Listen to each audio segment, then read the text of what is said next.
Hello, hello.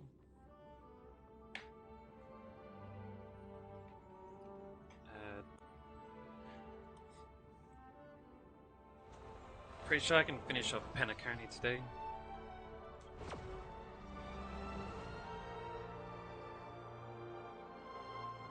Which will be pretty good.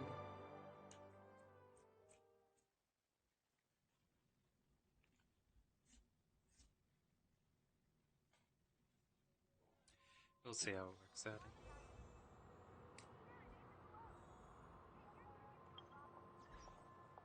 Let me go through all my daily stuff first. Assignments. Claim all these.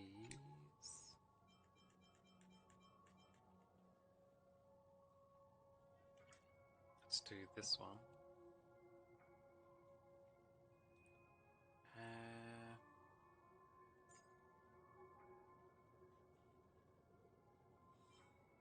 Yeah, I sent two out. Also, I need to do these fellas. One of these.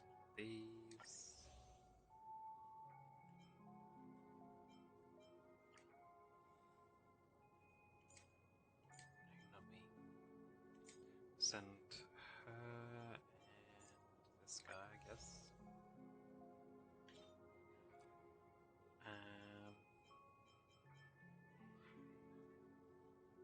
And some of this.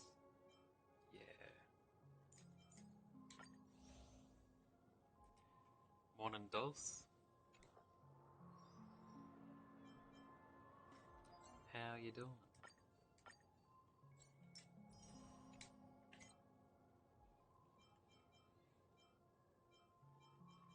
Looks like the simulated universe is reset.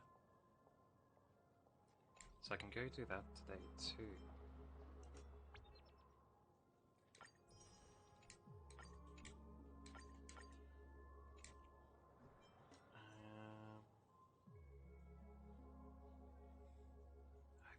Hyperhuman Enigma. Looks like it's in the area, so I can't do that yet.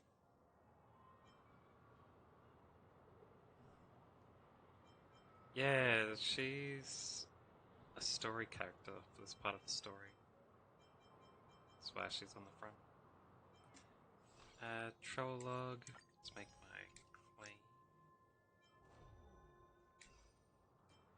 That's the double event that's still going.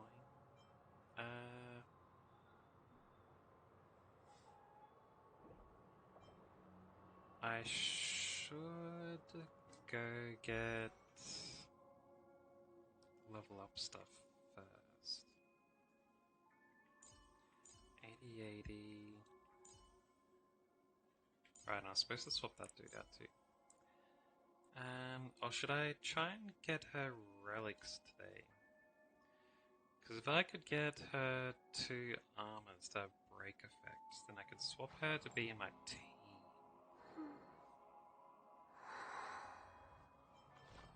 But I'd have to upgrade her relics too.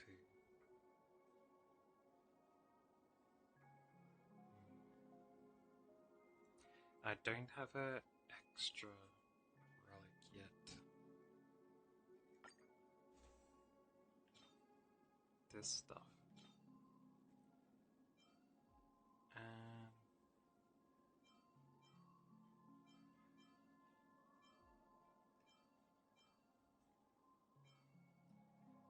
She regen. Hit rate. HP. Effect. This Banditry Kingdom is the only one with break effect that I have at the moment, I think.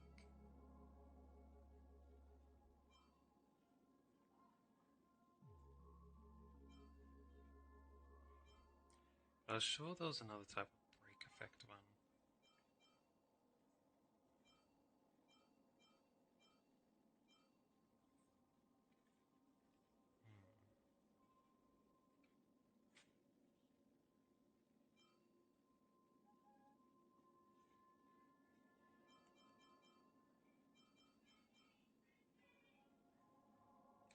Forgot to enhance this one with its previous +9 version.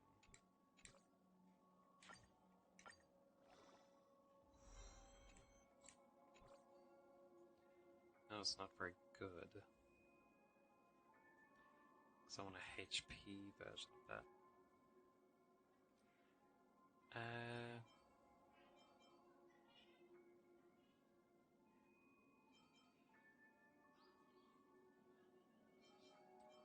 Should swap her over to that one as well.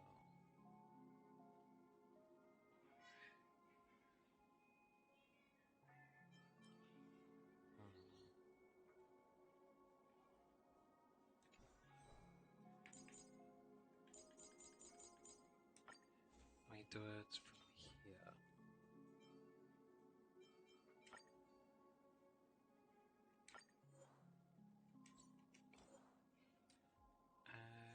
Wait, did I not unlock the other one? Oh, it is locked. Unlocked. Yeah, there it is.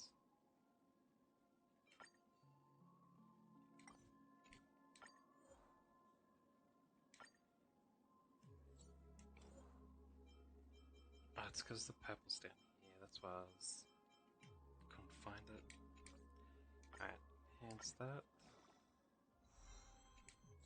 Better than nothing.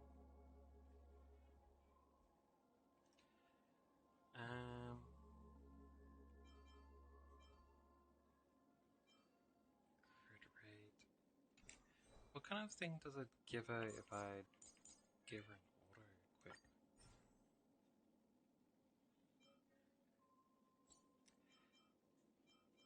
Yeah, this is the one I wanted. I think.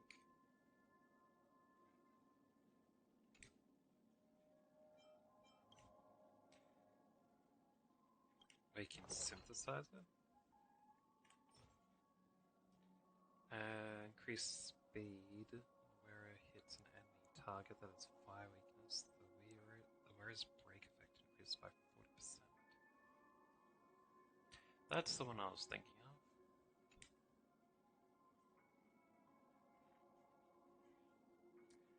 Don't have enough to make it though.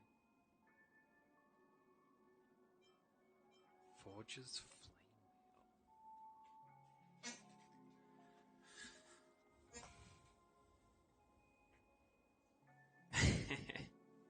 That's right.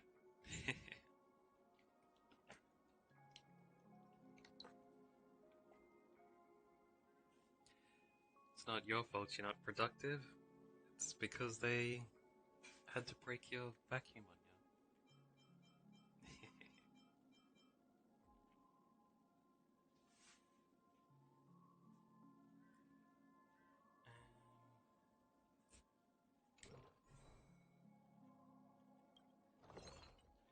Hold on, that one increases break effect by 40%.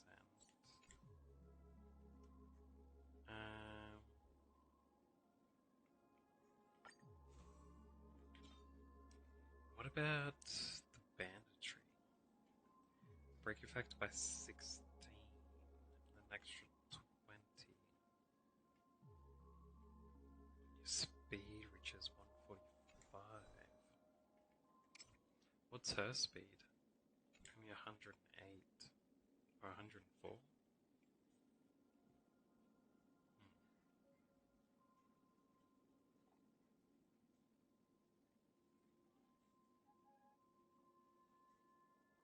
Yeah, should be much better having the other type. Probably. Well, hopefully her 4-piece set works retroactively. Not retroactively, but like during battle. Like the during battle changes.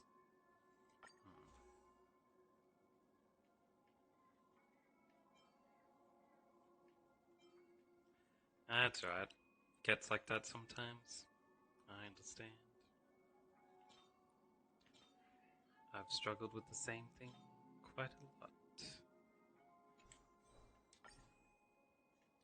Oh yeah, so I want to look at where I can get this from. Divergent universe planar ornament extraction. I see. So I'm not up to that yet.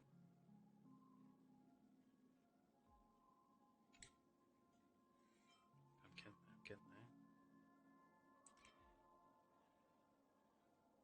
My one has crit rated. It's bad.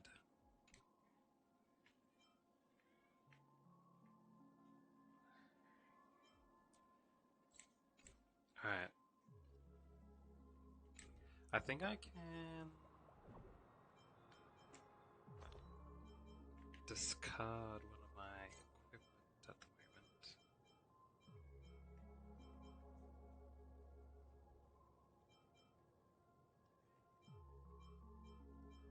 Yeah. I can get rid of this one. Salvage.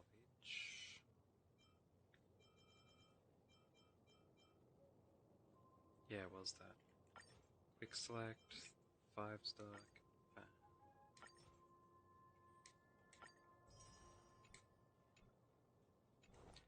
Now with that, I can synthesize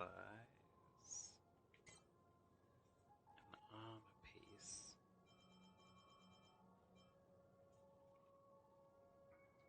Let's get one of these, eh?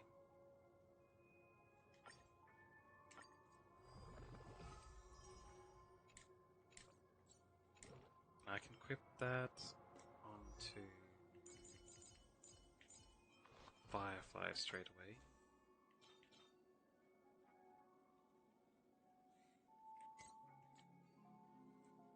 Lock it in. Too bad it's a quantum damage boost. That's terrible. I'll put it on anyway. So I want the 2-piece set. Does have some decent secondary stats as well, which is fine. I really need to grind out perfect equipment sometime. Grab this. Yeah, you're basically delayed until you can get a new vacuum cleaner.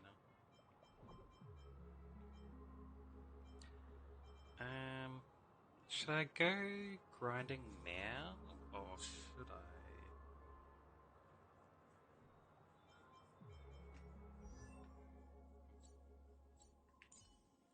So got her 80, and my healer, my main dude, and her.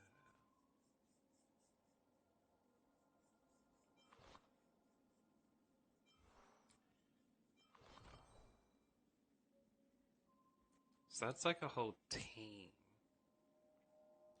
If I could just get her better equipment, which might not be a high chance, I could switch her into my main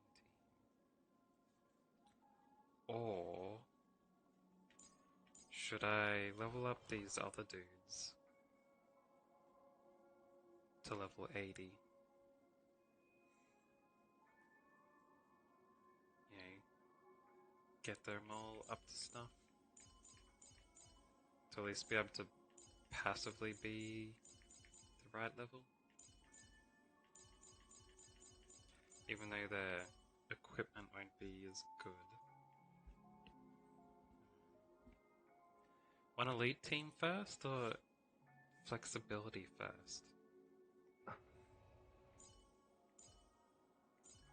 That is the question.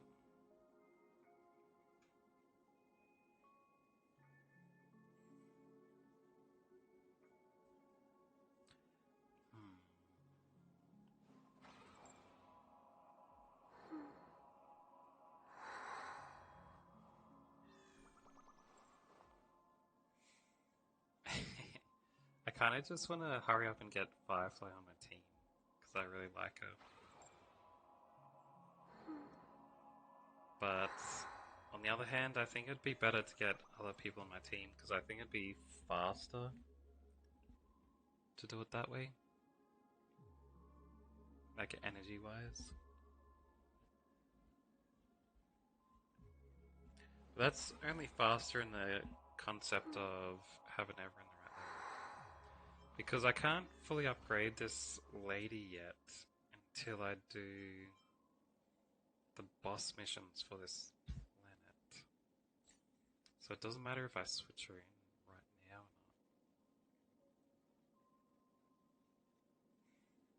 or not. Maybe I should finish this story first, and then I can grind later instead of at the start of today. Yeah, I think I'll do that. And then I'll be able to get her materials she needs the Dream Master to arrive. from the boss. So I'm pretty sure I can do all three challenges for her straight away. And she'll have everything she needs. Yeah. Okay. By the way, brother, I heard you no longer have a sweet tooth. Back when we were kids, you used to steal my desserts. Seems like a lot has changed during my absence. What exactly happened? Well, someone has to stay awake even in this sweet dream. But that someone doesn't have to be you, or anyone in particular. You're carrying too much on your shoulders, brother. The paradise in our dreams. It shouldn't be like this. Penacony is nothing more than a dream. It can't erase the worries and pain of reality, or bring true happiness. It only offers an escape from reality. Nothing more. Remember the old man we met earlier? Without this dream, he might have completely lost himself.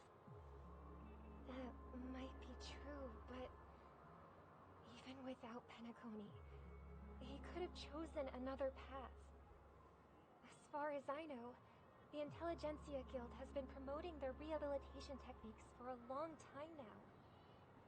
That path may have been more ordinary and challenging, but now he's in a comatose state.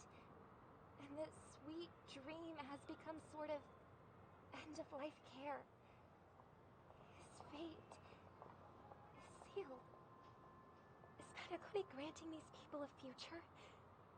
Or is it taking it away from them? Well, don't forget this. Not everyone really has a future. The future for humanity is like the sky for birds. People mistakenly believe that flight is inherent to birds because they've never witnessed those birds crashing to their death. Do you remember how we took in that little Charmony dove when we were young? Yeah. We took care of it. Provided food and water, groomed its feathers. And later, when I decided to leave Penacony, I opened the cage and set it free. Well, I didn't mention what happened to it in my letters because I didn't want to upset you. Shortly after you left, it crashed to its death right in front of your window. I had surmised as much. I knew you wouldn't have avoided mentioning the bird for no reason. Despite that unfortunate outcome, I still believe it was the right decision. Birds aren't meant to spend their lives in cages. They belong in the sky, even if they can't fly. But here's the thing. If there are birds in this world that can never fly, can we really assert that they belong in the sky? Are you implying that the same goes for humans too? Hey Jason. Welcome back.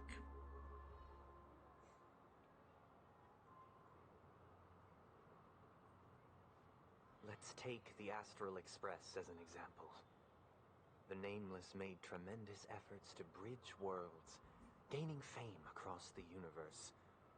However, only a few extraordinary individuals can endure such a perilous journey.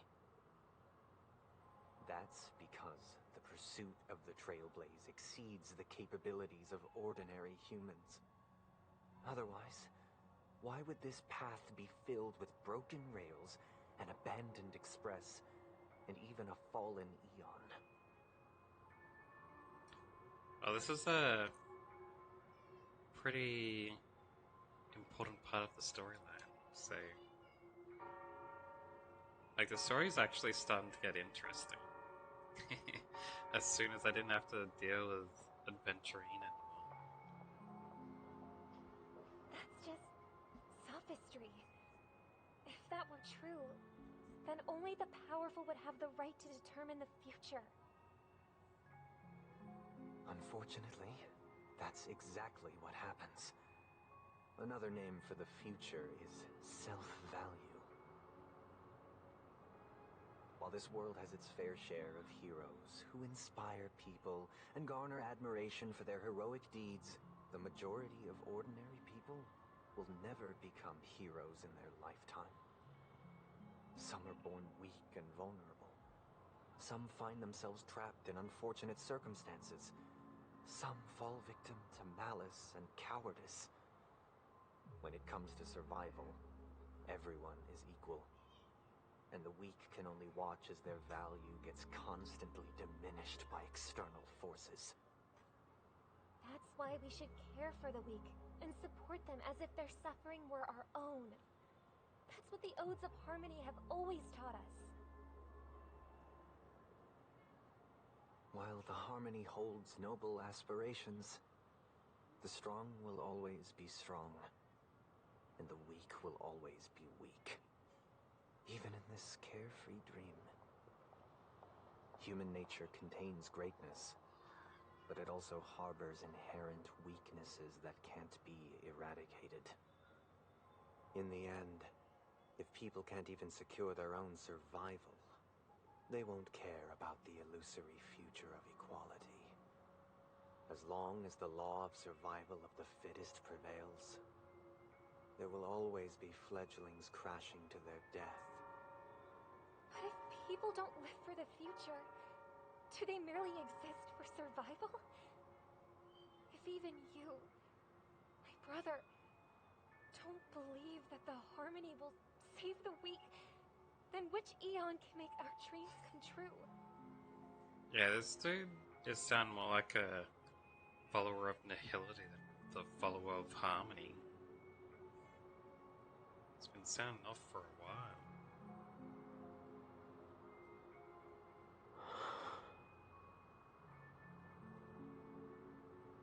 What kind of pie?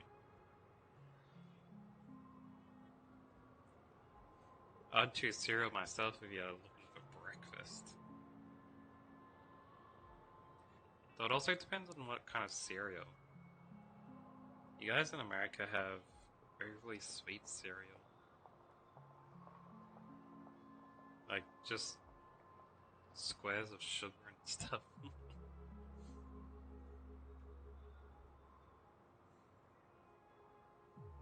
People often forget that when the first bird took flight, the entire world envisioned a future where no more fledglings would ever crash to their death.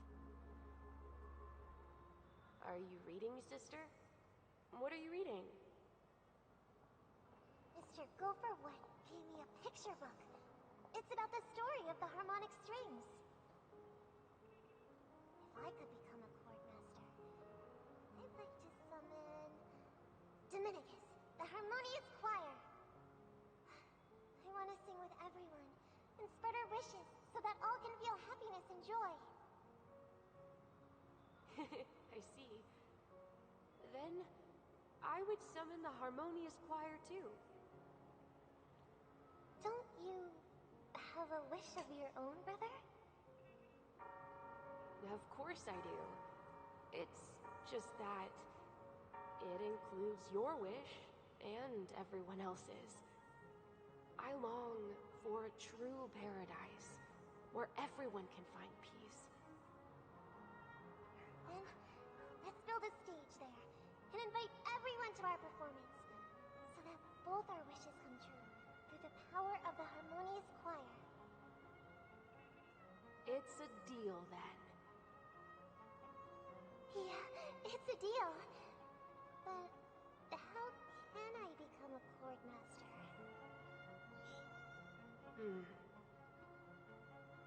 Maybe you'll have to become a star first.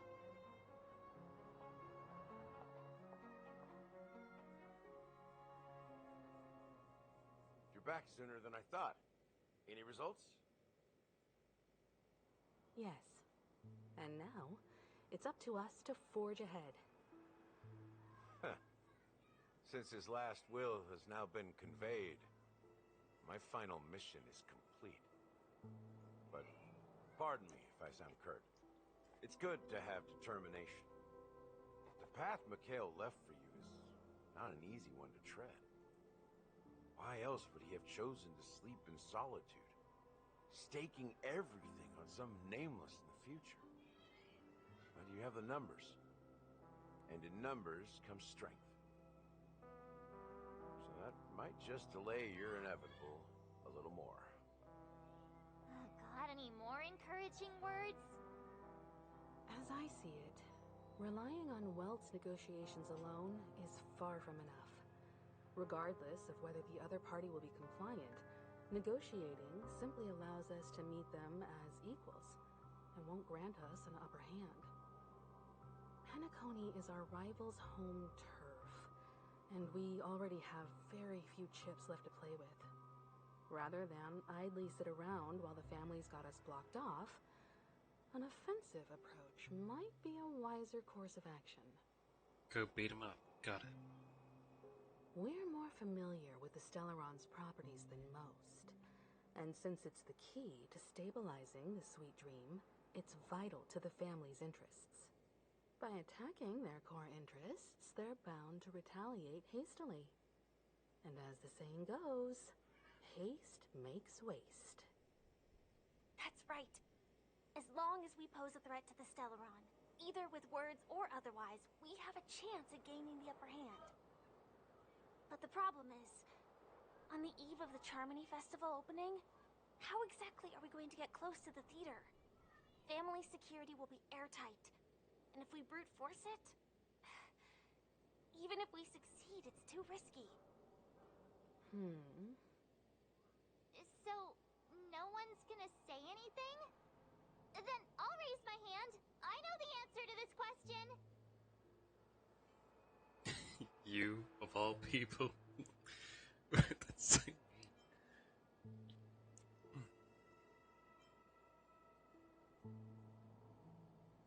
Looks like we have one more ace up our sleeves. Time for the master stroke. Why are you speaking like the general of the Law Fu? So, I heard that before the Charmony Festival begins, there'll be a pageant to kick off the festival. It's called the Soul Glad TM Festivity Auditions, or something, and it's going to be held in the moment of Scorch Sand. As long as we clinch the top spot, we'll be able to attain the title of Festive Superstar, and be able to personally bask in the graces of Miss Robin. Not that that's important. What's crucial is that we can enter the Grand Theater before the audience arrives. So, how do we go about participating in these festivity auditions? I've already procured special invite tickets from Miss Robin's fan club. To tell you the truth, I had been preparing to join the auditions all along. But now it looks like even if I scrape through, I probably still won't have the chance to shake Miss Robin's hand. So they're still running this thing, huh? It was originally just a publicity stunt, set up by Mikhail to drum up attention. But it looks like it might be worth a shot. We'll follow Marge's plan. Mr. Gallagher, will you be joining us? I'm afraid I won't have the time.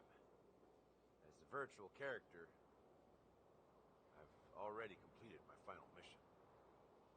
Whether Penacony can awaken from this dream is all down to you.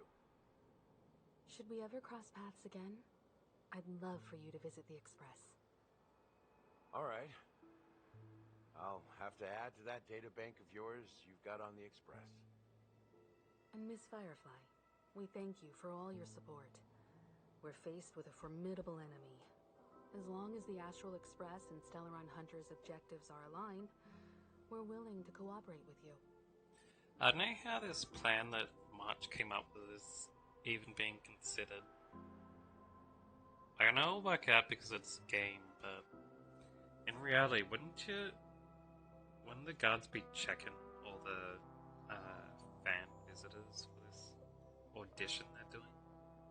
So how'd we even enter, you know? We'd be caught long before we went in there. Eastside, welcome back again. We've already come this far together. I'd like to join you for the rest of your journey on Penacony. I'm pleased that we can finally fight shoulder to shoulder. I couldn't ask for a better ending. This is also the spirit of the Trailblaze. Now everyone, let's prepare to move out.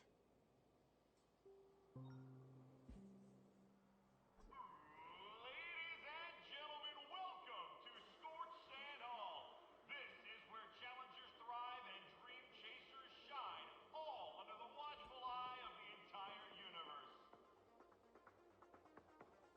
If you have ambition, dream, and the drive, dear friend, the next superstar of Penacony's Charmony Festival could be you. For some reason, seeing those TVs launch forward like that just makes me picture someone going to look at the screen and it just smashes them in the head. They get knocked out. Oh, wow, they've really outdone themselves. Oh, I'm starting to get excited. Behold, here come four friends with zero time and full of steel. Are you aspiring to be the superstars of the festival? Is he talking about us? Yes, you! There's no doubt about it. I see you have all the potential of a superstar in you. Excuse me, you four. What are you hoping to get out of all this? As the last group of contestants, how confident are you in overcoming all of the challenges? Would you be open to a brief exclusive interview with us? It'll be quick. Your journey is long and fraught with peril, yet under a sky blanketed by banners, you vie for the crown. The sword and rose! Protect the beauty! The beauty! Magnificent and majestic! A knight's head is hard as steel. Brotherland's focus is stubborn as a heel. We don't all have to be winners, but if we don't have fun, we'd all be sinners. This is peculiar. Each journalist is representing one of the Aeons. That'd be like if each journalist company in real life followed one of the religions. There wasn't like normal journalists. Yeah. Every interview is by like the Christian journalist, Buddha journalists and stuff. People are pouring in. Kinda feels like all sorts of baddies are showing up. Let's get in there quickly and enter the competition. Ladies and gentlemen, please make way. Make way. Coming towards us now is one of Penacony's top 10 wealthiest tycoons and the soul-clad business empire's founder, Mr. Idean. Allow me to introduce myself. I'm the director of Soulglad's factory, Idean Lena. My four friends, introduce yourselves to the audience across the cosmos. Hello, everybody. I'm Himiko, a nameless from the Astral Express, and these are my companions. Don't you guys need to hide your identities? Anyways, Penacony is plastered with our posters. And because the Astral Express is so well known, the family won't dare to make any rash moves.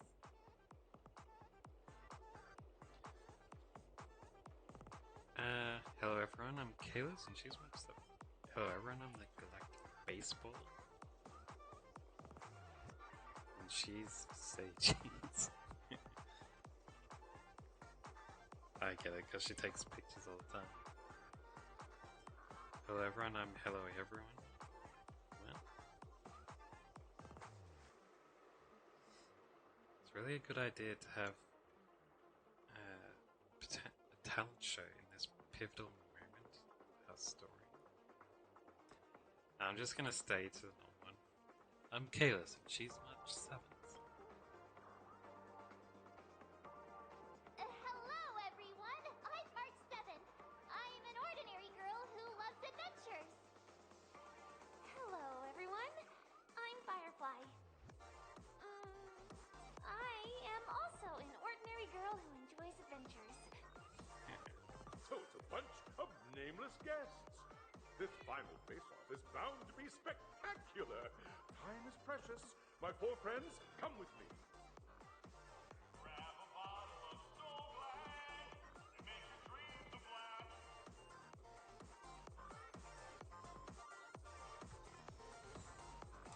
I'll get to run around in here. Is there gonna be treasure chests around here? I can't go that way. What do you mean these are fake parts? Wait a second, there's a bird there.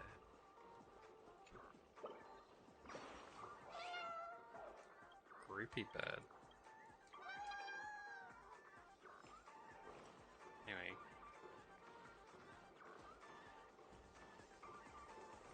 I knew there'd be a treasure chest. Nice. Looks good. Miss Red Whistle.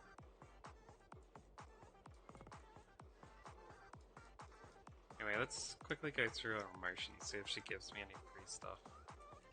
Oh, if this screen goes away.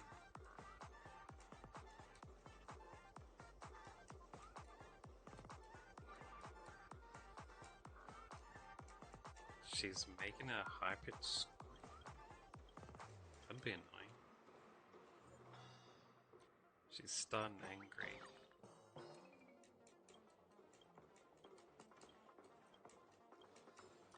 So I'll make her sad. I got a weary item. Not bad. And calm it down. Got some Soul Glad. Make her angry again to see if that gives me any items. Which it didn't. Now let's leave her happy.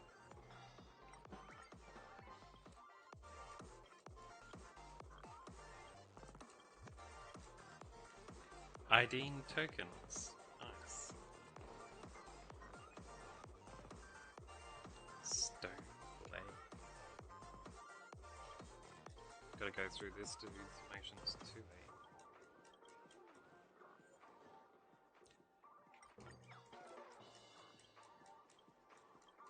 Why'd he get energy powers? Hey, buddy. The heck? Ever heard of punk?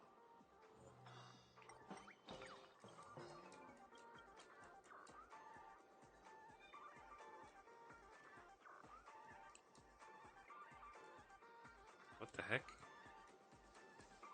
Do some people just have light powers? It's making rainbows with these arms?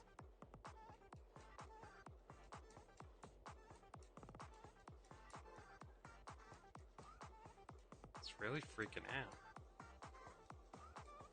Maybe I should have made him sad after all. They gave me a bustling ambience. Which is not bad.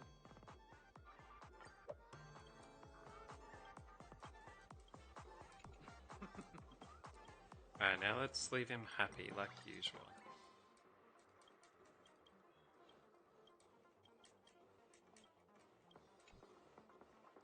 This place is buzzing. That's right. This venue is a miniature representation of that time known.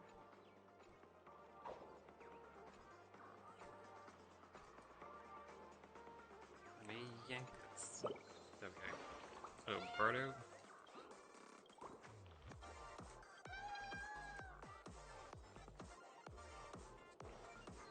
How come it didn't let me walk through here before? That's the only reason I went around the other way. I was like, gone into an invisible wall. Oh, maybe I was too close to TVs. I see. That's what happened. Anything around here? Registration PC? Back to that book. Oh look, it's the creepy dog again. I was wondering when he'd show up again.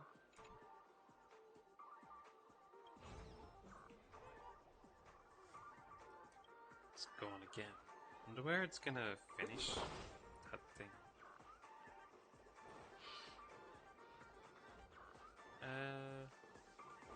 Alright, let's continue forward. Ah, can yank in a bird.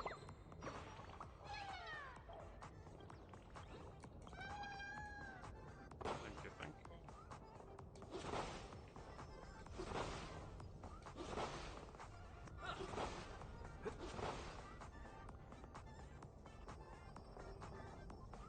What's this sparkly stuff? Can't seem to do anything with it, whatever it is.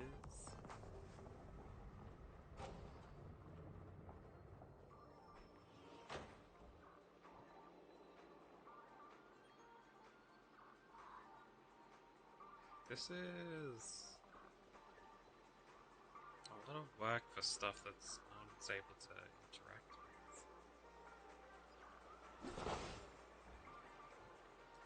It's a river of pink soda? Damn, these guys are rich. Well, I suppose it's in a dream, so you don't have resource limitations. You just kind of program the dream into it. Nameless, your arrival reminds me of the grand occasion when Penacony was first established. I was still a young, bright-eyed lad back then, lured here by the watchmaker's ads, full of zeal and ready to make my first fortune in life. Once, during a particularly grueling day, I passed out and was resuscitated by a drink from Mr. Sousa. That sweet taste has since been etched in my mind, and that was what drove me to create the Soul Glad that we all know and love today. The dream-chasing era was truly a wondrous time. Oh, I miss those days, and the watchmaker. Scorched Sand Hall is my homage to that time of boundless possibilities. I wholeheartedly hope you make it to the finish and emerge as the next superstars of Penacony. Now then, is there anything you'd like to say before the competition officially begins? Nah, we'd win. That's the trailblazing spirit. How about you, Miss March? Hello, everyone! Next up, get ready for the Mega March 7th Adventure, where I'm going to break the speedrun world record! Trailblazing into the uncharted and challenging the limits. That's Miss March 7th for you. How about Miss Firefly? I hope that by the end of this journey, everyone will have achieved the outcome that they hoped for. A wonderful wish! Miss Himiko, what are you expecting from your team? Safety first, everyone. Simple words, but full of warmth. Waiting for you are 3 stages, each connected to that era. The first 2 stages offer 2 distinct paths to choose from, with unique challenges on each route. Oh. And in the last stage, you will face off against a champion who has defended the title to this very day. A beloved contender whose noble virtues are unrivaled. Those are the rules. Simple. Everyone clear? Now, I hereby announce that the 33rd Scorched Sand Festival of the 20th season, sponsored by Soul Glad Enterprises, has started. Do I have to choose between Everyone, paths? I as kind the of only want Charming to do Festival is drawing both. closer, we must reach the end as quickly as possible. Factoring in efficiency and safety, splitting up into 2 groups is the best choice. Martha Got it. and I haven't known Miss Firefly for too long and aren't overly familiar with her. It'd probably be better if the 2 of you paired up. Fine by me. Let's do it. All right. I don't have a problem with that.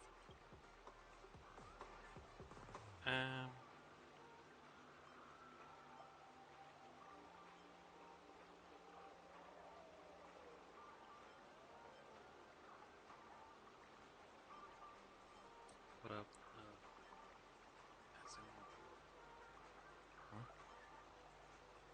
Oh well. Anyway, let's do it. We'll split into the assigned groups then. Let's not waste time. Probably should have been reading through those options out loud instead of just like going silent whenever I do this.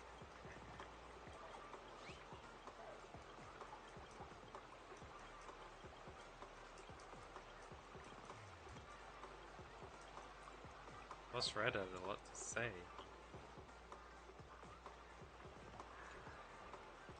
Ah. There's a bird inside the soda. It's imploding.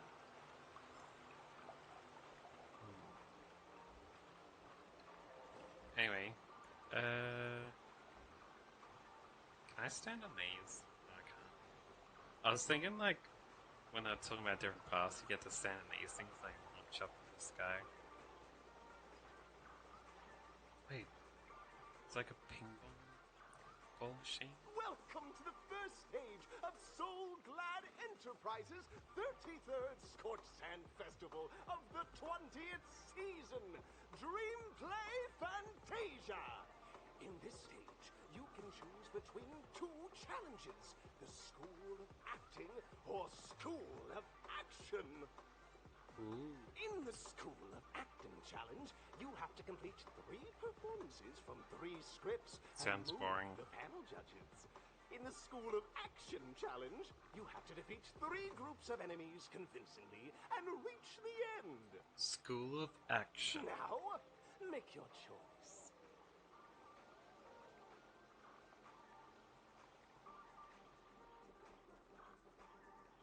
Select Challenger.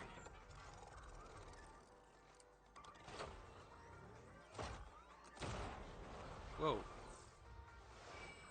When you... Looks like you'd die from like G-force going on that ride. Select the challenge arena. Press the button on the tracks and select the challenge arena.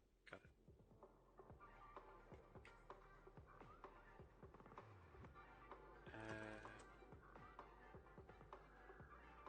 Yeah, action. The champion's crown awaits you on the stage. Welcome to the Arena of Action Stars. Yeah. Please. Competitors, allow me to introduce the rules of this challenge to you. There are a total of 3 stages up ahead, each with their own challenges. The enemies you will contend against are antagonists from the film Once Upon a Time in Dreams. Defeat them swiftly and decisively to set a new record. It's worth mentioning that the fastest time at this stage was achieved by a contestant with fiery red hair. Astoundingly, he overcame all enemies across the 3 stages in only 5 minutes. 5 Time is minutes. of the essence. Let's make this quick. Got it.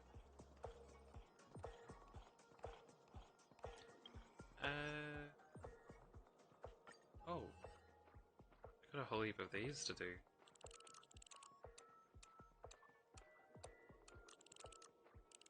One's back there. I go through these real quick because I can get free items.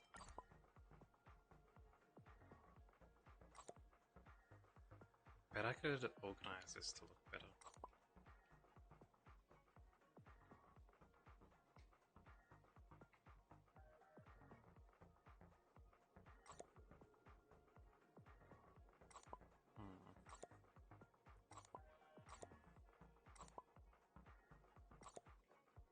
Yeah, that's fine.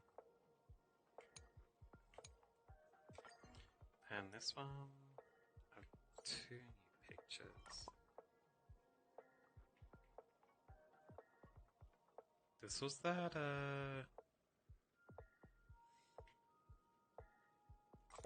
Empress lady who like committed atrocities.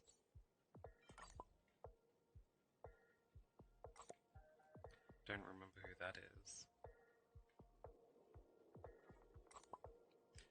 Might enlarge this.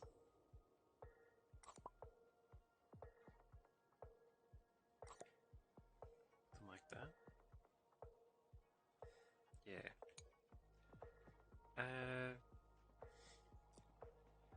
This is the stage where you and the gambler put on petrifying collaborative show. He wagered everything into the gamble, yet appeared indifferent to the idea of winning. Just why did he do that? Wish for his own destruction. He wanted to cause death and thus create an opening for the IPC. Can't say let's say the second one. Acheron, emanator of nihility, helped him to complete his task to perfection. He could have used all the resources of IPC had, wealth, information, even the lives of his underlings. But he wagered himself instead. Was it out of kindness or a cunning strategy? We'll never know. I only had 2 stickers of this place.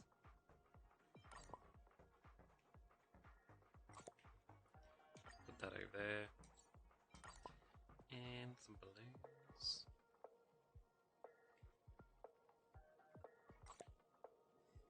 That's fine. Don't have anything else to put in there yet. The stars drift across the dream's artificial sky. They say that great souls will eventually become stars in the sky that guide the way for those on the ground below. The stars in Penacony are woven by countless dream chasers.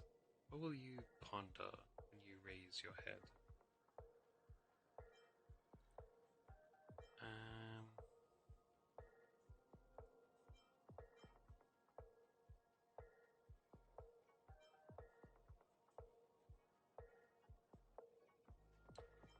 Let's say they also walk the path of trailblazing.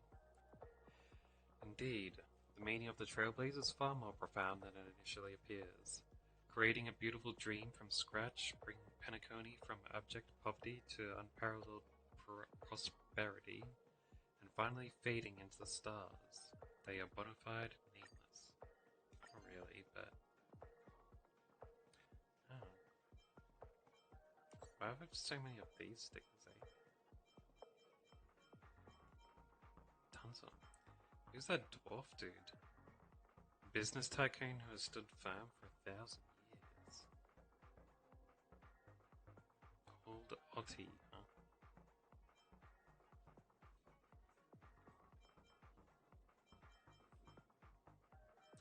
Pretty nice pictures. These are the different houses, huh?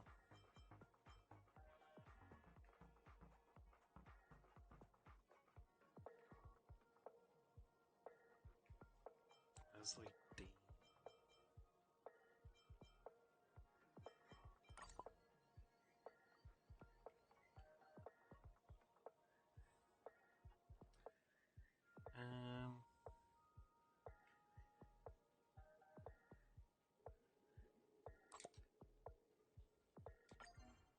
Hold on.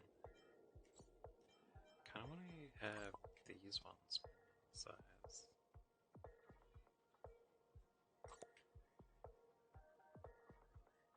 That center is at the center above the line on the bottom there. No, it should be center under the 13. That annoys me, it's not centered for the whole picture. It's gonna feel off either way now. Let's center it with the bottom thing, because I feel like that would be slightly less annoying. Yeah.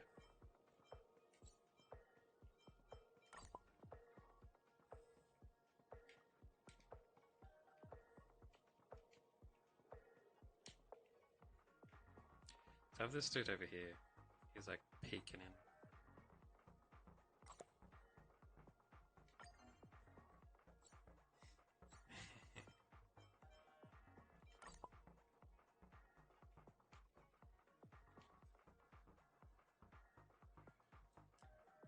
I can put that dude there for now.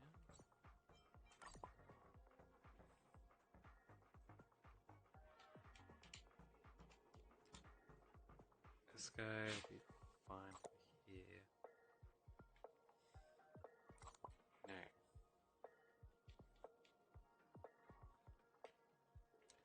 Maybe I should.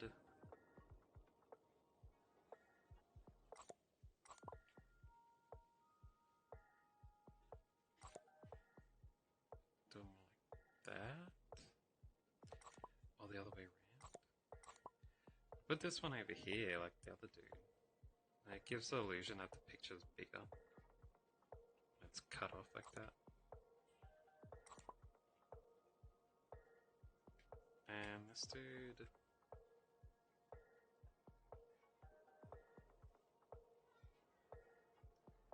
Yeah, I'll leave him in the middle for now until I have more pictures. I have these little dudes.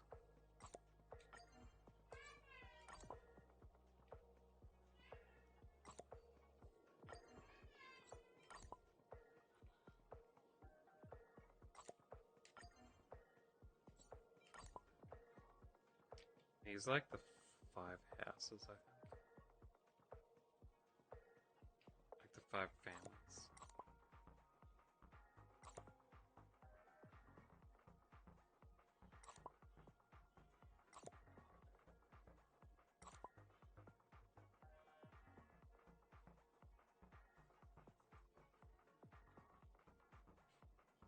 Yep. Yeah, that's good enough.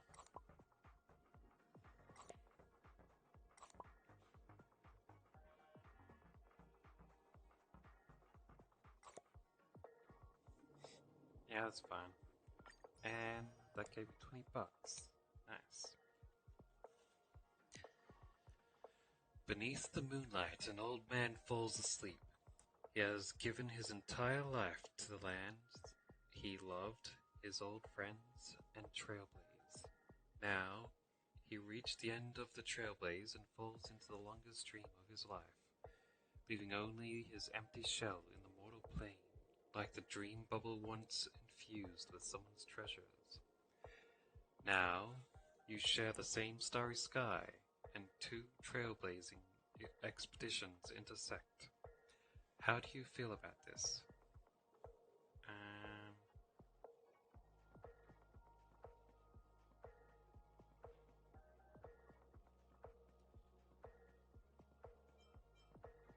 We are but passengers on each other's trailblazing journey.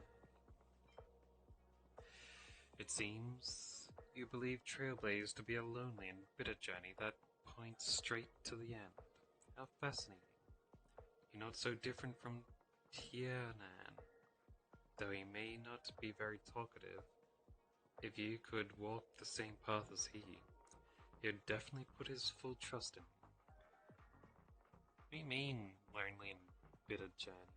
I didn't say that. I just meant it in the way that we're all on our own journey. Doesn't mean you need to do it alone. Lost diary.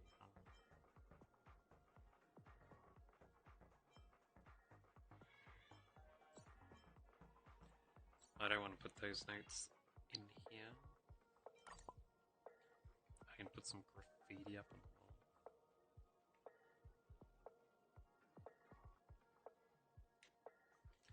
Small as it goes. This is kind of terrible.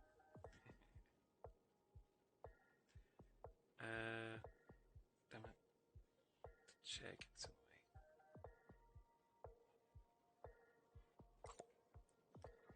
Yeah, that's not overlapping with anything.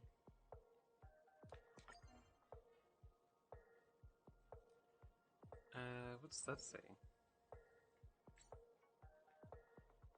Live in high rise. No, live in lies until the high rise crumbles. What? I think these are gibberish.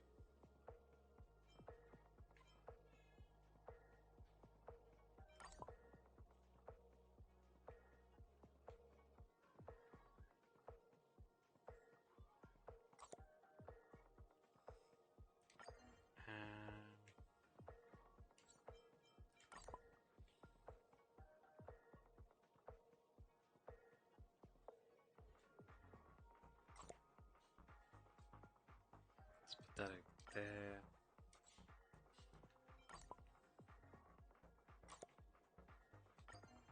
Yeah, that looks alright.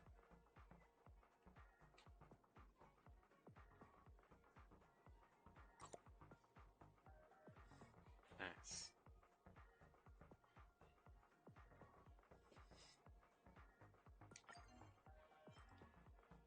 Yeah. I didn't even mean completely alone either. Just more like we all live our own lives. And going along a similar path as someone else isn't following their lifestyle.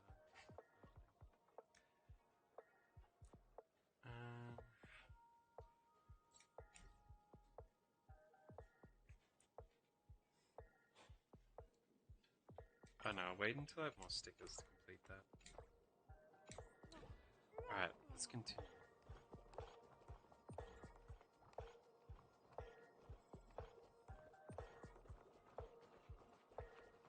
Any treasure?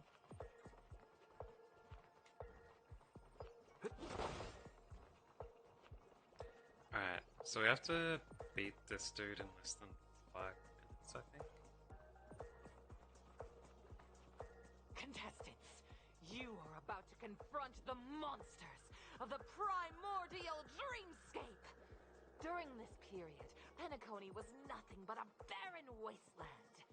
The dreamscape was fraught with strife and disorder, with memory zone memes running rampant. As dream chasers who've come to Penacony, defeating them is your first step towards success. All the Soul Glad is ours! Don't even think about plundering the Soul Glad from us!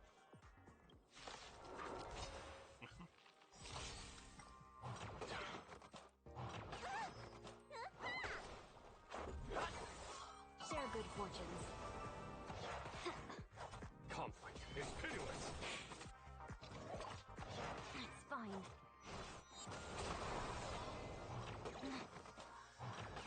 You actually switched the other lady in after all.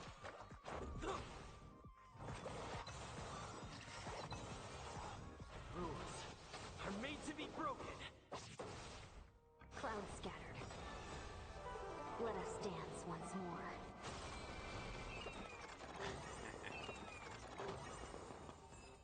Yeah, I've got no idea. Soul Glad! My Soul Glad! Pretty simple. I just hope these tests don't take too long. On to the next one. Well, let's check this first. Nice. Treasure box. Nothing around here. Do this little thing. Alright, I need to get him over here.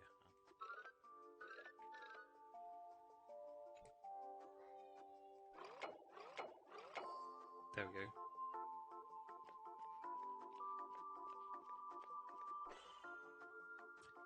And now...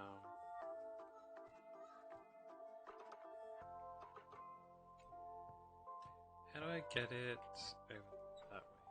Oh.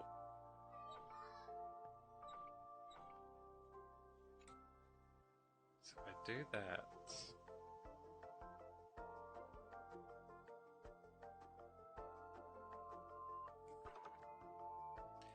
I don't need to move this side to that.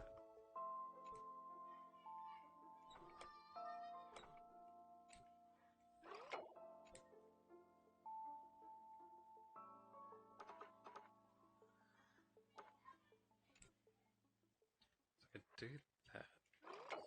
Oh, like that, I see.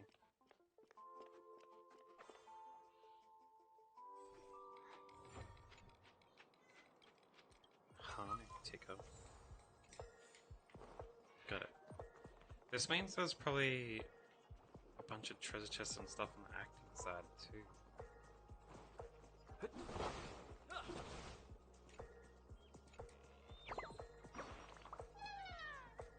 Reclusive bird. Nice, nice. Is there any stuff behind that sign? Doesn't look like it. Alright, let's fight this dude. Congratulations on becoming a just as you're about Oops. to give up. A downpour sparks a business idea. You enter the umbrella business. But just as things are looking up, you encounter a competitor. Defeat them and emerge victorious from this trade war. I accidentally skipped the first thing, but I guess they were setting up a reason to fight this monkey. Why is our opponent so glad? Because this is Soul Glad Enterprises' 33rd festivity auditions of the 20th season. Isn't this just product placement? To safeguard the integrity of Soul Glad, I will soar high into the sky and become its shiniest star. Whoosh! I could tell that was the same voice actor as Mr. Tail.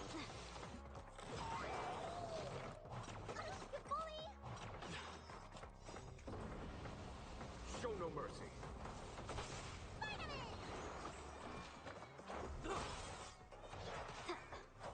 Share good fortunes. Let us dance once more. Super break. Conflict is pitiless.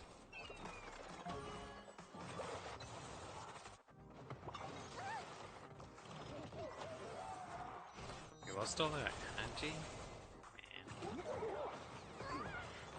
What is your prescription?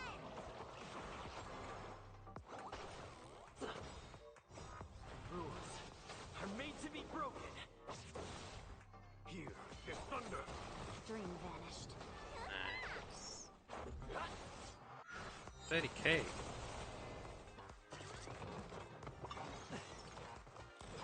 He's almost down. Clouds scattered.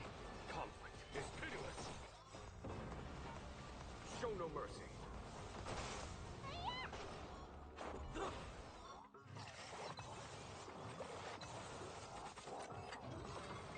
There we go. The world kisses me with pain, and I provide with Soul Glad in return. Whoosh! This is the most bizarre interactions for a main story quest. Got another bird here. Spectator bird.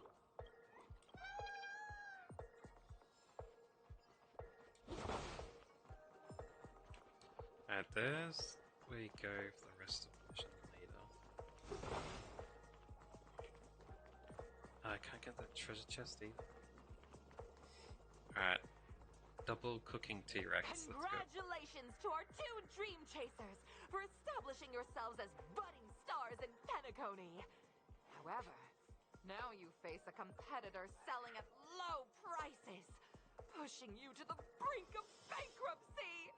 No matter how lengthy the battle, you always persevere. Topple this powerful opponent, and the tides will turn, paving a way to success. None You will say take so. my Soul Glad away from me. I will use the Transmutation Arcanum to turn into a dinosaur! Oh, dinosaur! Devour my enemies! Okay. Crack a bottle of Soul Glad and make your dreams a blast!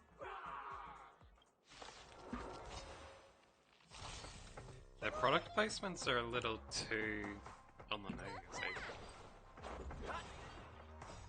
Rules are made to be broken.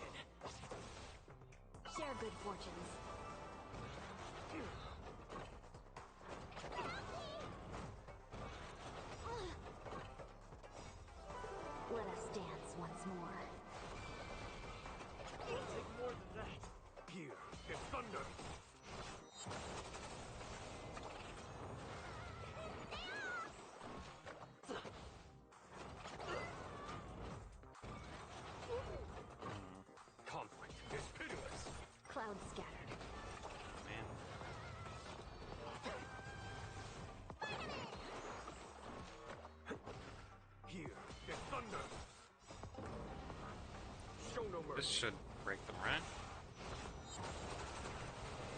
There we go.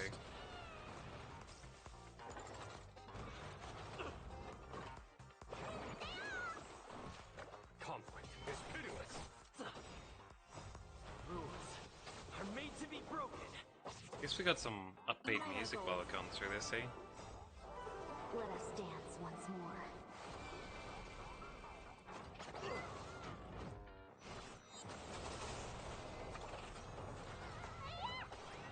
Here is thunder. Clouds scattered. Conflict is pitiless. There we go. The body withers, but the soul-glad name shall not. You truly are a beast, more than I can ever be. That should do it! Okay. Let's go. Mr. Yang is waiting for us. If they wanted to advertise... Way off from the actual storyline? Transforming into a dinosaur isn't imaginative enough for you? This is the sort of magic only seen on Penacony. Anyway, let's get back on track. Where were we? They didn't transform. That's right. After an extended battle, you finally emerged victorious! But the companion who journeyed to Penacony with you chose to leave, having lost all hope. What? In the years that followed, you encountered each other once more on the prosperous streets of Penacony, but dared not call out to one another. Perhaps akin to the lingering regret of every dream chaser. Ah, well done! You brought to life the thrilling action scenes from Once Upon a Time in Dreams with your fighting skills. Looks like we won! Let's hurry up and get to the next stage. Anyway. Let's get this treasure chest, which I thought early. Is that all?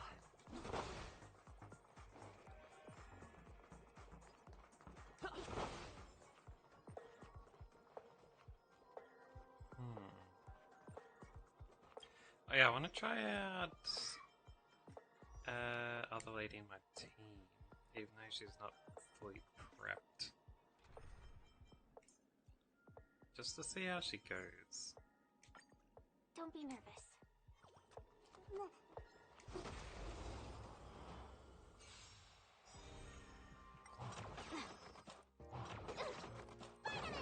Ouch. Share good fortunes. Until everything burns to ashes!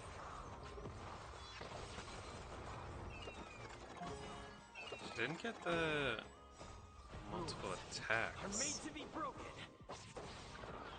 Maybe it's only when she Let us defeats me. dance once more.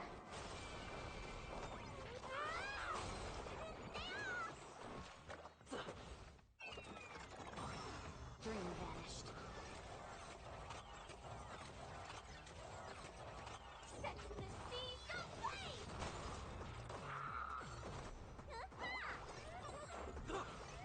Clouds scattered. Ouch. Until everything burns to ashes!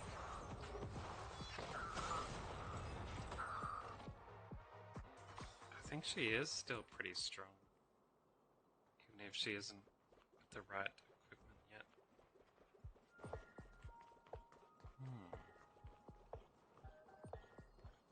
Oh, music on the ground. Some like it hot. Looks good. They do indeed. But I'm not sure if I should have her in the team or not.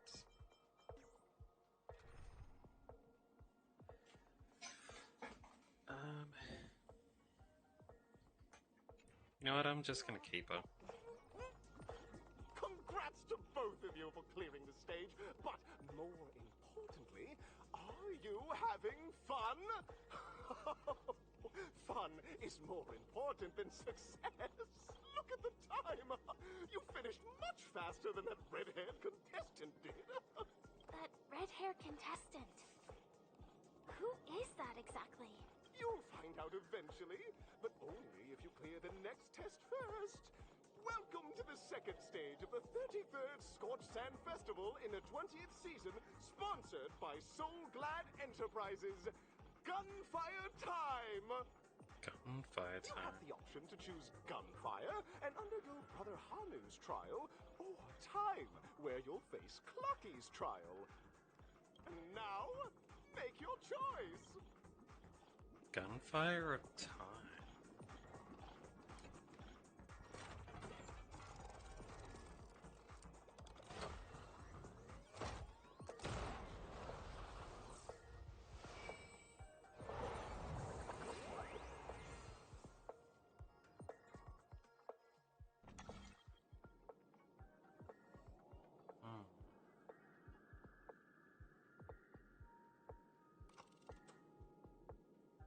Gunfire, time trial.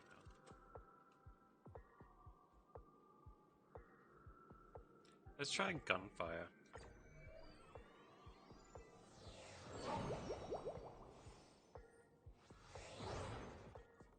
Dear friends, welcome to the enchanting universe created by the Watchmaker. Awaiting you is the morally dubious yet ever charming character from the animated Clocky series, Hanu! It is said that these cartoon characters were inspired by the Watchmaker's own experiences.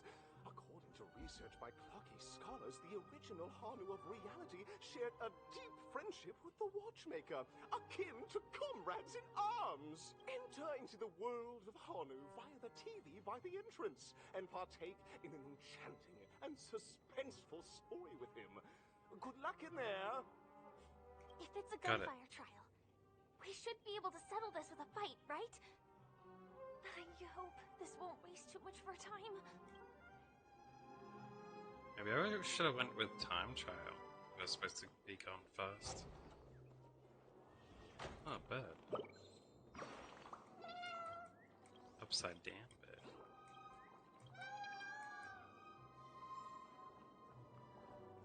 And nothing else in here.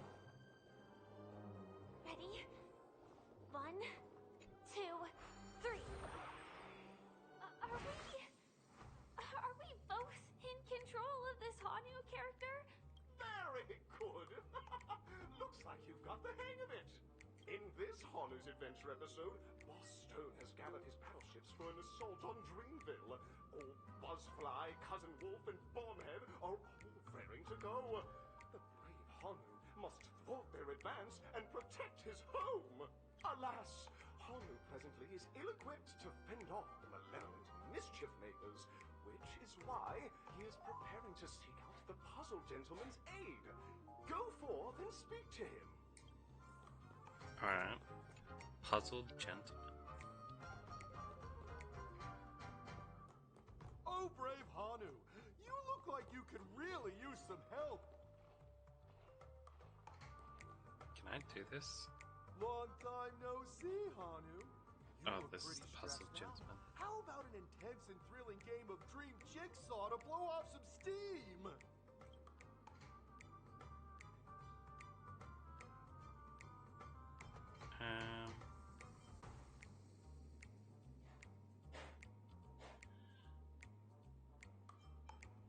That had a really cool sounding humph.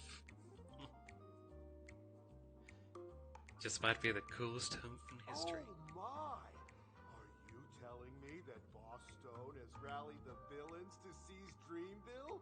What a dreadful twist of fate! Listen closely, Hanu. I'm aware you're in need of a suitable weapon. And I also know there's one just upstairs. But you know what? You'll have to play an exhilarating round of Dream Jigsaw first. No Jigsaw, no moving forward.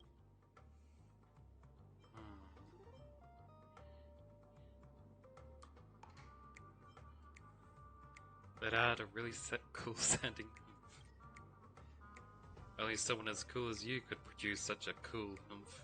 Perfection. Now scurry along, Hanu, but tread carefully. Two ne'er-do-wells are also eyeing those jigsaw pieces. Either outsmart them with the quick knockout, or ensure they don't catch you in the act. I can't wait to see you finish the dream jigsaw. Best of luck, Hanu. Let's stay alert and make sure those monsters don't spot us. Where does this take? Look up there. Knock this fella out. Grab this treasure chest. This one puzzle piece. It's bad. Protection bad.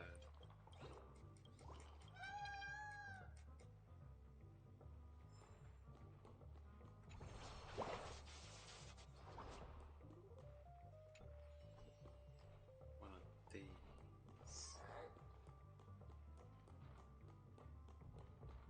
This guy's not dead, so I can collect Finally, that. that's all the jigsaw pieces. Let's hurry back. Too short to grab that book. Alright, let's go put these in this jigsaw.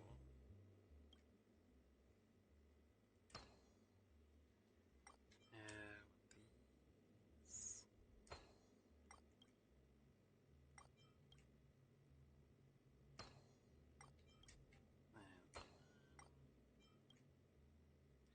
This reveals the TV that lets me turn back to normal. Oh my! The exquisite sensation of perfect alignment! My organizational itch has been quite thoroughly scratched. Hurry now, Hanu! Touch that TV set and transform back into your old self. Then head upstairs. Your weapon awaits you there. Are such haphazard instructions really okay? Yeah, I didn't really need to be instructed with that. It's pretty obvious. Disconnecting from that thing so suddenly has left me feeling slightly disoriented. I grabbed this book. Was there any other items while I was in? No. That goes back to the start. Yeah. Can I activate this too? Can't activate it while I'm in person.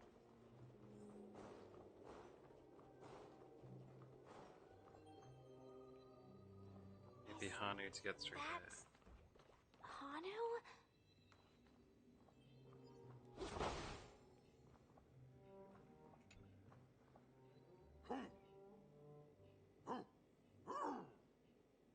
That's his humps?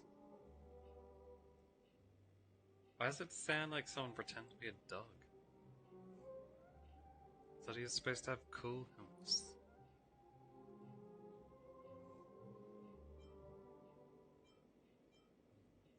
Because it's a fake Hanu.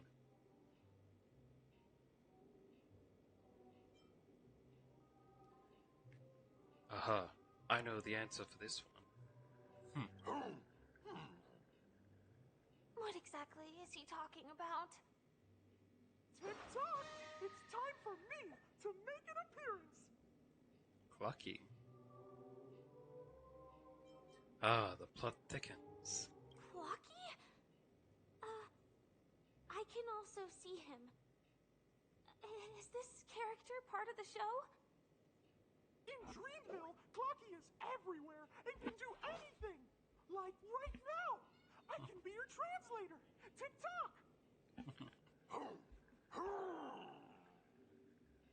Hanu says, battle! We must do battle! If you say so. The enemy is at our doorstep, and we have no path of retreat for the future of Dreamville! Touch that suspicious-looking TV right now! So they just jumped inside that TV. Sheesh. Logic in this plot and dialogue is really being pushed to its limits. Yeah, I was thinking the same quite a while ago. No wonder I like Firefly so much. Can I grab this huge stack of cash? Grab a bird. Calm bird.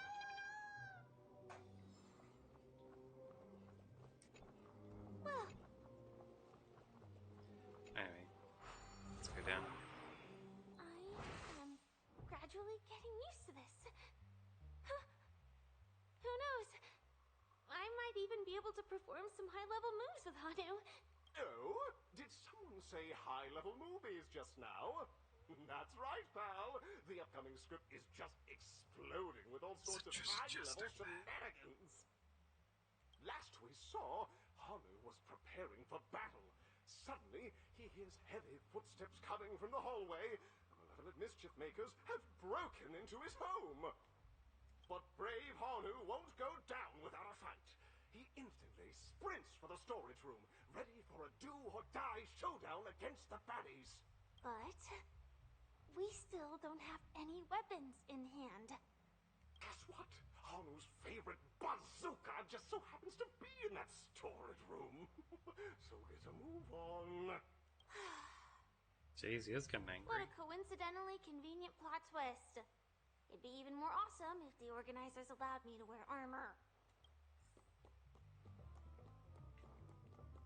Anyway, we have to go back this way.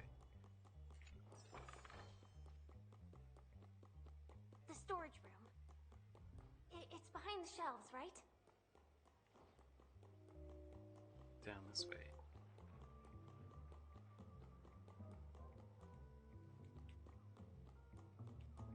Wait, it's not this way? Oh, it's behind these shelves. He wasn't lying. There's actually a bazooka here. Now we should have a way of dealing with those baddies. This thing feels just like the Soaring Locust too.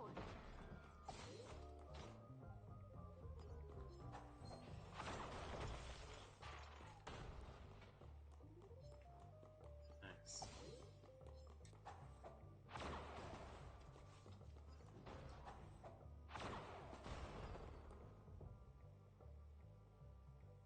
Oh.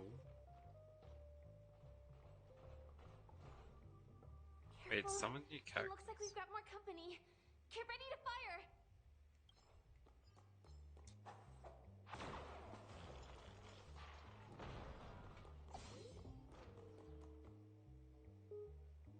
Wait, there's more?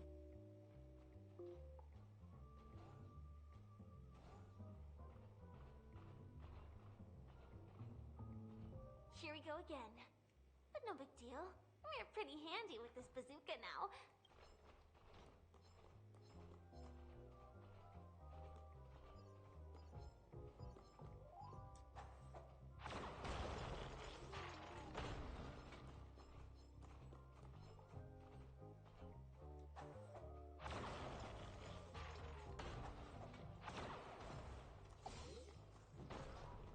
Let's go get these bullet refills and shoot this fella. Is there That more? should be all of them, right? That was the last. Hanu is on a streak. Everyone, the stage is complete. Quickly, head through the TV to the next stage.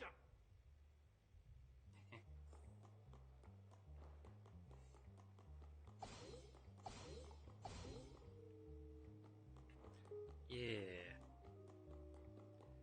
Is there any more around? Nothing else.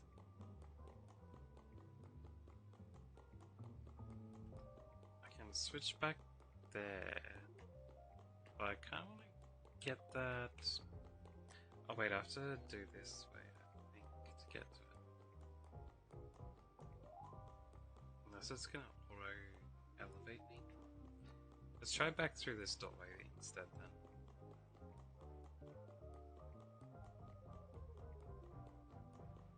That door's locked, but I want to get that book. Oh, Oh, what? They're forcing me to go the other way. Alright.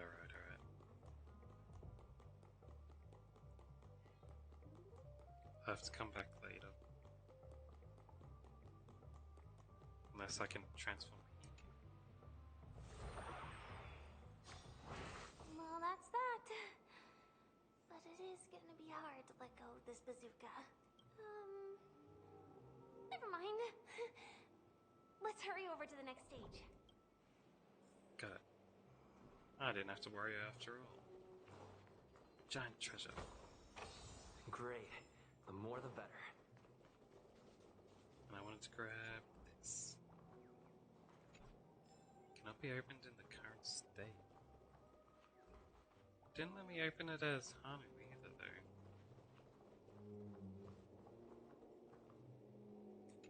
Wait, can I turn into this dude?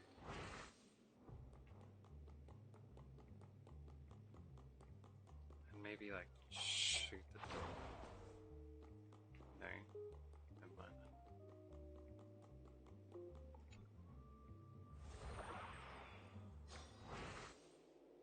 Actually, I had Hanu vision I could use. Let's double check.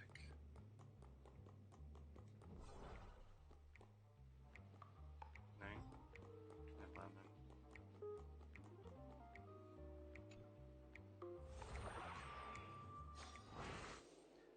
Let's go. Treasure box. Looks good. Some music.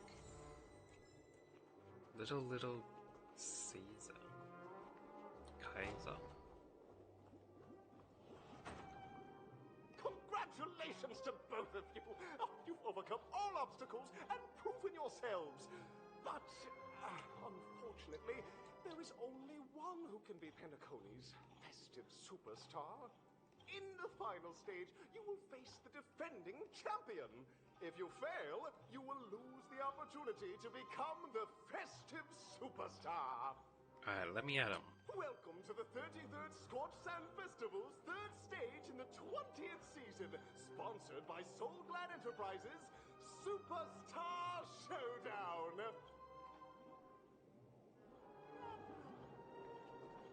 Let's go.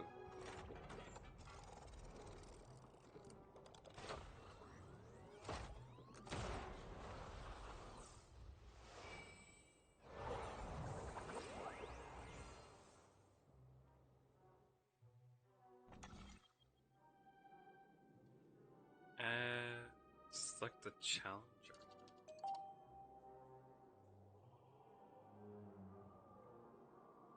Wait, what?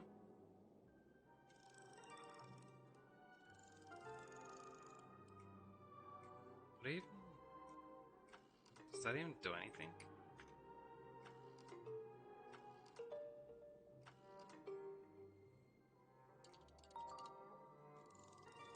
I don't think it does. It's just letting me play with it for no reason. Anyway, what's this? Arena 1 or Arena 2?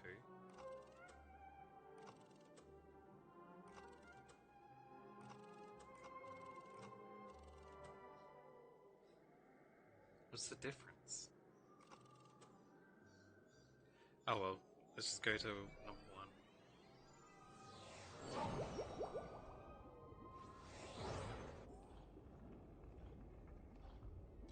Space anchor is activated.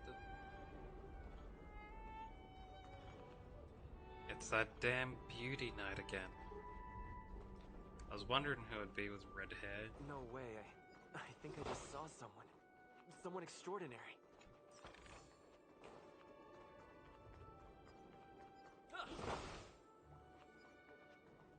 Oh look, a bird.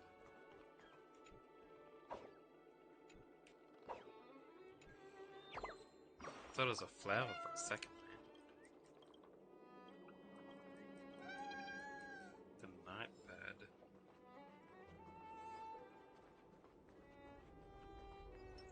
A little something for everyone. Let's get her booster. She doesn't really have a boost. Hers is like an attack thing. Just doesn't work for this. Please wait! Handsome gentleman, beautiful miss. By the glorious light of beauty! I never thought I would see you again. In such turbulent times, your kind faces are as spring's gentle breeze, bringing solace to my scorched heart. Are you a knight of beauty?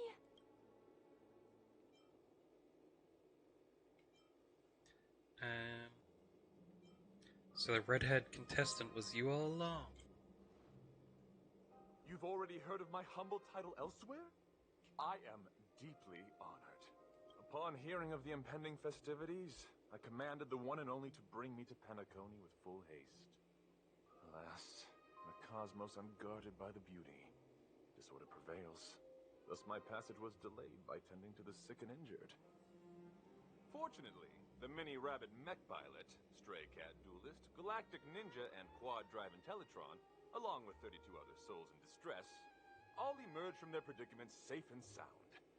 I then led them all here to revel in the harmony with the countless other splendid beings.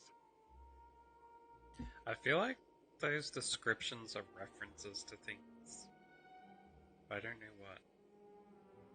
I think Mini Rabbit Mech Pilot sounds like Diva from Overwatch. I wouldn't be able to guess the other ones though.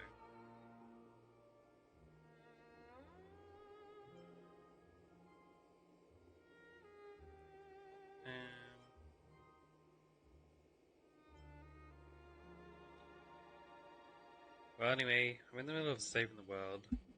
Saving the world? What a righteous act of beauty!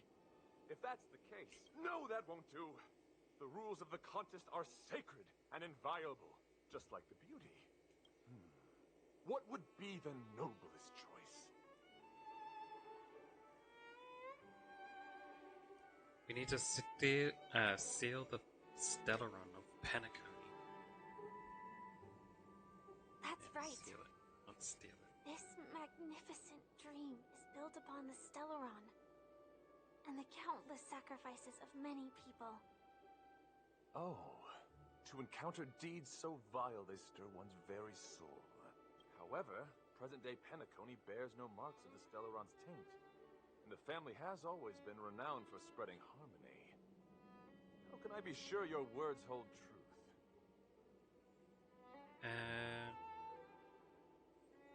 Tell the truth about the watchmaker and the Stellaron. If I'm not wrong, the Knights of Beauty also received an invitation from the watchmaker, right? That's right. But what does this have to do with the Stellaron? Actually, we've already met the watchmaker. Reveal to Argenti all the truths. It's clear to me now. Evidently, you are traveling in pursuit of the beauty's ideals. Go forth, my dear friend. Beautiful miss. The audition's crown is yours to claim. I shall remain here, gazing from afar as you bask in the limelight, joining the audience in offering you the most heartfelt cheers and applause. Thank you, Knight of Beauty. We don't have much time left. May we meet again.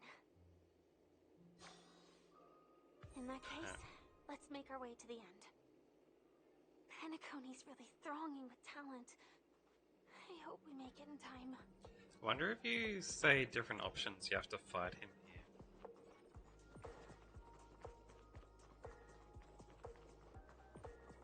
Probably, maybe.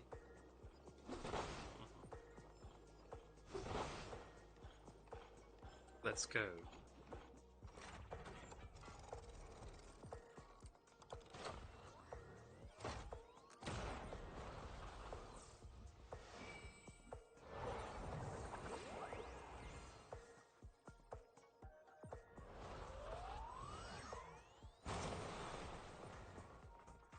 Made it.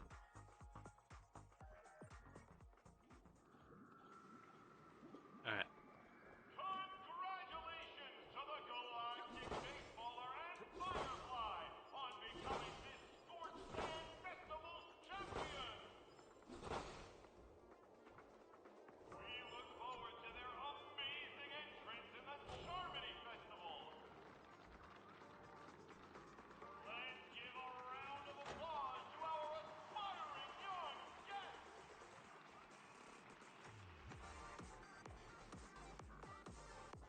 Hey, look, they got my picture up.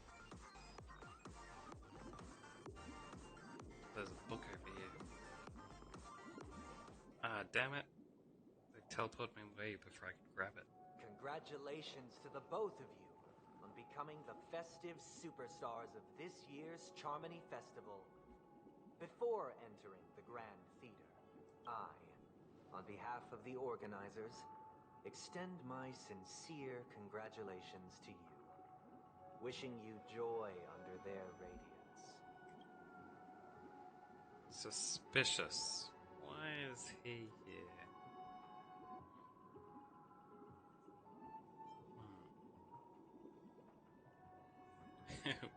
Well, I get a sincere congratulations. Where are my stellar jades?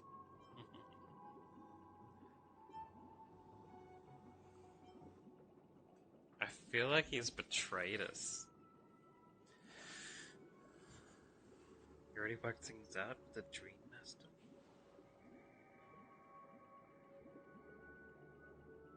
As previously promised, my sister, Mr. Yang, and I have met with the Dream Master. We delved into the truth about Penacony and its Stellaron, and have come to a consensus. Both I and the Oak family cannot acquiesce to your request. Because the Dream Master is the dude who's using it. We acknowledge the perspective of you, Nameless. Penacony does require change, but not as you propose. The planet of festivities cannot and will not revert to a place characterized by chaos, disorder, or anarchy. Through your journey of overcoming obstacles, you must have glimpsed the essence of that era. The vulnerable ruthlessly eliminated, equality non-existent, common folk living precarious lives, eking out a dreary existence. Ultimately, only heroes like yourselves manage to achieve success. But I would dare ask, if you did not possess the special status of having a Stellaron, and you were but an anonymous and frail member among the masses, which Penacony would you prefer? A dystopia for the survival of the fittest, or a sweet dream paradise for all? This guy's being kind of a hypocrite, because his sweet dream paradise is still survival of the fittest, because only the leaders aren't being drained to sustain it. Like, the only difference is that, like, the weak people don't know that they're being taken advantage of in his version.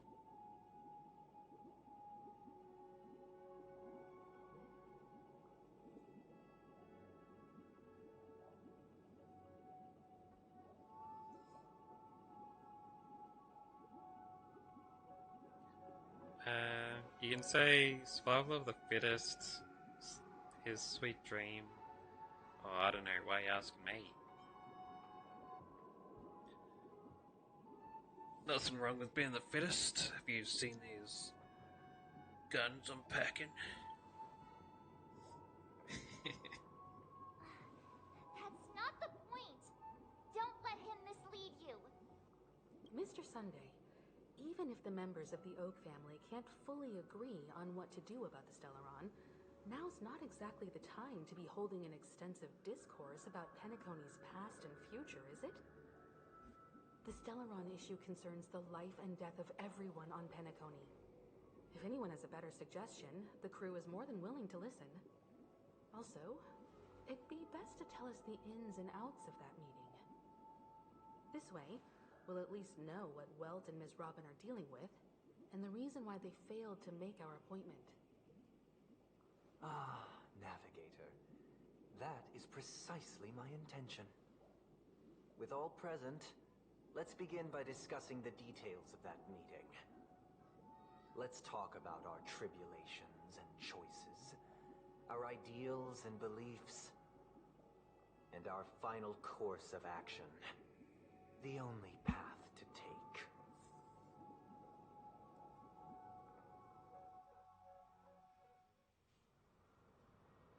A while ago.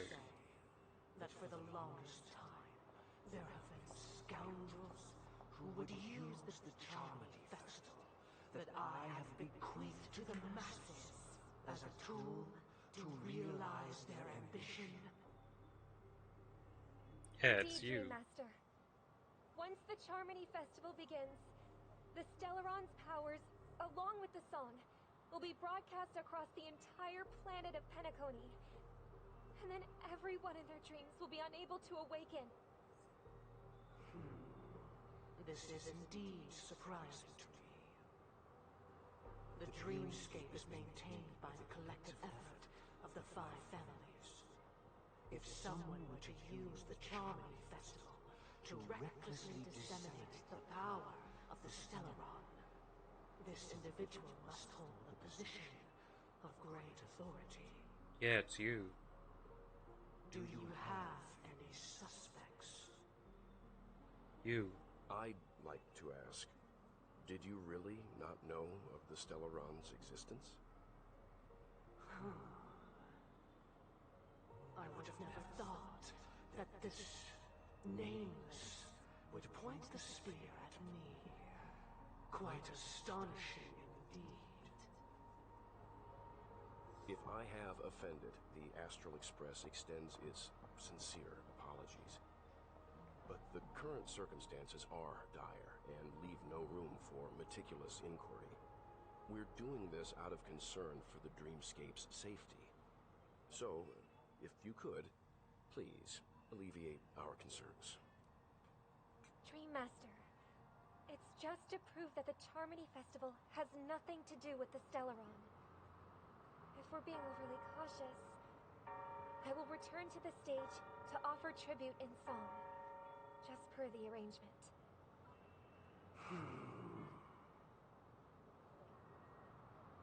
Sunday, Robin. I've watched you two grow up and know your dispositions like the back of my hand. Both of you, right now, can surely be lauded as their most devout advocates. I already know your resolve. The magnitude of this matter is enormous and cannot be taken lightly. Since Mr. Yang has asked with such earnestness, I will personally respond in kind. If there is a need, the entire Oak family will be mobilized to heed your call. Someday, might I ask you to beseech them to cast their light unto me, and question me in their stead, so that no lies may be concealed? I will do as you command. I feel like this won't work on him because he's acting like a hive mind right now. So casting it on that individual person will make it so that that person will have to answer truthfully, and the hive mind won't need to answer truthfully. Robin, could I entrust you to be present as a witness, to document the truth, and to proclaim my innocence, so that all slander may be utterly dispelled? I will do as you command. May thy will be carried out on earth, just as it is in the heavens. Oh, triple-faced soul, please sear his tongue and palms with a hot iron, so that he will not be able to fabricate lies and make false vows. Let us begin. There is nothing else to prepare. Understood. Question. Have you devoted your life to your god, never worshipping other gods? That doesn't ask if he's devoted to harmony. What if he's worshipping the god of destruction? Naturally. Do you love your god as you do yourself? always heeding their admonishments. Naturally. Have you strayed from the path expected by your god, betraying their name? Never. I'm Have you ever asking been if it's inordinate harmony. with your asks of your god, coveting more than the foundation of the creation itself? Never. Then, a final question. Do you swear to fulfill all vows, past, present, and future? With the Eon as my witness, if I do not deliver on my words, or if I renege on my vows, may I be cursed in accordance with divine law. Welcome back. They're using wordplay to get around telling the truth. They have seen your faith, and have endorsed your faith. With this, it can be evidenced... Just a moment. What is it, Mr. Yang? I have another question I hope to have answered. To my understanding, the family's harmony and prosperity have never relied on so-called divine laws. The god you both mentioned, are they truly Shipe? Mr. Yang should know that those belonging to the family toil together as if they were kin, embracing solidarity and unity under their light. That's not answering the question. Duplicity is laid bare before the harmony. Such a delicate and complex symphony. Which other god could perfectly harmonize this, if not for the Great One, Shipe? Perfectly harmonized. Therein lies the problem. It isn't an outsider lurking in the shadows who changed the harmony, but a dissonance that has surreptitiously emerged from within this very symphony itself. In the distant past, there existed an Eon. With one flick of the wrist, they crafted the laws of the cosmos. Their followers formed the Beyond the Sky Choir, spreading solemn and reverent hymns throughout the universe. Later, they fell. The route traversed by this Eon clashed with the harmony, ultimately being absorbed and fused into it. The chorus that once reverberated across worlds fell silent, and when it echoed anew, it was transformed into the hymn of harmony. Though an Eon may perish, paths with no masters still linger. In the all-forgiving harmony, echoes of bygone dissonance may subtly arise. Mr. Yang. Being overly astute can be a detriment. Especially when you find yourself alone and without allies. Basically, it's like, oh shit, you caught me. Guess we gotta, get rid of ya. So this is how it is. For the sake of our grand cause someday, please afford these two an opportunity to rest. What? Sunday knew he was a traitor. He's... Sorry, Robin. It's just you. I did not wish for you to know this. It's a pity that things have turned out this way. It's a pity that you turned out this way. This is the true reason I can't sing. The shadow that envelops Penacony is actually... You're a bit late on noticing that. I was saying that yesterday when he started saying strange stuff. So I saw this coming. Someone's knocking. I'll be right back.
Hello?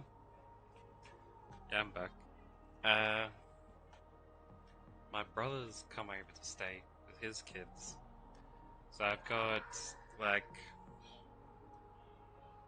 5 nephews and a niece all here. So you probably hear them running around screaming and stuff in the background.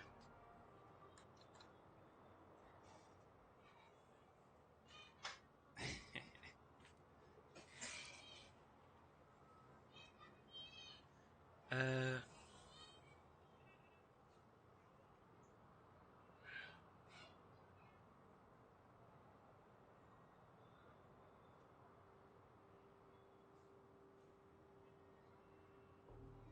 yeah. They had me take away the Nintendo Switch from them because they go absolutely nuts. Since I think it's slightly influenced from me being, you know, someone with social anxiety and an introvert and stuff. So since I was a kid, I've spent a lot of time, you know, not going out and just like playing games and stuff. Anyway, it's kind of like poisoned their view on video games. So all my siblings really, really don't like their kids playing video games. They try not to let them touch them at all. And yeah, so they let them play a little bit when they come over and stuff like that. But as soon as they start getting excited about it, they take it away because they start going crazy, just screaming and hollering over the games. But yeah, they wanted me to go out and drink alcohol with them, which, you know, they know I never liked drinking alcohol, but my whole family likes drinking alcohol. It's seen as not participating in being social if you don't drink it. So yeah. Anyway, I said I'd go out and hang out with them after I'm finished doing this stuff today. But yeah.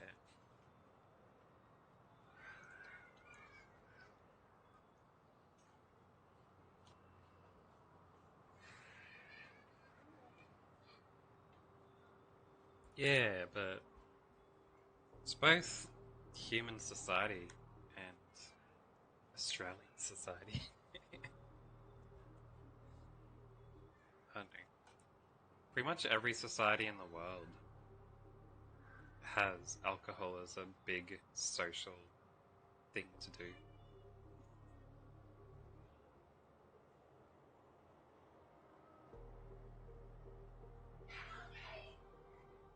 Yeah. So, hey, what can you do? Oh, whatever. Let's go back to this. We were never children of the harmony. Our ideal paradise could not have been crafted by Shipe. True bliss can only be guaranteed by the one who transcends the many.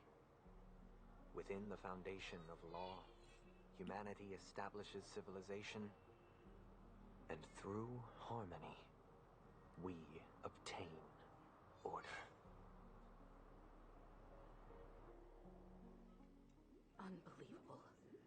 To think that there would be remnants of the Order on Penacony. What have you done with Mr. Yang and Miss Robin? Don't worry. I just gave them some time alone to ponder their fates.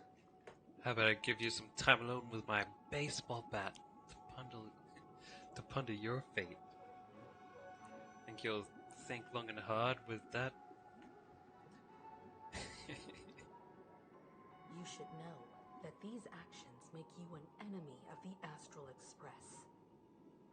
Should we need to stand against the Nameless, it would only be myself and the Oak family involved.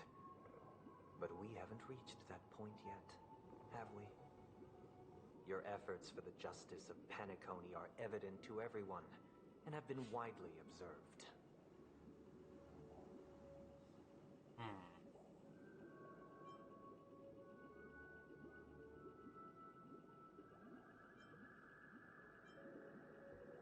Stop beating around the bush and get to the point.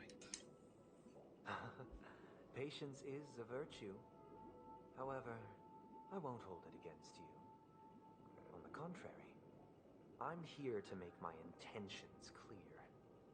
My bat's about to make my intentions clear. If it is the order that drove you to imprison Welt and Robin, and you're using them to coerce our compliance, then there'll be no point in entertaining any type of discussion. Yeah. You're mistaken, Miss Himiko. They are in very safe hands, and just as the family has always proclaimed, no one can be harmed in the dreamscape, least of all in the beautiful new world belonging to the Order.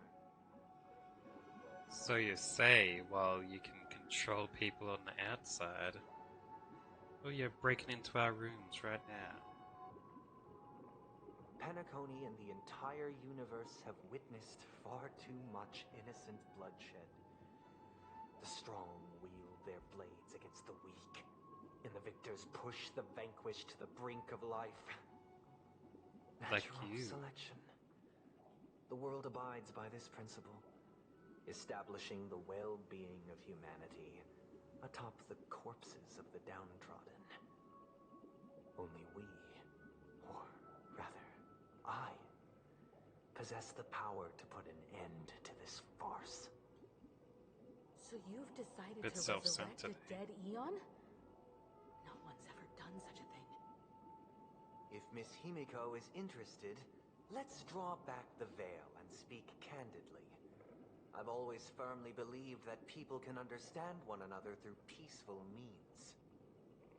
I'm willing to divulge the unembellished truth as to the intentions of the Order's Pathstriders, so that you will make better judgment for the Astral Express, for Penacony, and for this stretch of the universe. Words can hardly do justice to the beauty of that ideal. So, come with me, everyone. Let us retrace our steps and see once again where this road leads. Huh?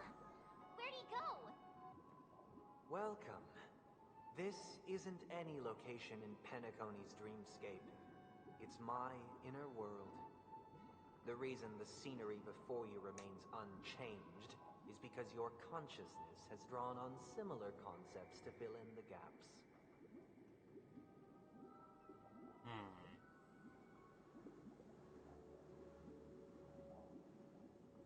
You've imprisoned us? Did you do the same to Welt? It's a tuning process. Stronger in effect and more draining on the mind. The gray-haired guest has experienced it before, so he should understand what it entails. Tuning allows you to intuitively grasp my feelings, which also means that I cannot hide anything from you. Now, everyone, please look at the huge screen. The road we once took begins here.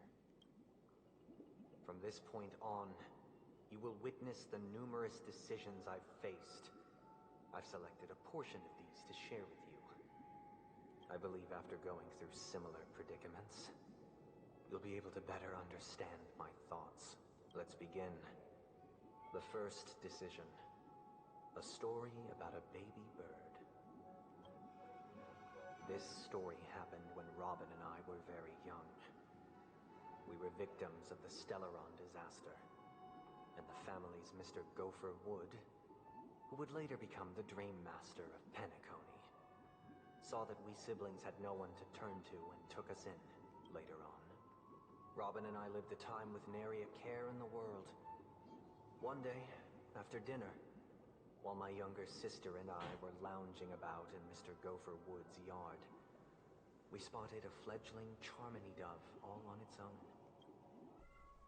That baby bird was tiny. It didn't even have all of its feathers, and it couldn't sing. When we found it, it was already on its last breath. Having fallen into a shrub, probably abandoned by its parents, we decided to build a nest for it right there and then. However, thinking back, that winter was unusually cold, with fierce winds at night in the yard, not to mention the many poisonous bugs and wild beasts in the vicinity.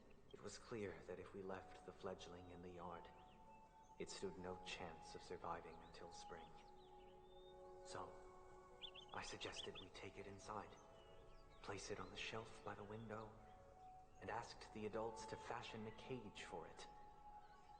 The garden doesn't look like it's winter there. We decided that when it regained its strength enough to spread its wings, we would release it back into the wild. The tragic part, something that we'd never considered, was that this bird's fate had already been determined long before this moment. Its destiny was determined by our momentary whim. Now, I pass the power of choice to you all. Faced with this situation, what choice would you make? Stick to the original plan and build a nest with soft net where the Charmony dove fell. Or build a cage for it and feed it, giving it the utmost care from within the warmth of a home. I eagerly await your answer. Why?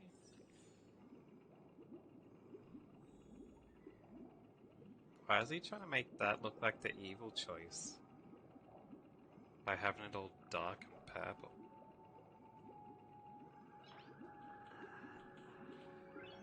Nice.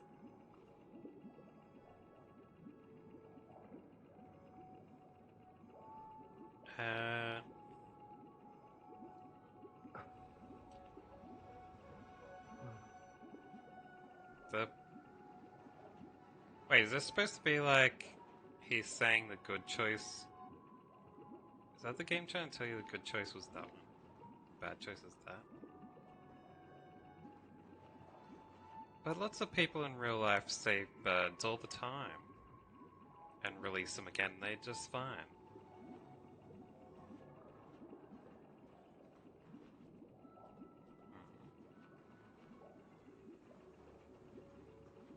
I can talk to these people about it? That guy just casually throws this kind of question at us? What exactly is his deal? But fine, I'll answer, I guess. If it were me, I guess I'd choose to build a cage for the little Charmony dove. After all, leaving it there, it's bound to get hurt by wild animals or something. And that'd just be too sad.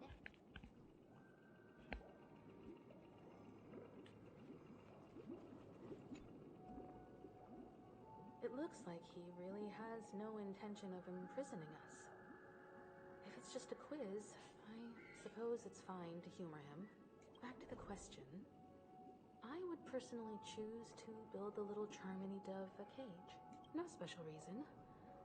I do think that a fledgling should have the right to fly into the sky. But if it can't even live to that point, then there's nothing to talk about to begin with. I can't decipher his intentions right now, but based solely on that question, I would probably choose to build that dove a cage. Even if I was gonna release it back into the sky, it'd have to be strong enough to fly first. If I left it where I found it, I fear it'd never get the chance to fly ever again.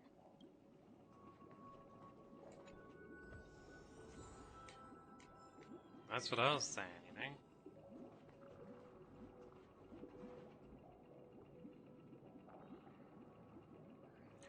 Though if it was real life, I'd probably call someone who knows how to handle these birds and give it to them to care for, not try and do it myself. So I'd really choose neither of these options. Okay. Yeah, have a professional look after it, which would be a third option. So it's not really letting me choose what I would do with his two options. There's more than what he can see in the world.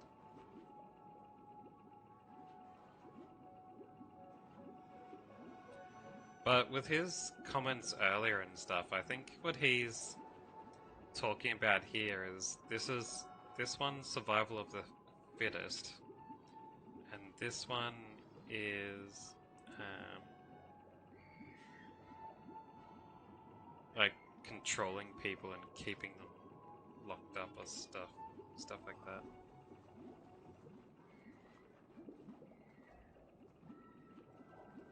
Pardoning, I'll just go with the truth.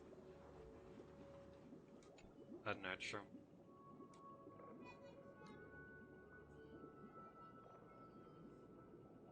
Yeah. I'm happy to see that you made a choice similar to ours. If your mind is made up, let me reveal the outcome of this choice. We passionately nursed it back to health, preparing only the best food for it every day. We even preened its feathers. Later, on the day that Robin left Penacony, we opened the cage door and let it fly back into the sky.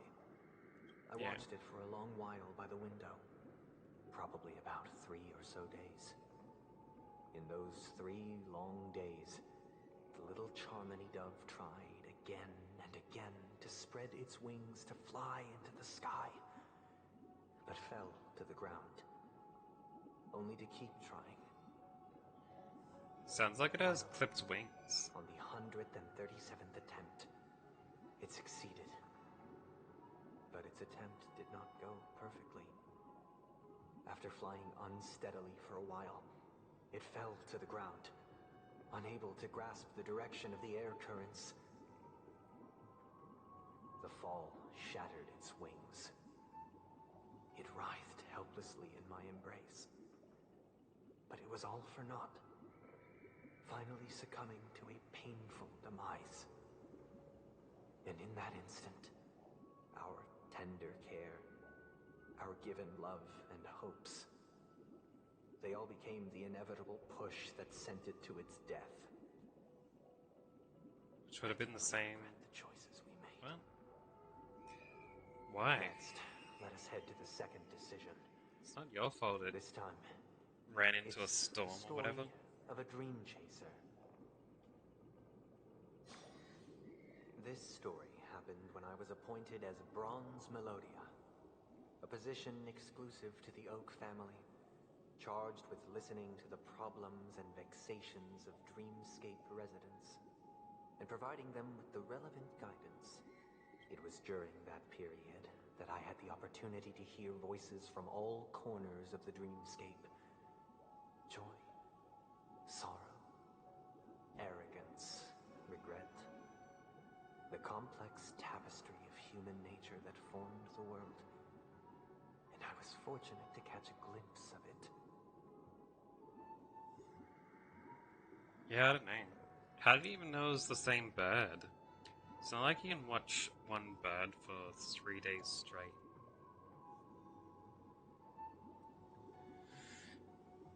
And like, if I was having that much trouble flying, as I said, it either had clipped wings or something like that. I guess they had it locked in a little cage the entire time and never helped it practice flying. Because that's what they do with a lot of captive birds, right? They help them fly short distances a few times to get them strong enough.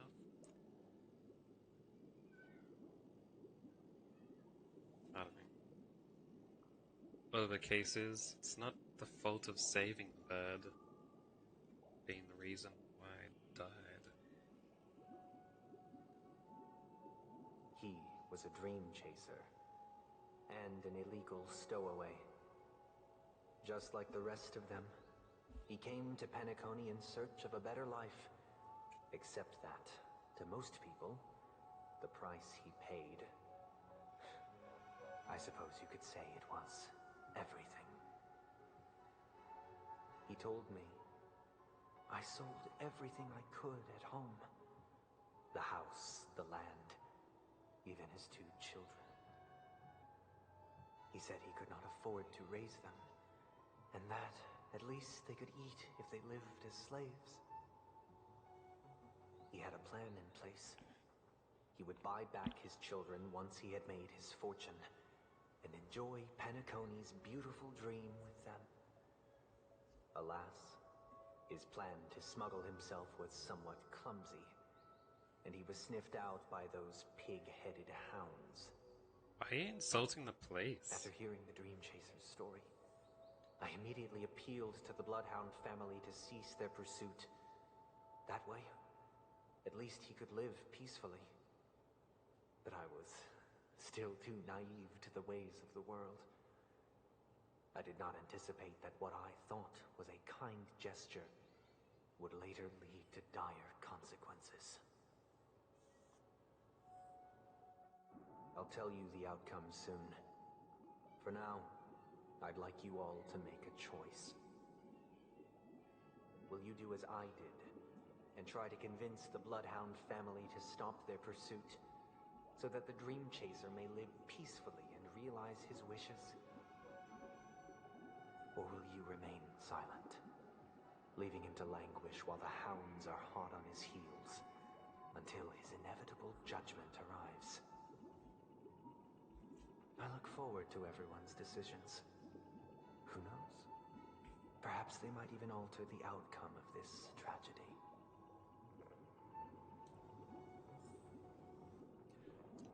I wouldn't help him. For one, he sold his kids in the first place, so I don't think he really deserves to get his kids back. 2, if he was so poor and everything where he was, why'd he come all the way to this, theme park world to try and help his family? He should have looked for ways to help them where he was, or go to like a closer and cheaper location than this place that's supposed to be like super expensive to go to. Sounds like he was more like a gambler addict or something to me. Could have been. But whatever the case, I don't think he should be helped. Rather, if he found out about it, because apparently the kids were sold as slaves on Penacony. If he found out about it, he should have instead sent people to save the kids, but don't save the dad. Get them into like a orphanage or something, which they'll be looked after, not leaving them as slaves. Anyway, let's talk to everyone. See what these guys' opinions are. This question... Surely it has some connection to the baby bird story. And this connection is precisely the breakthrough Sunday aims to use to persuade us. I'd probably choose to ask the Bloodhounds to cease their pursuit.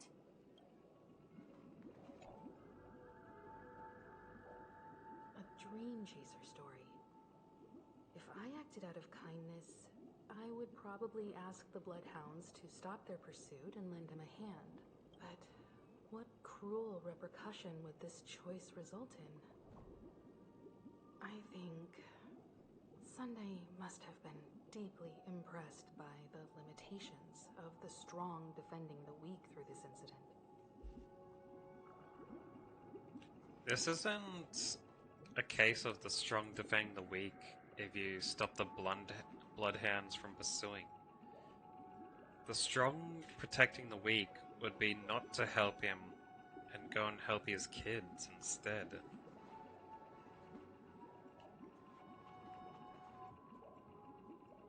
Because there's multiple levels of the strong.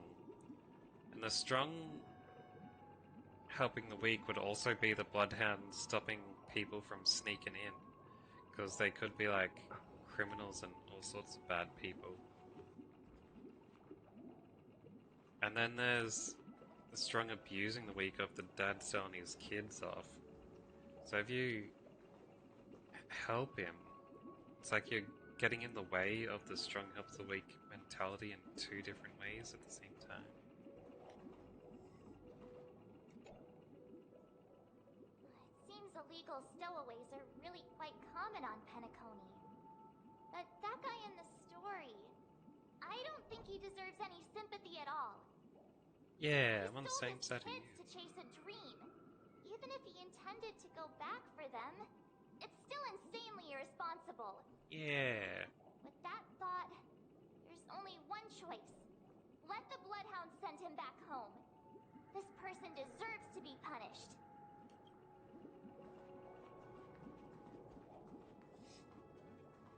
I agree with this one. Make the decision. You, like me, are pondering whether a different choice could have led to a better outcome. Pondering? Sadly, his fate would only be more tragic. What do you mean, pondering?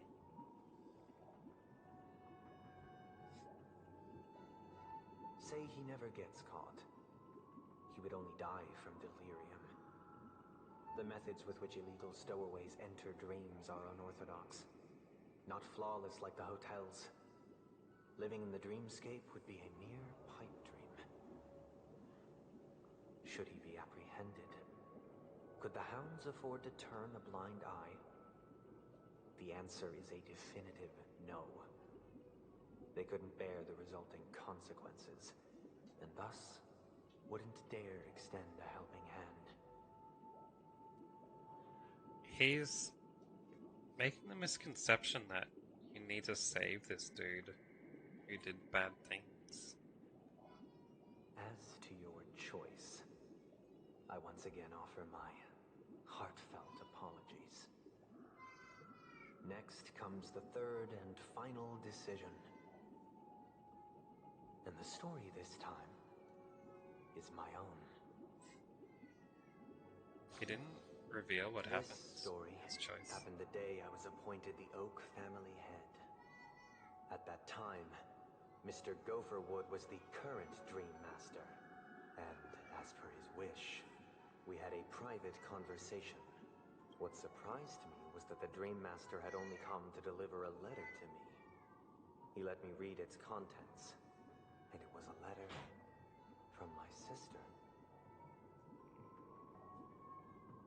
The letter contained the usual pleasantries, anecdotes from her travels, nothing out of the ordinary. Just as I started wondering how this letter related to our discussion, the Dream Master began to speak. Do you know who wrote this letter? My sister, of course. But why would you personally visit me to hand me a letter from my sister containing mere trivialities? To help you grasp the full scope of this issue. Do you know where Robin is at this moment?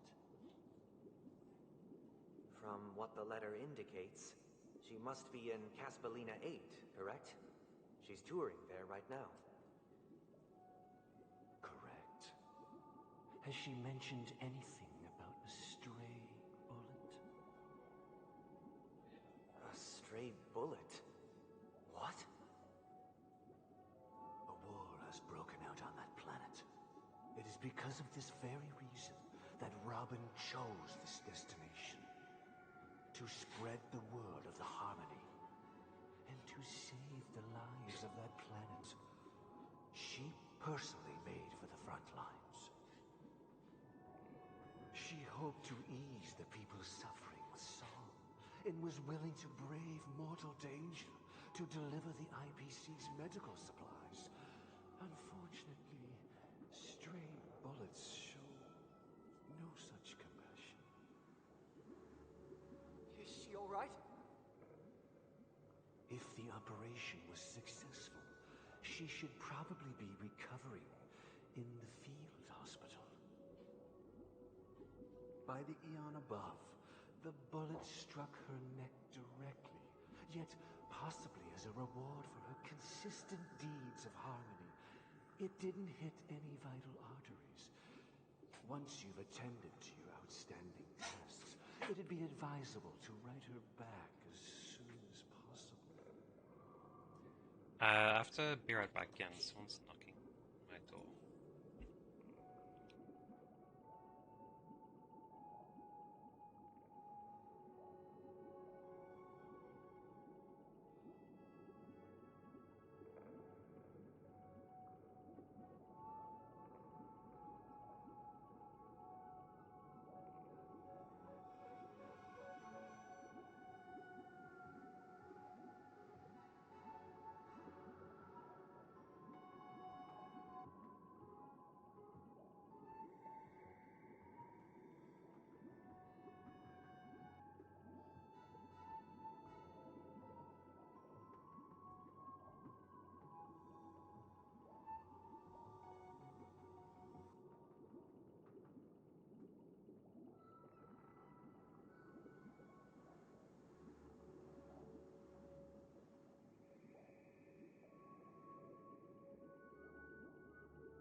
Alright, I'm back.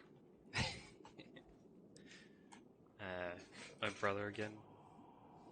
He was like, "Oh, you still going?" It's only been like what, 20 minutes since he's last asked. He was like saying I should get drunk on stream. He's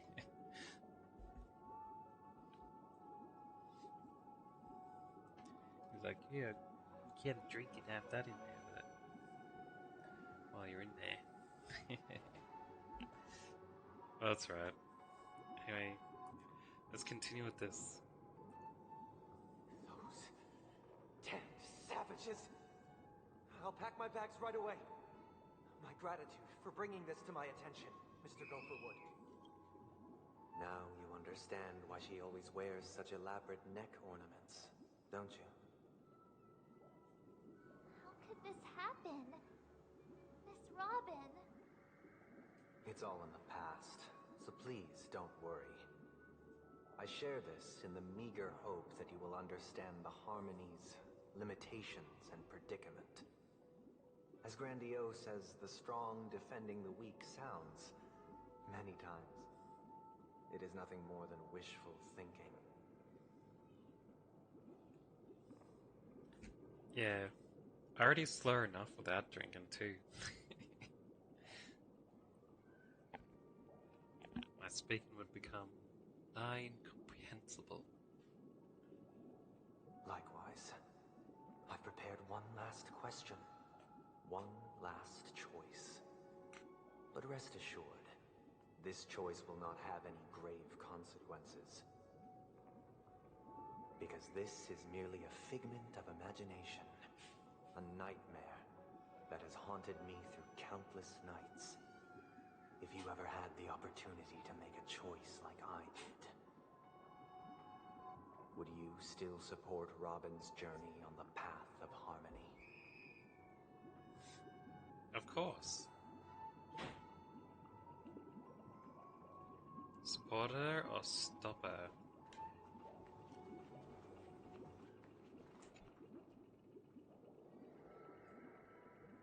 Miss Robin's courage is admirable.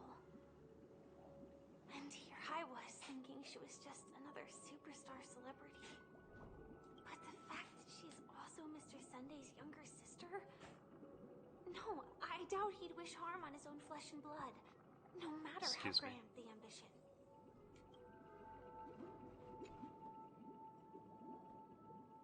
I often feel like I've dreamt of similar scenes on certain nights.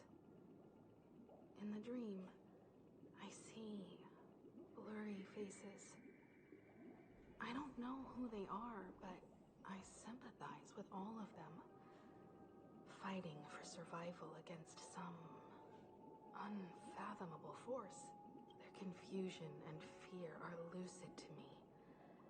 But I also remember they chose never to give up. Just like Miss Robin. If Mr. Sunday's question leaves you puzzled, you should find the answer from your own experiences. With each trailblaze, dangers and tribulations will surely follow. But would you ever back away? Would you stop March and Don Hung from reaching their next destination? I believe you have an answer of your own in your heart.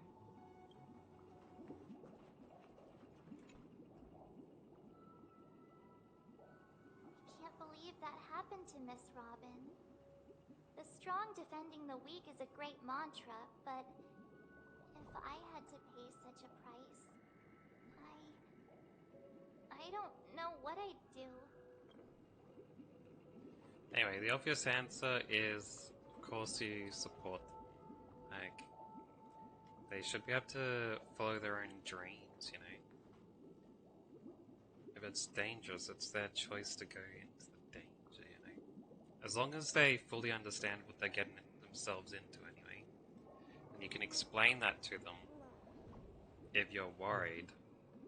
But otherwise, it's their own choice, is my opinion.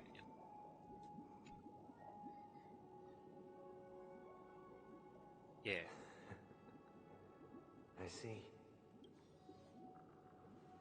I am now aware of everyone's stances.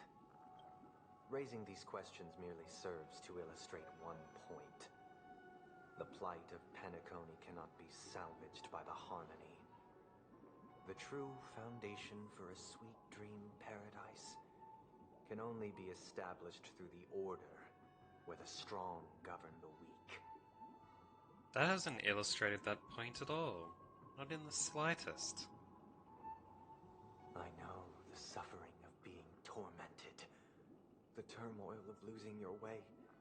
How sorrow, and even despair, set in when matters don't work out. All of this causes me unending pain. Because this is not what happiness is at all. Right. So, rich boy regretting that a bird that he raised died, or at least felt heartbreak over seeing it die. And then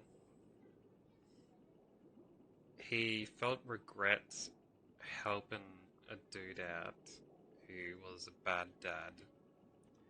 And then he stopped his sister from following her dreams because he was scared about her getting hurt. And he's saying this is the reason why everyone in a dream world should be trapped there forever and forcefully made to be happy. Is that what he's saying?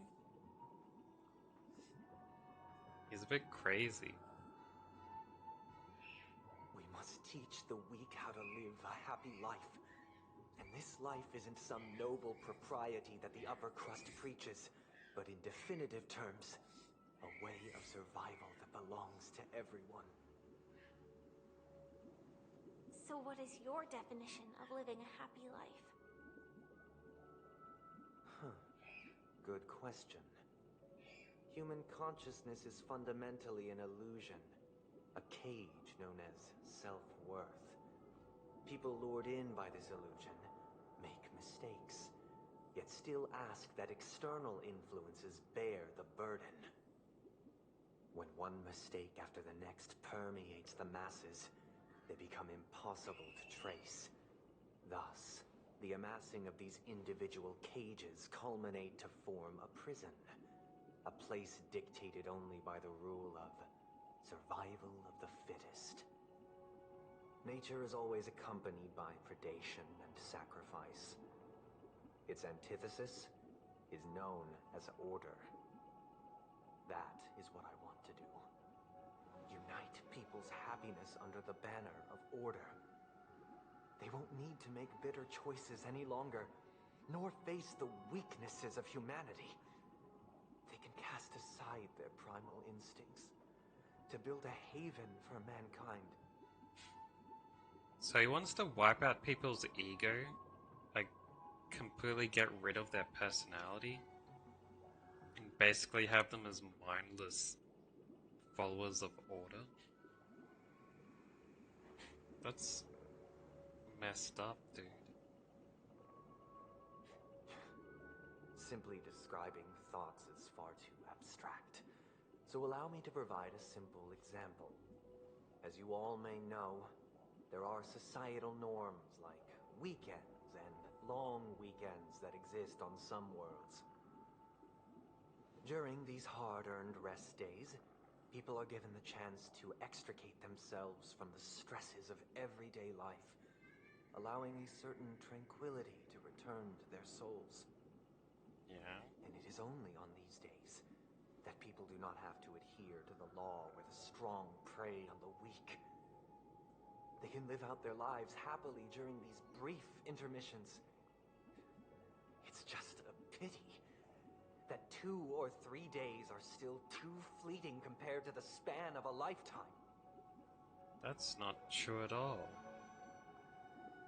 You still need to worry about, criminals and like subscription fees and bills and all these other types of things. That's all different forms of the strong preying on the weak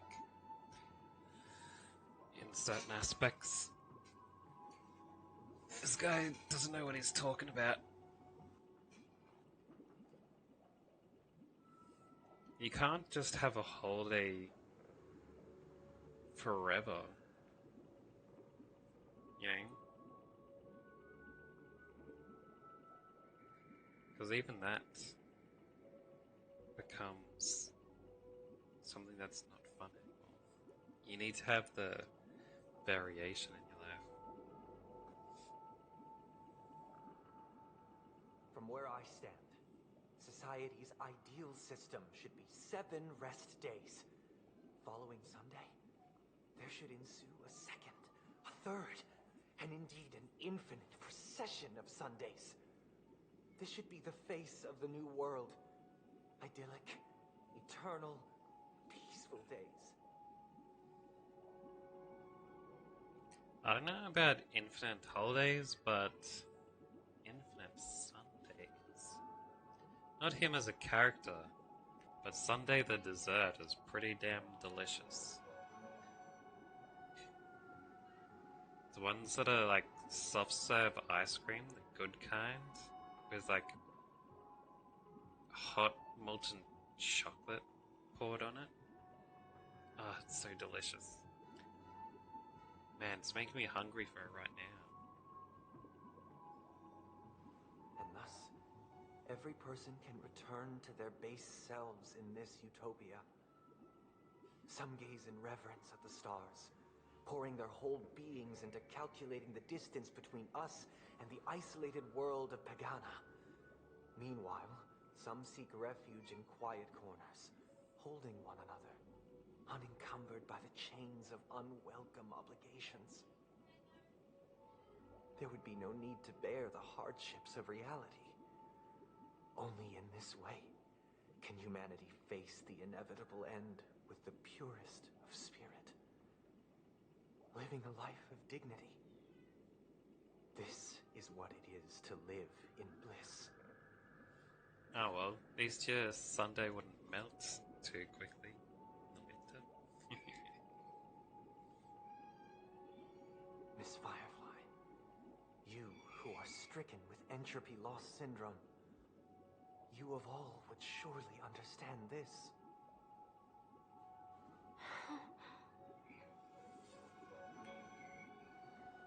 It sounds like a flawless theory.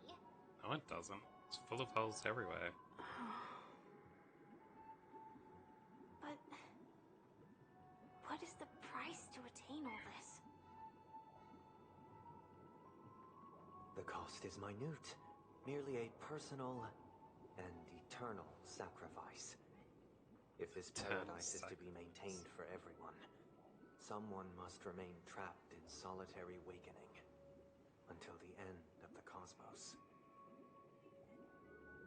Awakening. Which means that this so-called paradise is still a dream. Stepping into this paradise means forsaking reality, correct? She's talking like not she's forsaking, but transcending. Flesh, blood, sorrow, weakness. If the physical is the root of spiritual suffering, it is only logical that we defeat it. But in this supposed bliss, people won't have defeated their demons. The chance to overcome their tribulations would be forever lost to them. In other words, it is an escape. That's another way of understanding it. But there is no shame in escape.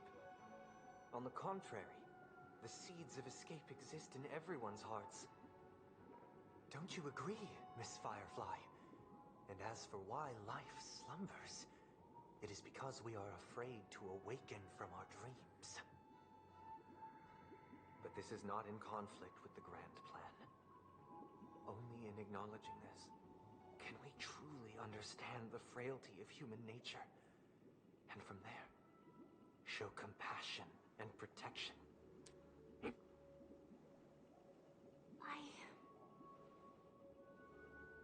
I admit that you are a born leader. Your perspective on humanity brims with pessimism. Yet you express compassion for all, even when your heart pities them. But unlike you, I live for the self. From my perspective, individuals making choices for themselves is their birthright. The want to escape may be innate in the weak. But whether they are weak or not, it is not up to another to decide. Perhaps in your mind, you also view me as weak?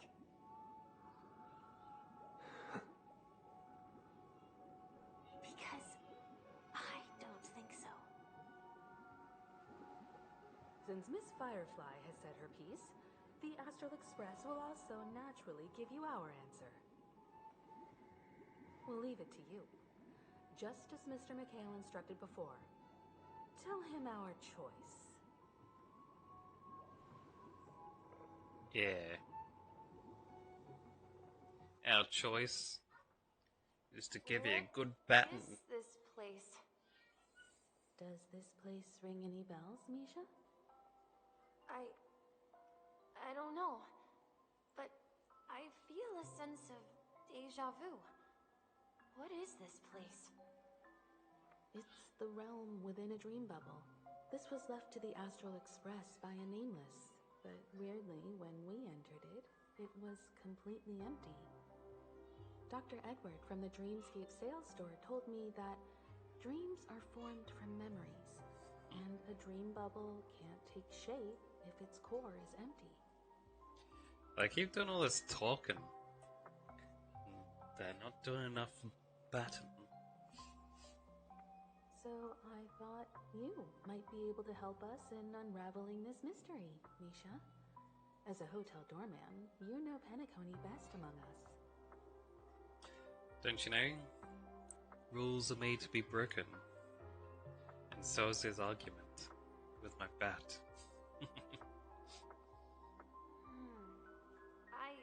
I don't know much about dream bubbles, but if you want to figure out what this mansion is, I'll do my best. I'm counting on you then. Himeko, I still don't get it. Why were you so sure that Misha had a connection with this dream bubble? I wasn't sure. It was just a hunch. But since Misha feels familiar with this place, my hunch might be correct.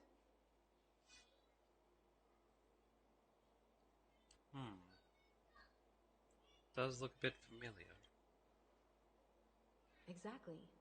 This is where you and Firefly encountered death, which we now know as dormancy. Considering its connection to Dreamflux Reef, it's not surprising it appeared here. The question now is, who brought you here? Based on the clues we have so far, it's unlikely to be that masked fool. So identifying them is crucial to us. We're drawing closer to the truth once more. Let's give Misha some time, as I believe he'll unveil the secret of this dream bubble. Alright, but there are doors all over the place. Which one should we choose? Do you have any idea, Misha?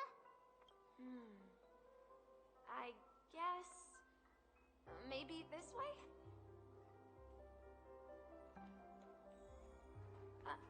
I'm not entirely sure, but... let's give it a try. Got it. Wait, you managed to choose... Weird. This place is quite different from the hotel. But I feel like I've been here before, and even lived here for a while. If I remember correctly, there should be a fireplace down that hallway. Clocky and I used to sit by the fire, listening to the crackling of firewood. And the room on the other side was the toy room. I loved spreading out all the toys from the box on the floor and making up stories for each of them. Hold on. This doesn't make sense. Didn't I grow up in Dreamflux Reef? So, what is this place? This could be a case of amnesia. Don't worry, Misha. It's common for everyone to forget certain aspects of the past. Those memories haven't vanished. They're just lying in the depths of your mind. We can surely get them back. Since this place seems familiar to you, why don't we explore a few more rooms and see if you can recall anything more? Man, I thought I was about to do a big boss battle. Let's check out the rooms I just mentioned. Now we're going back to this random thing again. Hey, let's check over here first, I guess. Mikhail, that's the name. Now we all know him as the Watchmaker. So, who is he talking to? Do you know anything about it, Misha? I'm Was sorry. there supposed to be words I before don't this? know much about the Watchmaker. But, Mikhail... Anything special about that name? Mikhail is Grandpa's name. Grandpa? Do you mean you're the Watchmaker's grandson? But we haven't heard anything about the Watchmaker having descendants. And the name Mikhail is not rare. Perhaps it's merely a coincidence. Could you tell us more about your grandpa, Mikhail? Yeah, sure. He was a seafarer who fearlessly ventured into mysterious seas and storms. He was always on the sea and had lots of friends who accompanied him on his travels. He didn't want me to call him Grandpa because that would make him sound old. He believed he was still young. The name Mikhail was given to him by his parents, Mahaley and Elise, both renowned seafarers. Every time he came back, he'd share his logbook with me and tell me about his adventures at sea. I want to become a great adventurer, just like him. It appears that the Seafarer has nothing to do with the Watchmaker. So, perhaps it's just a coincidence? So, where is your grandpa now? He went off on a new journey, and it's been quite a while since I last saw him. So, where has Clocky gone? Did he leave to protect Dreamville?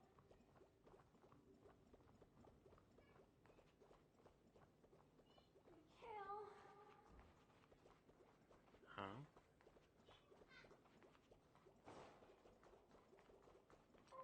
Ah, so the words that we're talking about are the ones that appear like that. Tick-tock. It's those voices again. Tick-tock.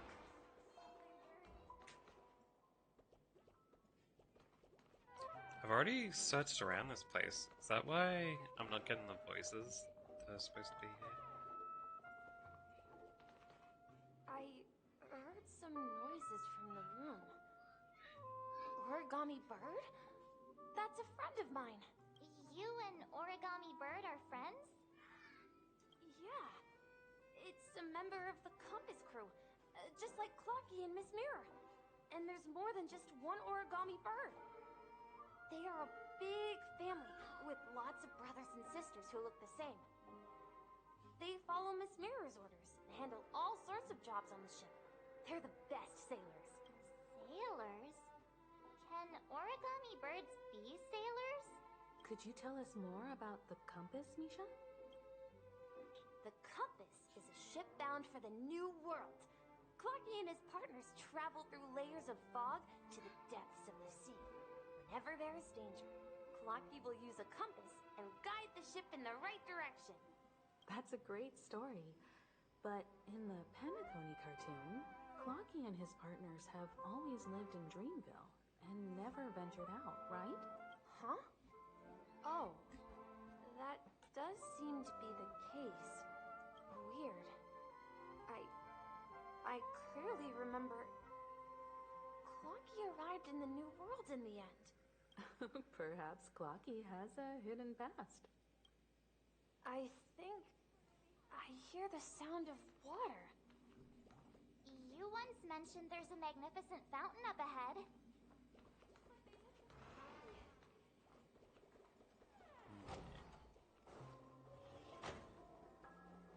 Look, there it is! The water resembles a precious jewel embedded in the dreams of all seafarers. Every time I gaze at the shimmering lights beneath the waves, it feels as though I'm back in this place, standing by your Am I gonna crash? No. Have you recalled anything, That was lucky. Misha? Yeah. My stuff I is... saw these sentences in Grandpa's logbook. He used to say that despite the perils of the sea, whenever he stood on the deck in the afternoon, overlooking the sparkling waves, he would think of this fountain in front of his house. He often said that those moments felt like returning to his family's side, and the difficulties at sea didn't seem quite as challenging.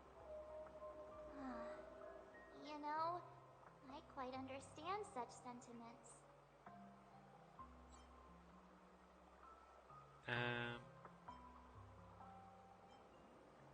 Talking like an elder. I'm not an elder. I was just being a bit sentimental. Perhaps every adventurer far from home carries a fountain within their soul. Even though the other side of the sea remains shrouded in the unknown, the fountain in front of his house serves as a compass, leading him back to his cherished ones. Yeah. While Grandpa was at home, we would stand by the fountain and place the compass, a toy boat that I made, into the pool. Back then, I would ask him when I could go on adventures like him, and he would always laugh and say I was still too young. It seems this Mikhail is truly a seafarer and has nothing to do with the watchmaker. Yeah, well, I quickly went and refreshed the things.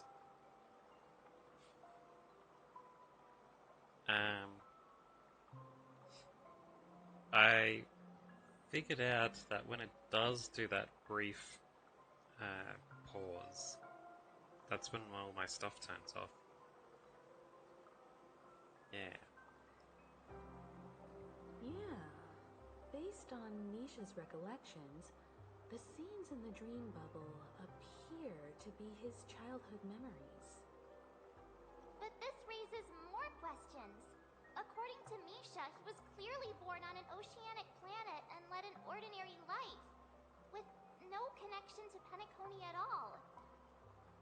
Could this be some sort of metaphor? Perhaps the sea refers to the memory zone. I'm sorry. I don't know, but my memories keep pouring out uncontrollably, like water flowing from a fountain. Perhaps I'll remember more things if we go further. Might be my computer overheating or something.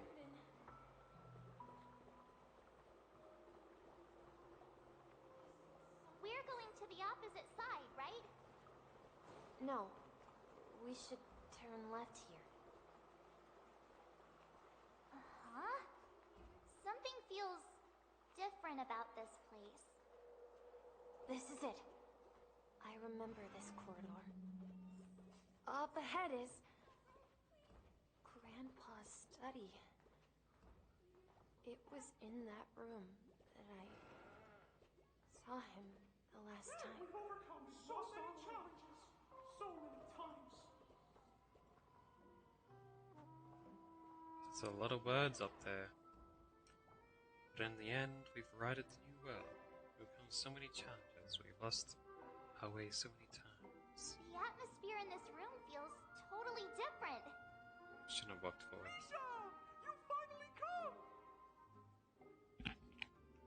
Lucky! You're here! Yeah. This is the room where we first met each other. Are those books on the bookshelf logbooks left behind by that seafarer? Yeah. Whenever he came back, he placed a logbook on the bookshelf in his room.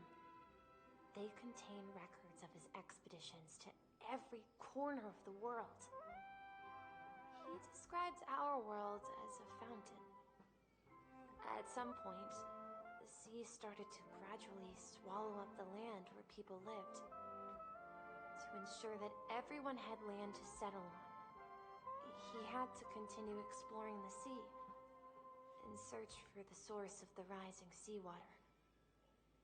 On that day, he called me to his study, telling me that he was embarking on another journey. However, I could sense the gravity in his expression. It was the same look I had seen on my father's face before his final voyage. I asked him if I could go with him, but he said that my adventure lay elsewhere and told me to stay home and patiently await a certain sound at the door. What sound? He told me about a vast ocean in the sky, an ocean of stars. He spoke of a train that transports children with a desire to venture far away, traversing the sea of stars without ever stopping. Talking about our train. He said that he knew the crew on the train, and that he had asked them to take me along. He said the journey I had always dreamed of would start there. So you're gonna come with us from now on? Train? Could it be? It's the Astral Express. I remember now. Grandpa's friends are a group of nameless who came to this world to resolve a disaster caused by a star. Then, By a star. He gave his pocket watch to me. It was his cherished treasure, appearing in every one of his adventure tales. He explained that difficult times were ahead, but assured me that the watch would guide me. He said, as long as I kept moving forward, I'd eventually reach my desired destination. And then, it was as if I heard the distant sound of a train whistle, echoing throughout the room. Exactly, Misha! And then we followed that whistle, didn't we? Yeah. I think I can still find the way we took back then.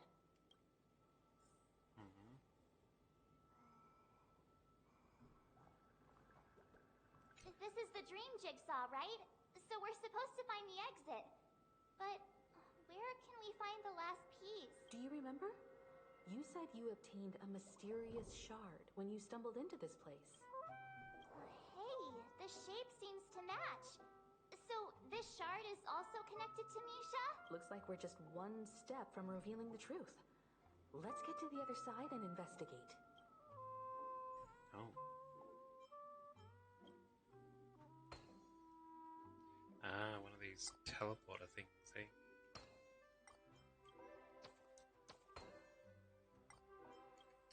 And the last piece. No match for me.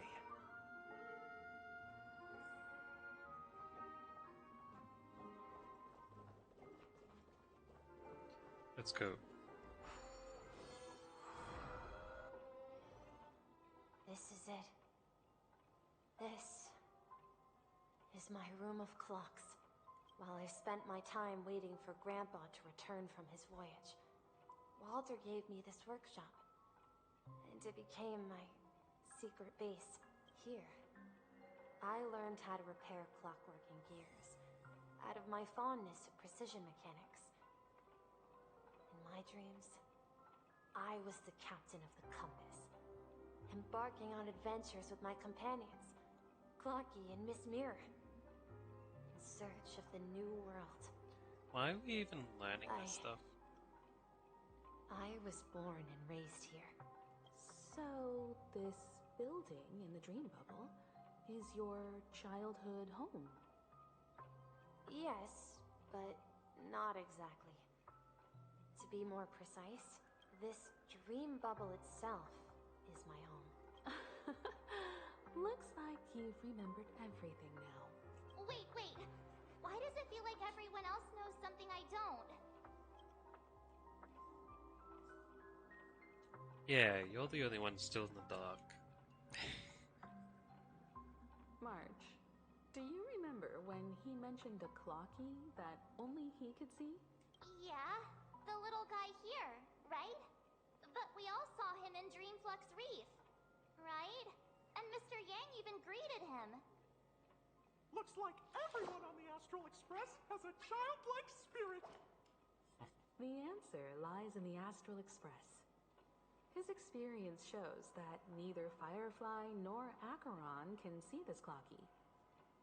And when we were in Dreamflux Reef, you may have noticed that for some reason, nobody outside of the crew had ever talked with Clocky.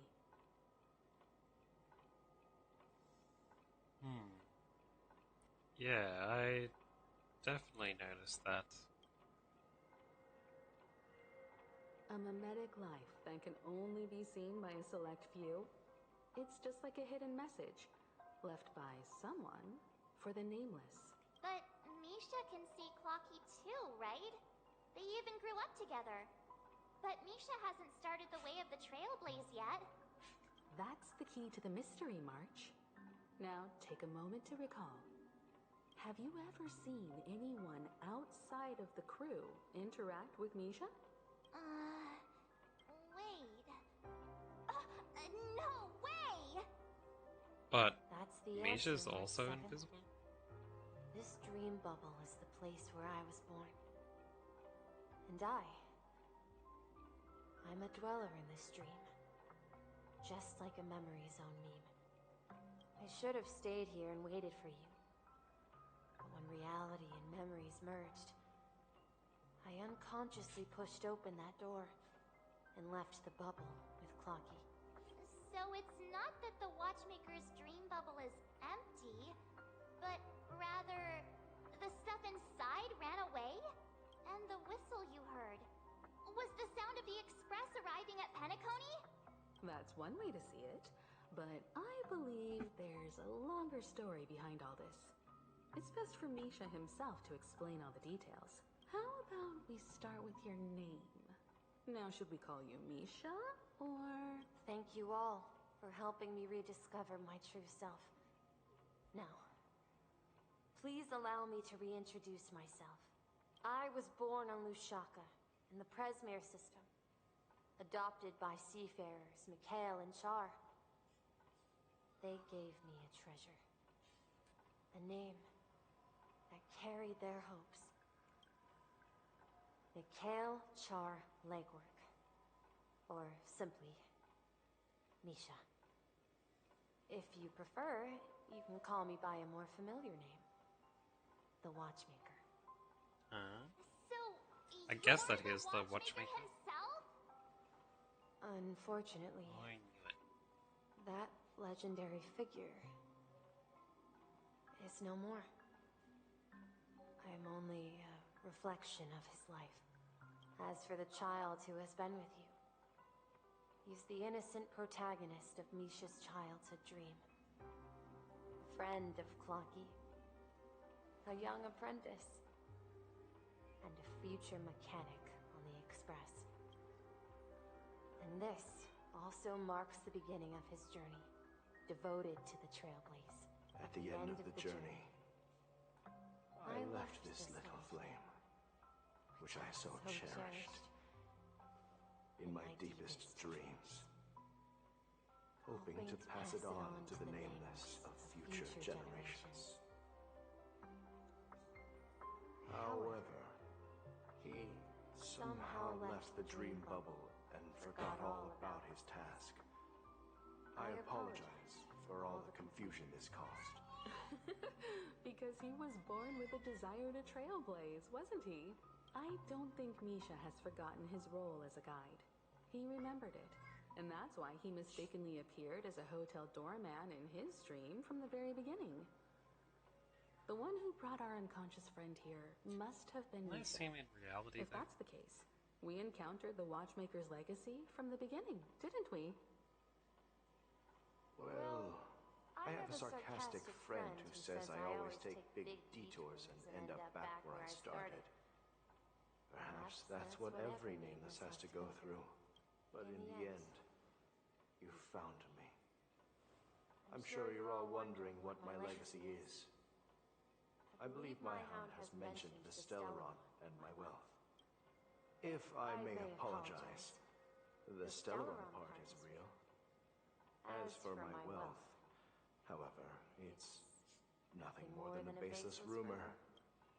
I left my homeland as a child and embarked on the journey of Trailblaze. I traveled to various planets until finally reaching Asdana, where my friends and I built the original Penacony and fought for its future ever since.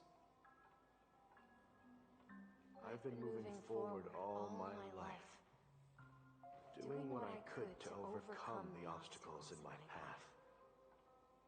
But ultimately, my journey reached its end, and I left behind no possessions worth entrusting. So, if you ask what's left within this worn-out train engine that can be called a legacy, I suppose it's the things that are still burning in the engine's furnace, now that you're well aware of the current situation of Penacony. I certainly hope that you'll help me get this world back on track. But I'll leave that decision to you, for the path of Trailblaze is never paved by others. All I have for you is a story and 2 gifts. I want to give you my pocket watch. It has accompanied me throughout my long journey, guiding that naive child forward, and has been blessed with the presence of so many great people up to this day. And my hat, too.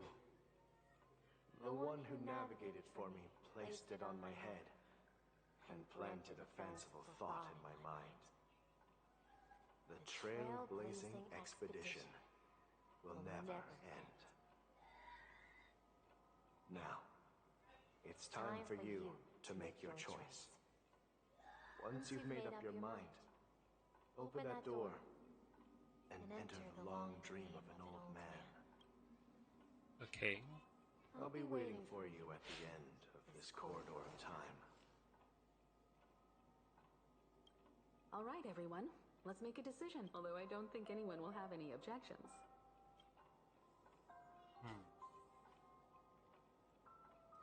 Let's trailblaze. Of course. We've come this far. Surely there's no other option than moving forward. In that case, it's unanimous. Then let's proceed together to the end of this dream and tell Mikhail our decision. Is he in this room? Thing? Alright. Let's go.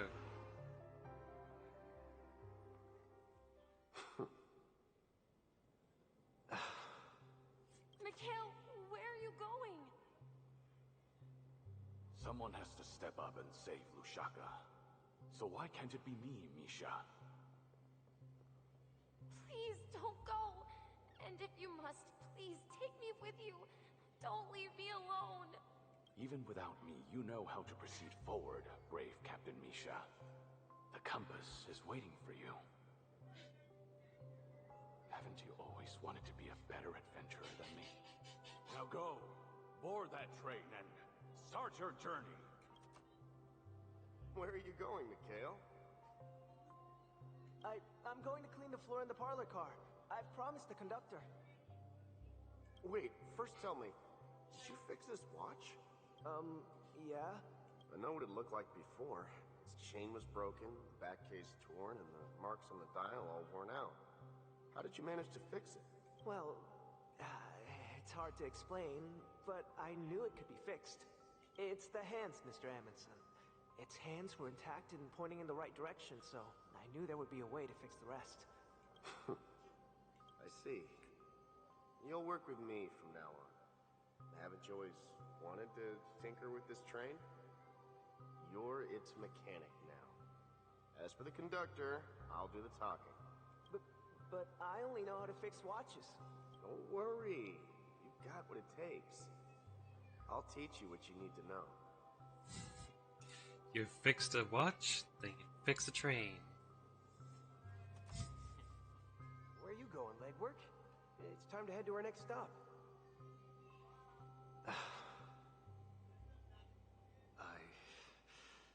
I'm staying in Astana with Rosalina and Tiernan. I see. This place reminds you of home. The people of Astana have only achieved a tiny victory and still have a long way to go towards true freedom. Hanunu needs us. Don't worry, not all journeys lead to the stars. Even if I leave the Express, our path of trailblaze will continue. Yeah. I knew you wouldn't stay on the Express forever. Leave in peace, my friend. And, take this with you. This is Mr. Amundsen's hat. But why? When he departed, he said he would leave it to his best student. Well, I suppose the time has come. Farewell, legwork. Take care of Tiernan and Rosalina. And don't forget to write to us. Where are you going, watchmaker? Don't worry, Micah. Just going on a little trip. Someone has to be at the forefront of the interstellar frontier, and I'm the only former nameless in Penacony. So why can't it be me? Because you're all we have. Have you forgotten about Tiernan? The cosmos is way more dangerous now. What will happen to Penacony if we lose you too? But what will happen to Penacony if we don't find a way out?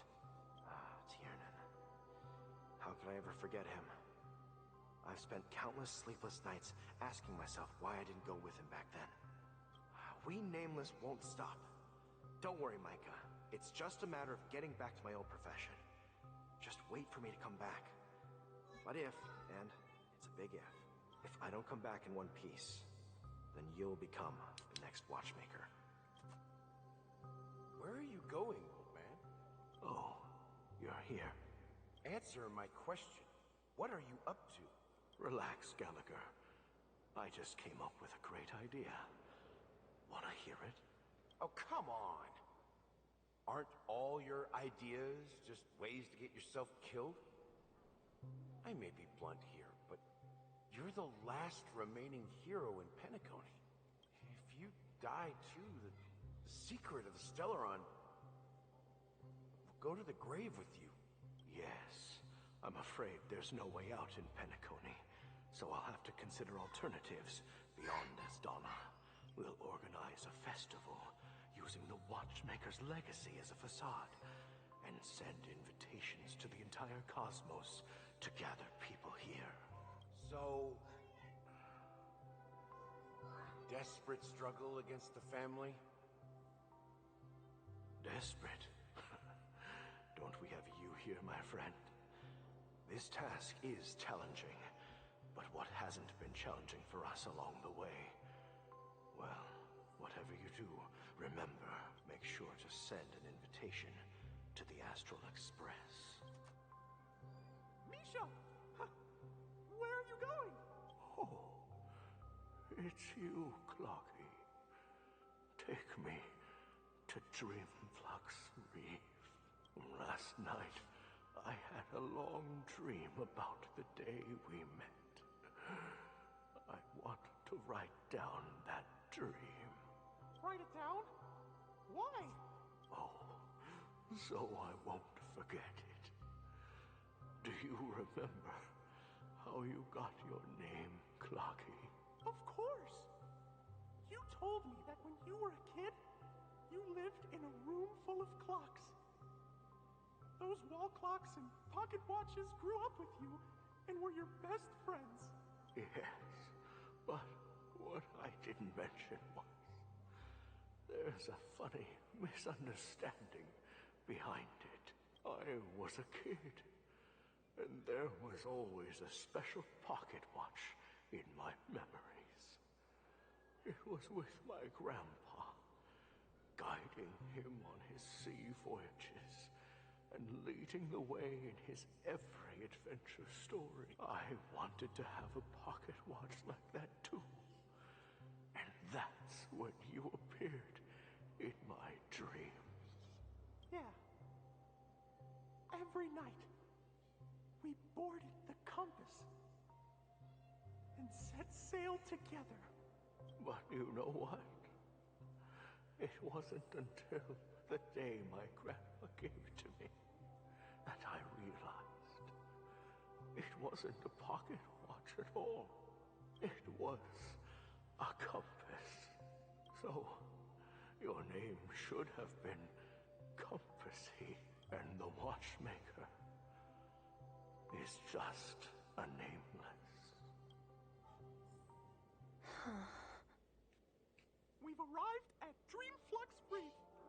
So, where to next? You know, Clocky, I don't think I'll be going anywhere else.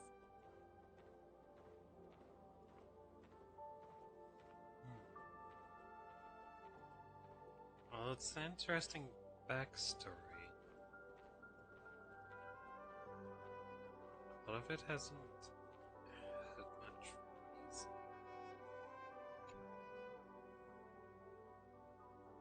I've traveled far enough. It's time for a little break. Oh. So, we'll set out again. When you're rested? No, I'll stay here. And then, this is where it ends. This is... where it ends? What do you mean, Misha? You told me that the trailblazing expedition would never end. Yeah, that's what I said. So now, it's up to you to decide your next destination. My next destination? What's that supposed to be? I've been following you. Misha?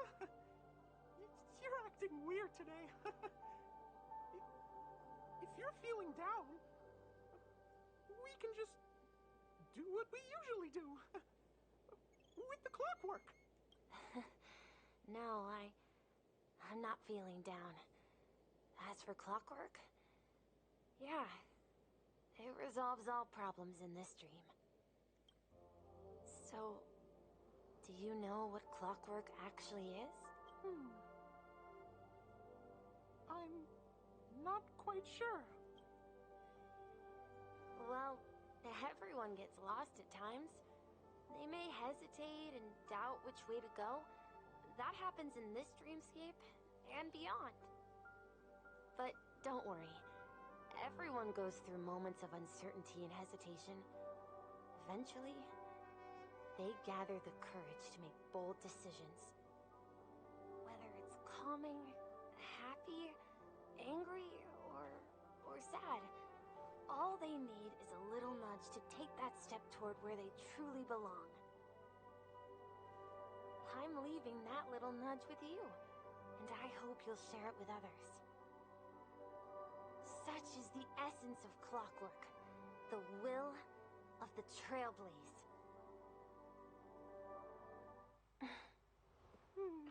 Clocky's hands spin around non-stop, indicating confusion, frustration, and weakness. But ultimately, people still need to move forward. Just like your hands, always pointing ahead. This is where my journey ends. From now on, that's where he gets the hat from. Trailblazing means taking paths your predecessors forswore, and venturing even further. The Penacony in Mikhail's dreams does not belong to Order. Whoa.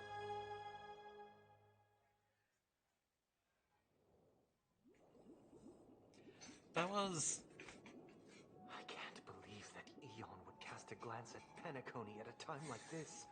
Yeah, Harmony Is it because of the looking at resonance me. from the legacy of the Trailblaze? Or perhaps the bond between you is so strong that it even impresses an Eon. Well, there might be another possibility. Perhaps they want to witness, on behalf of the fallen Eons, who will hold the future of Penacony. If that's the case, on behalf of the Dream Master of Penacony and the 107,336 members of the Oak family, I'm extending a formal invitation to all of you. That's a big family. Imagine those Christmases and stuff. Puzzly. She was the Aeon of Harmony. The one that this dude is supposed to be following, but he decided to follow the dead Aeon of Order instead.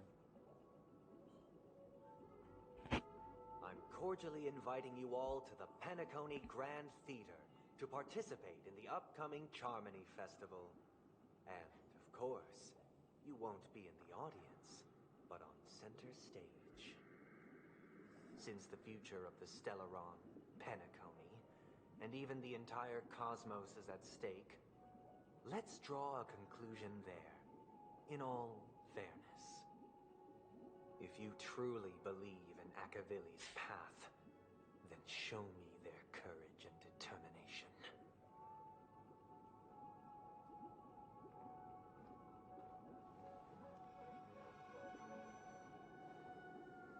Got it. So why couldn't we bash him up right now? And this is when I was first supposed to get his light version.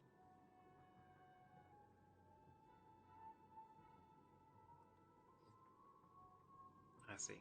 But I got it from the menu for free.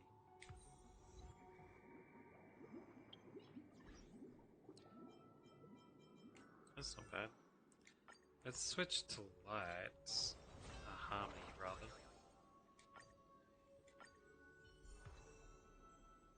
Then I can give him an Eidolon here. Best seed in the house. After using skills for the first time, immediately recovers one skill. Unknown to each other, yet united in purpose, we make the same choices.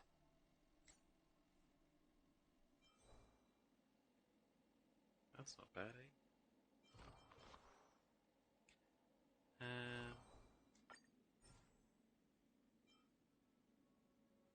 Which one does it? It wants me to give him those ones, huh? Doesn't like of these.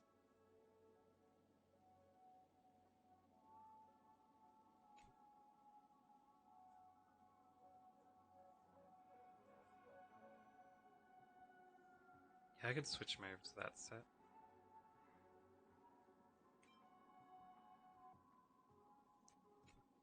No, but don't I have better versions of these?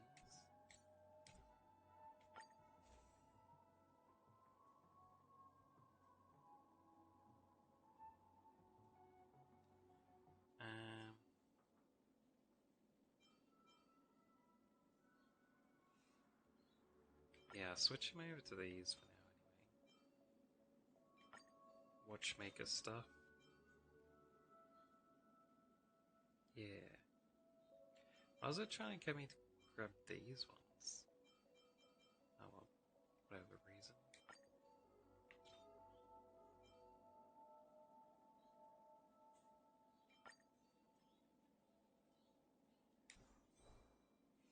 There we go.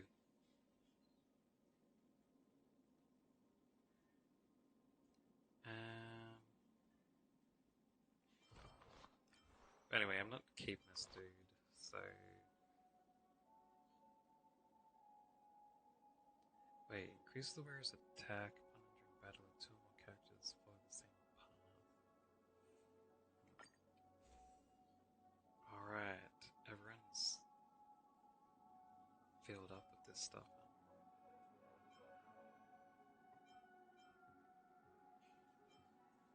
It's the light dude.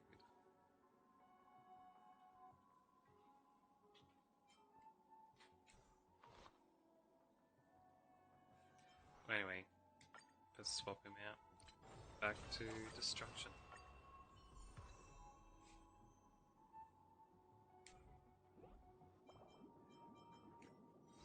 Achievements.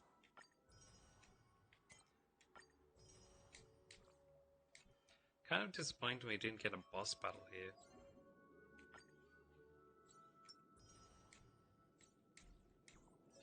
Look at this place. It's completely set up as an arena.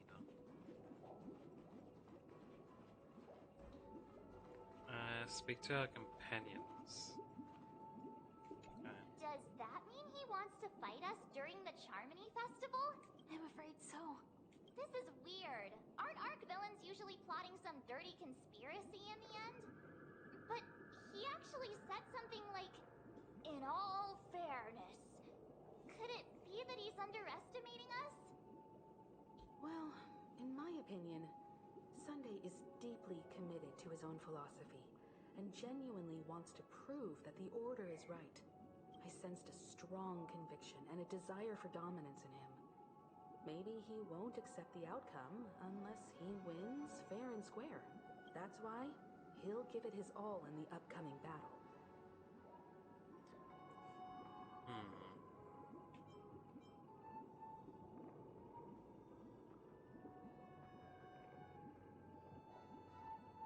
But I flex too hard with my swag.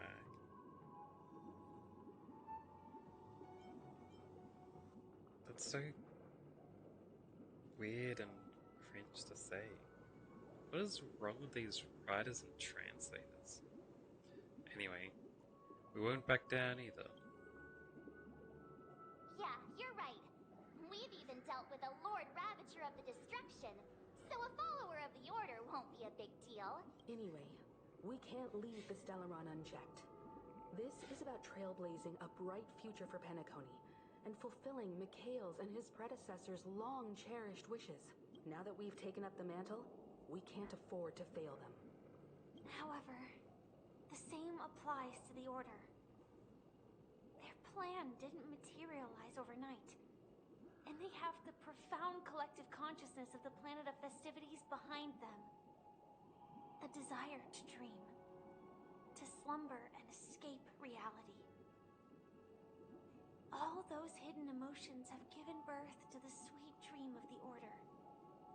They've harnessed the will of an entire planet to create an eon. This confrontation is far more complicated than a simple power struggle. To secure Penacony's future, fighting on the stage alone is not enough. What do you mean? Are you not coming with us? I believe Firefly is trying to say that she's heading off to another battle. Mm-hmm. Before I left, the Destiny Slave told me that this journey would bring unforgettable rewards. Even though the script he gave me only had a few lines, I couldn't ignore them. I didn't get any rewards.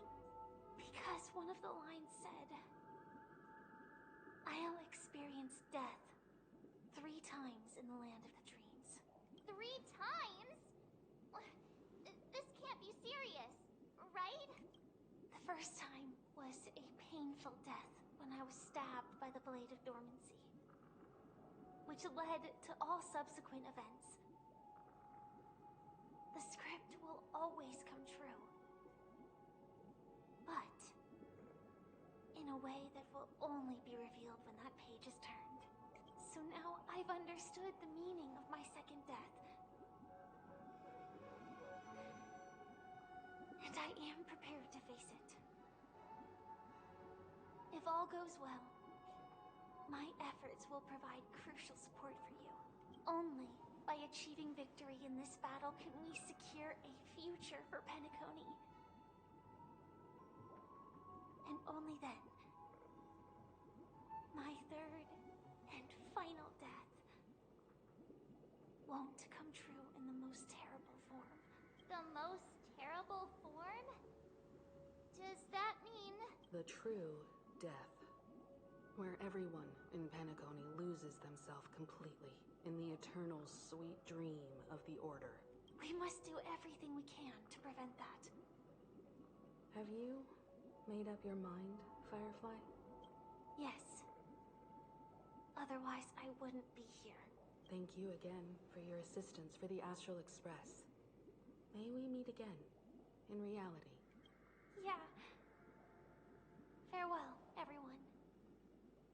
May your trailblazing expedition never end. Oh.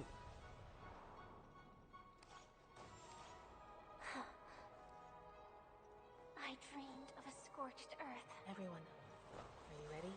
A new shoot sprouted from the earth. It bloomed in the morning sun and whispered to me. Like fireflies to a flame, my biggest death. May we meet again in reality.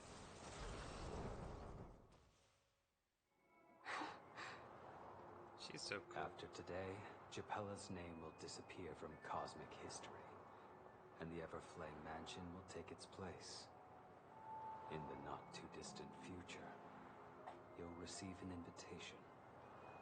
That's your next stop. Land of the dreams. Penacony. I hope you find whatever you seek there. Be it answers or salvation. You mean my 3 deaths? Silverwolf told me about it. It's such a shame that it's not part of my script. Well, I want to live. I'm never afraid of death. The opposite of death is eternal life, and that's something I'll never desire. People die, and I am no exception.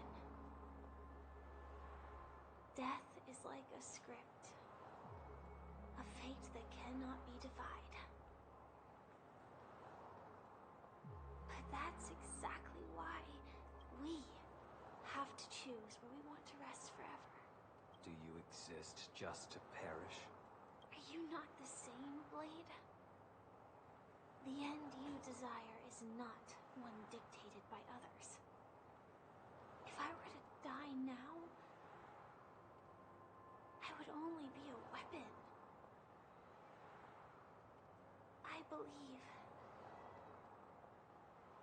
I should die as a human, though its definition escapes me. Isn't this the answer that ordinary people look for their whole lives? can be carved onto their tombstone. A tombstone that belongs to me once bore the inscription, Glamoth's Iron Cavalry. Then it changed to Stellaron Hunter. But one day, it will bear the name Firefly. And all the brilliance she showed at the end of her life.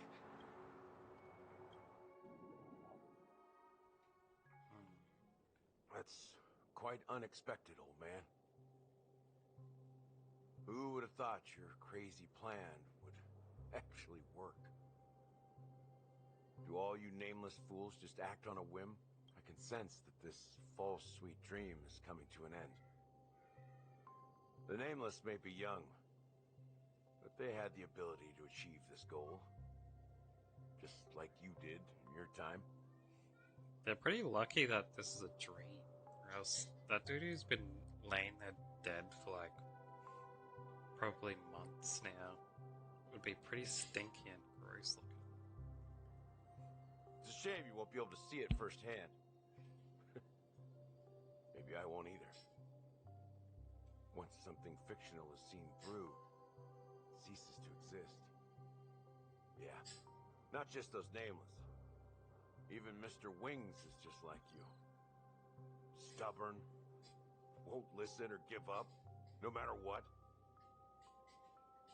Well, fate is unpredictable, I guess.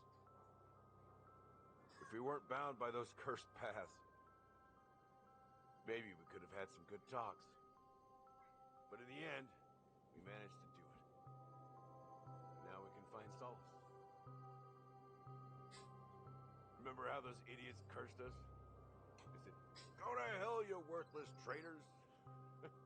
Well, I don't know if they really meant it, but if longing for freedom means going to hell, then I'll be joining you soon, you fool. Hey, Sabrina. Did it? Maybe I'm not vibing with it at the moment. Let's get together and have supper again in hell. Oh, I almost forgot. There's one more thing. Yeah, I'm doing alright. Thanks for stopping by.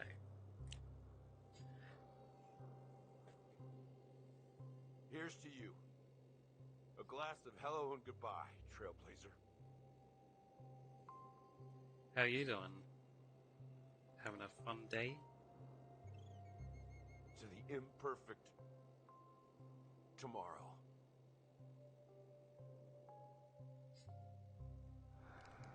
It's warm here, isn't it? You're lucky to have found shelter from the rain. Let alone fresh berries in this desolate place. Wait, that big white thing in her hand is a berry? Berries on that world are huge.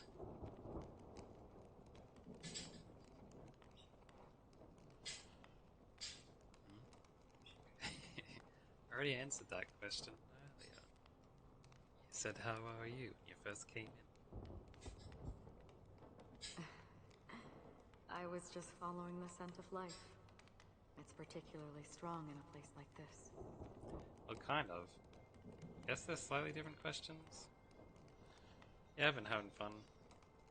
The story is much more interesting after adventuring stuff stopped. I was like, my brain was falling out having to listen to adventuring story. But everything after that has been pretty interesting.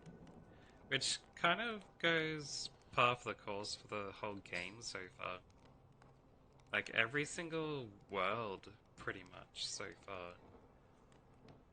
The first half of the story has been super boring to me, and then the second half becomes interesting.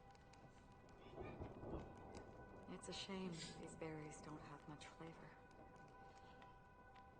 Seriously? In case you didn't know, this fruit is pretty juicy. The only downside is that when you chew it,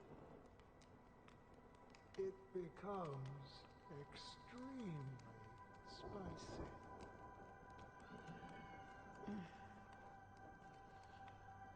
Have you lost your sense of taste? I can still taste certain things, like a faint sweetness. Before coming here, I stopped by a place called Orkron.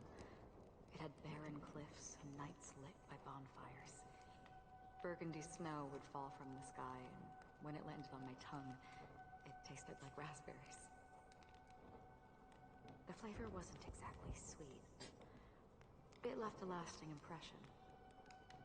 When I think back on my past, I realize that what's tying everything together isn't the big events, but rather these small yet unforgettable moments.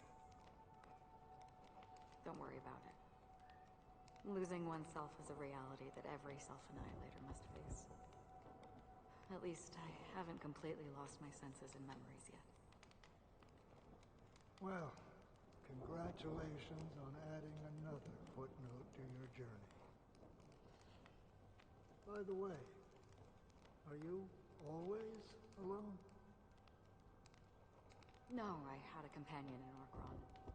She's a short, nameless girl who aspired to explore IX. She always said she'd walk a path deeper and farther than Akavilis. Quite an ambition for such a small girl. So, what happened?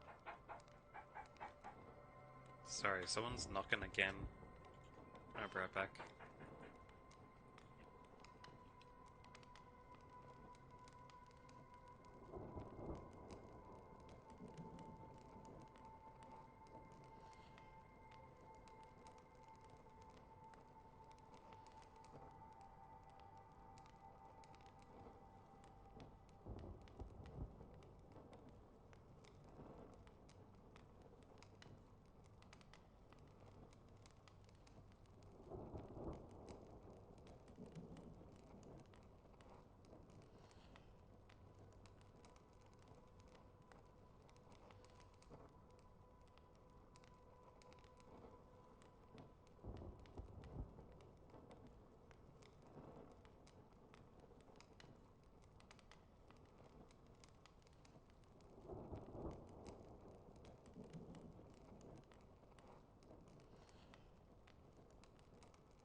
Alright, I'm back. The kids wanted to play the Switch again. And the parents said okay this time. She became stagnant water. How's someone become water? Well,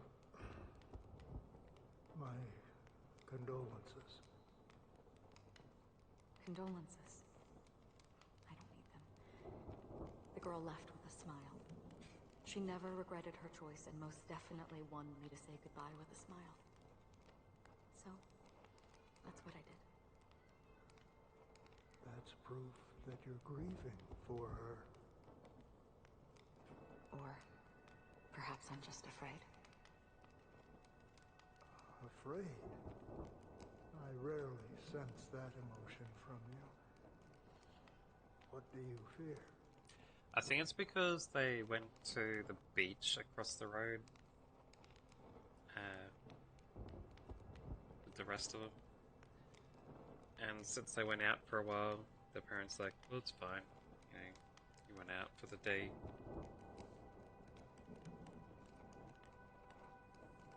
I'm afraid I'll forget the 30 days I spent with her, just like all the other days in my life.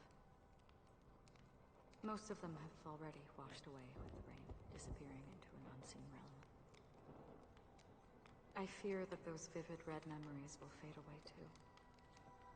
There isn't much color left, and besides this faint, warm red, there's almost nothing. hard to imagine.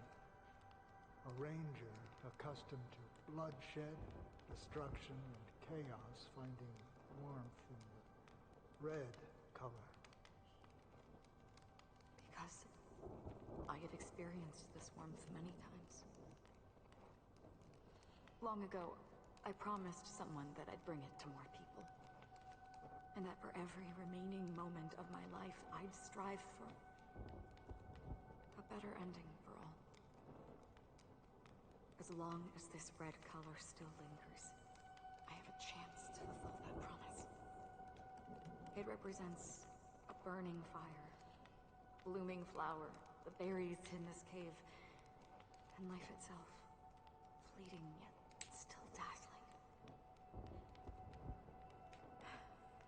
In the end, it will lead me beyond the horizon of existence.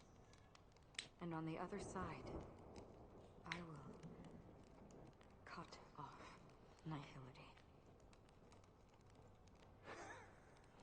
The one blessed by the sleeping and shapeless is considering how to kill them. That's truly pure nihility.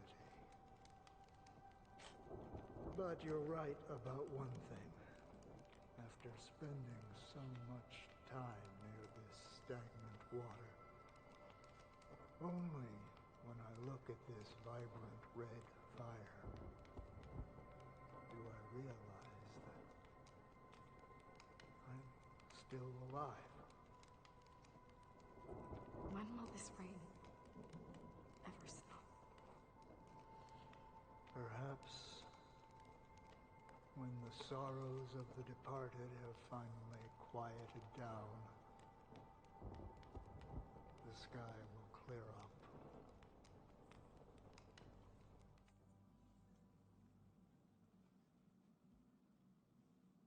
Have you heard of a planet named Biari Scamandros, Don Hung? It's one of the paradises under the influence of the Harmony, a sought-after wonderland for the inhabitants of the Dardanum Major and Minor systems. I forgot about Half these an Amber guys. era ago, the family held an unprecedented festival there. And after that, everyone on the planet became part of the family. Do you think the same thing will happen on Penacony?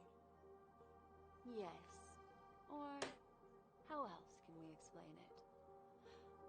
The family deliberately used the Watchmaker's invitation to keep all the Pathstriders here, but banished the Emanator of the Nihility. Because of the nihility, I'm rarely affected by the power of other paths, but somehow I can unconsciously infiltrate them. Maybe that's the risk they're trying to avoid. I would disagree. Biari Scamandros is not part of the credit system or connected to the Silver Rail. It's nothing more than a remote civilization sheltered by the Harmony. But Penacony is different. If the family messes with Penacony, that would be like declaring war on almost half of the factions in the cosmos. They have no reason to do that. No, they don't. If they truly serve the Harmony, that is. What do you mean? The path in Penacony is impure. The Harmony here has impurities. Do you remember the ancient swarm disaster? Tazeront, the propagation, brought endless havoc to the universe, and it eventually evolved into a fierce battle among all eons. 2 paths lost their eons in that war, the propagation and the order. Coincidentally, their downfall is related to a certain eon. Shipe, the Harmony. Legend has it that they participated in the crusade against the Imperator Insectorum and devoured Anna the Order for unknown reasons. Holy forgaroni. So you're saying that the 2 leaderless paths are working behind the scenes? But I don't see any descendants of the propagation in Penacony. Could it be that the remnants of Beyond the Sky Choir are hiding within the family, trying to resurrect a fallen Eon? I can't say for sure, but they're definitely planning something for the Charmony Festival. Boo, this is getting way too complicated. Is this why you want us to leave Astana right away? Are you giving up? They really don't need to go over this here, because we were just told all this stuff already. This is one of the problems of the writing in this game. They tell you the same thing over and over again, like 2 or 3 times. They're just having different people say the same thing again. It's like they need to hammer these revelations into your head this hard. You know, once is enough, man. The Charmony Festival will start soon. There's one thing that I need to confirm no matter what. A warp jump is the best way to do so. Time is running out. I have another plan.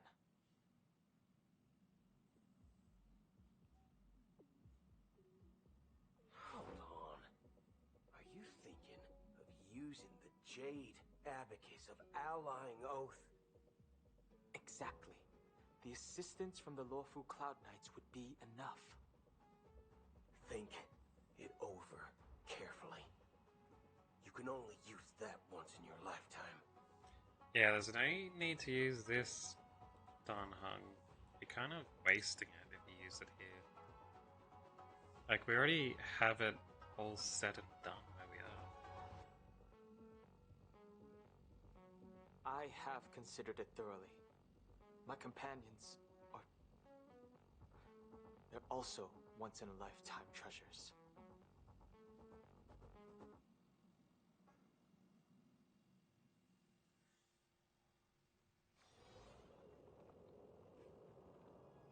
He's gonna waste it. What would they even be coming here for? Are you the only one here, my child? The Nameless is quite the diplomat. Our secrets have spread like wildfire within the family. And IPC starships are gathering towards Astana. This is a crucial moment for us. So, where is the chosen one who harmonizes the varied sounds?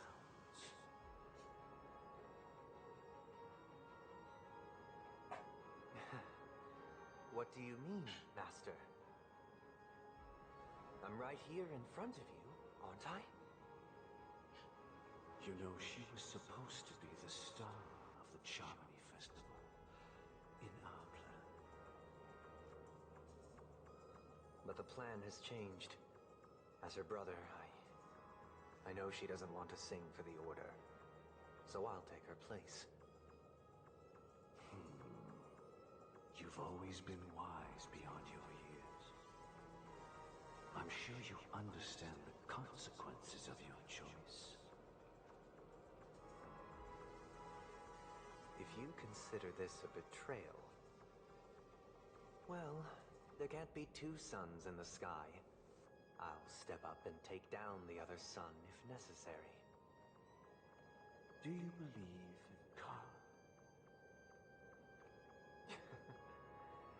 If karma exists, then everyone has their own karma.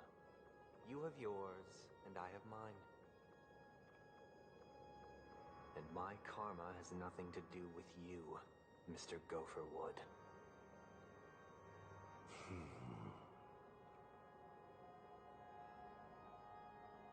All right.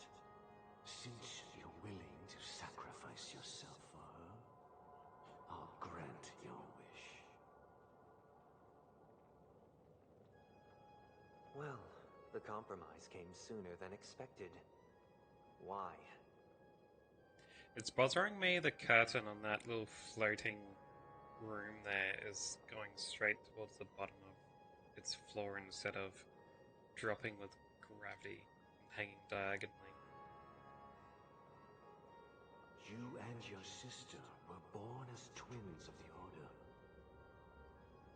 And one of you is is destined to follow this path to the end.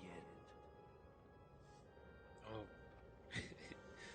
For a second there, I thought the shoulder on the back of those statues was like the boobs of the statue. I was like, why has it got boobs on its back?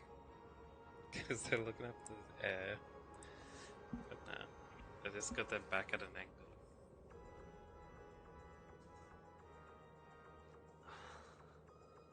Is this part of your plan? Of course. You're still as clever as you were when you were a child. The opening is near. Go, my child. Seize the power of the harmony and reveal your karma. I have one final question, Master. Why did you choose to bring the Order to Penacony? Wouldn't it have been better to choose a desperate world instead of a city filled with hope and dreams? Why? It's for justice, my child. If we lose justice in our hearts, we'll make the same mistake as the Harmony did. So, it's not you who manipulates the dreamscape with the Stellaron, but... Well, that's where our conversation ends. Go ahead. The 107,336 souls of the Oak family have dreamed of this moment too many times.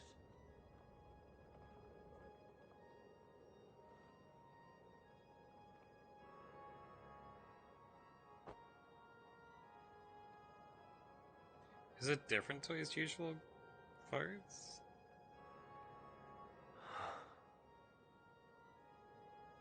I don't know, I guess I wasn't looking at his original skin and close enough to notice the difference. I thought he was wearing the same thing. But I suppose my brain was just like, oh, they're both the same, you know, because they're both a white suit. I shall ascend to the heavens, becoming the scorching sun. Bathed in my light, my people shall flourish, while all evil shall be eradicated. Why is there so many dead crows? Does a dude have a short lifespan that's bad or something? I have to keep making new ones.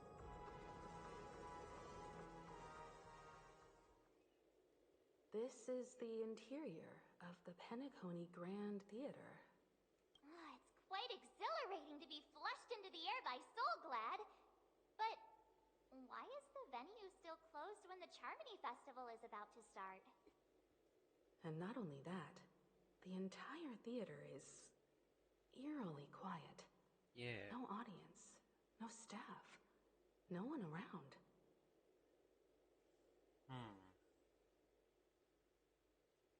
Are we too late? Even if we're late, a grand theater like this shouldn't be completely empty. Let's explore around. Be careful, everyone.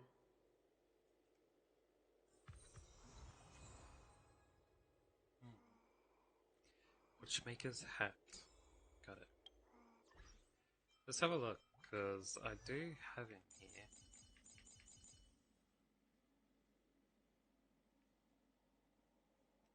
It's pretty much exactly the same suit. It's just in the story he doesn't have that scarf on him.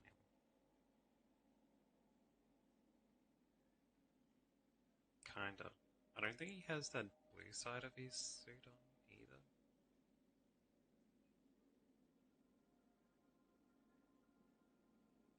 Like this side and his vest at the top there look exactly the same. At least to me. Maybe I'm imagining things.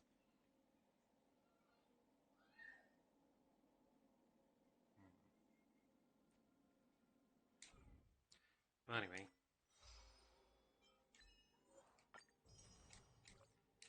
Grab that real quick. should have stuff I can do here too.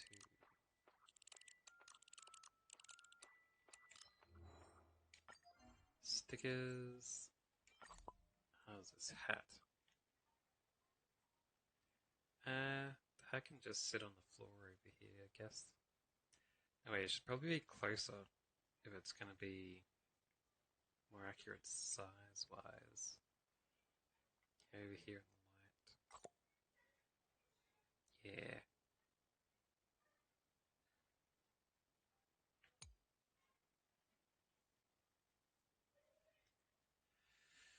The venue of the audit. Wait, I was gonna say audition. Auditon?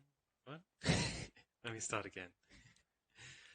The venue of the audition is thunderous with cheers, as if time had returned to the era when the city of dreams was first born and all souls chased after dreams.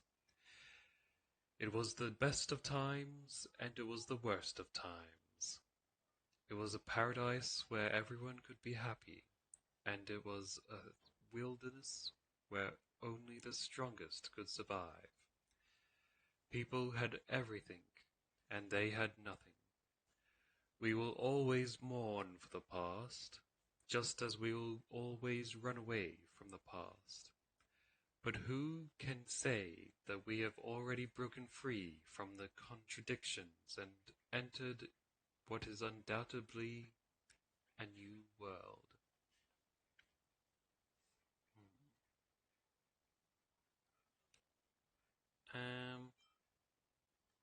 Already made an effort, that's enough. Don't think about these things, I just want to live.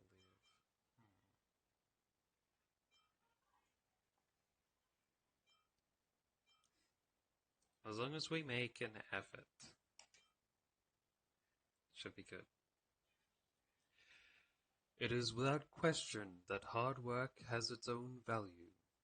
Please remember that all you do now is greater than everything you've done before. The places ahead on your trailblazing expedition will also be better than the locations you have known prior. So, look forward to the future DLCs, fellas. It's gonna be good stuff.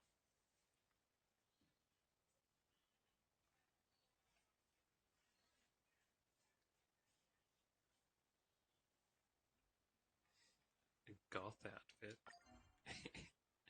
Can't imagine wearing a goth outfit.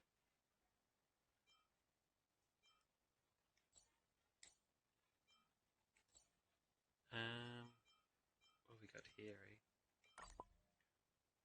Should I...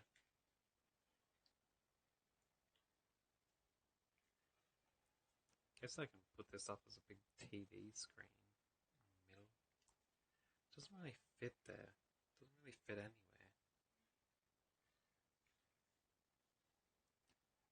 Maybe I'll have it as a sign under here so people can see what's going on inside. And this looks like a fountain thing for the middle of the road.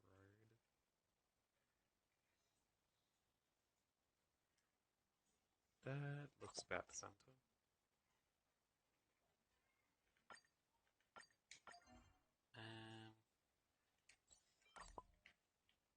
A light.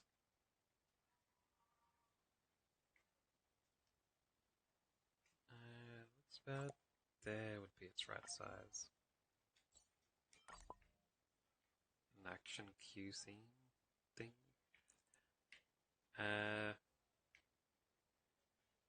Let's hide it up here behind the the reward button.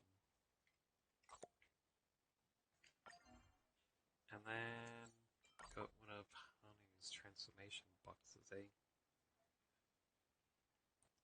So if it sit over here. Yeah.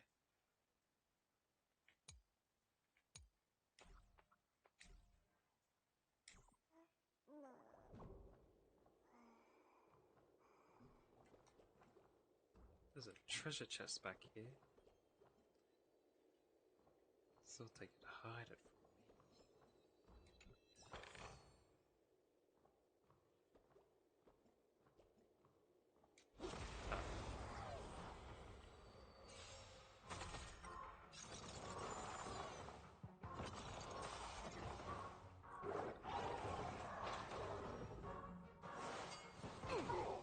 Ouch. Share good fortunes. Let us dance once more. Reach the end of the story in your own way. Really twisted this place up, eh? Anyway. What have we got here? Dead end. Doesn't open. Huh? Thought I heard a bird sticking out of her ear.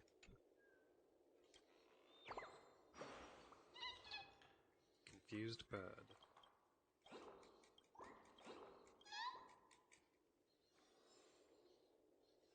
There we go.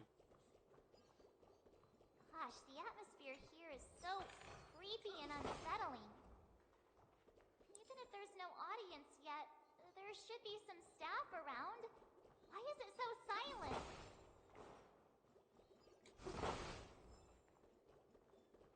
Oh, the bird. They're all hiding in people's ears.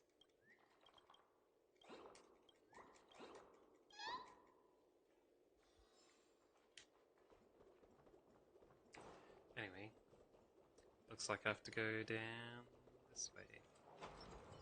A little something for everyone.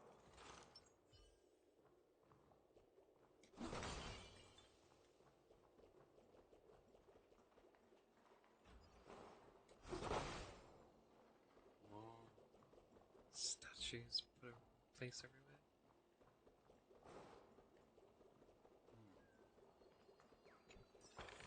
Mannequin sign. They're gonna be one of those ones that start moving and attacking you. You're not looking.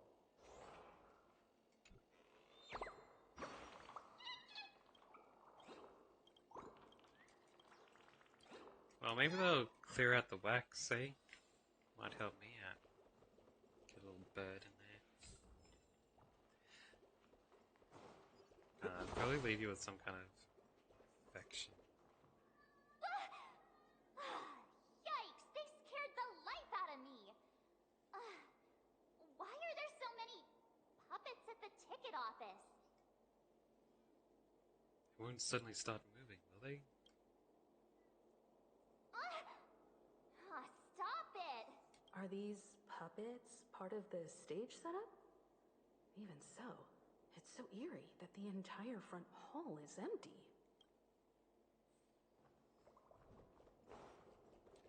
Unless these are the people.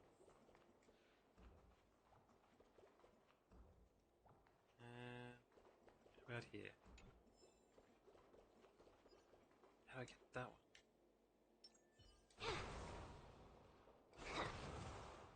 Dang it. I need someone who can attack from above.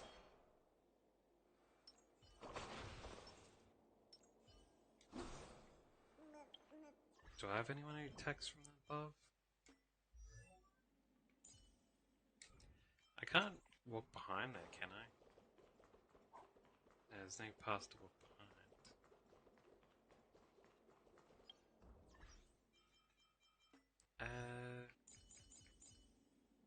She attacks physical, so would he. I think he does too.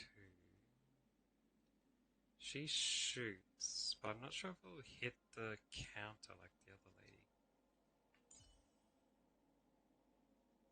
This guy might be able to do it. Alright, team lineup.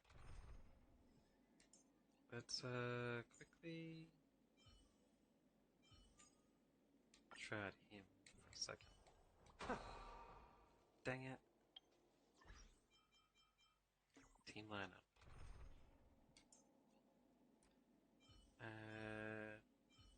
Let's try her.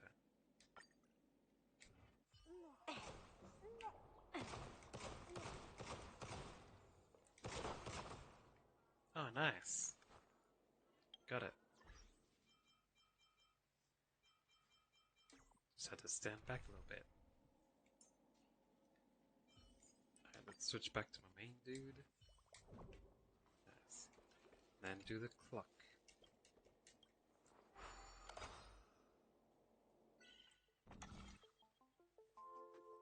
Oh, and my ears? Like, I can hear through it fine now. The problem is just that,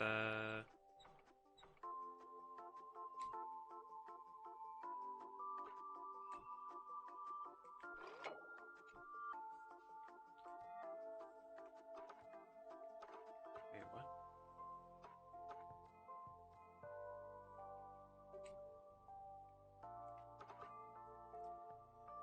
Was I saying? Oh yeah, the problem is just that I can still feel a bunch of wax in there. It's pretty annoying.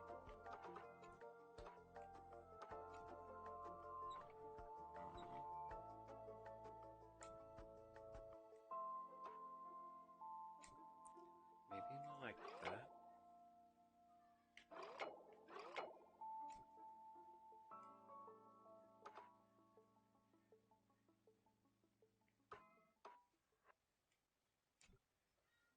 Why isn't that working? Oh, because that needs to go there, maybe? Can I not move this further?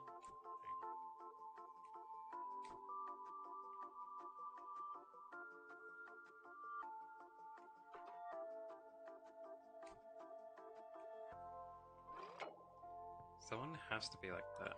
Maybe this needs... No, that can't move far enough that way. Oh, this needs to be further that way then? Then I can't reach to there, so that has to be at least there, right?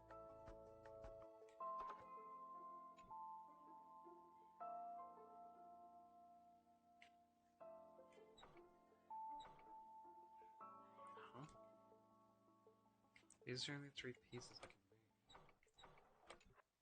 Wait, I can move it even further that way?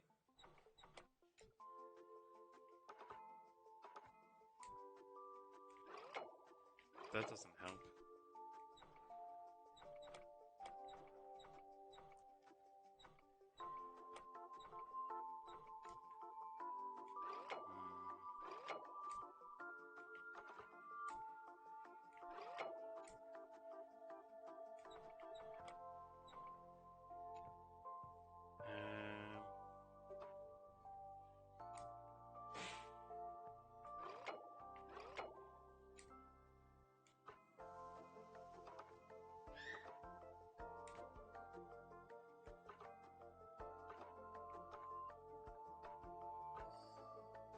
Wait, what? Well, I did that by accident. Don't know how that worked.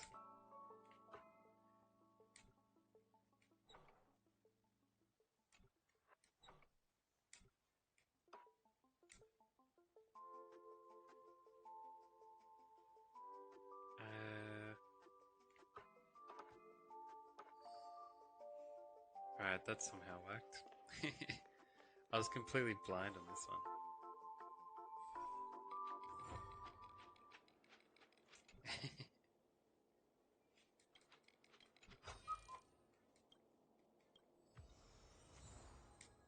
Well, it automatically succeeds when you get it right. So, I don't know if I did have it right or not. We're going back this way? Something feels off. We're in the right place, right? There's no other grand theater in the dreamscape. So Sunday's messing with us?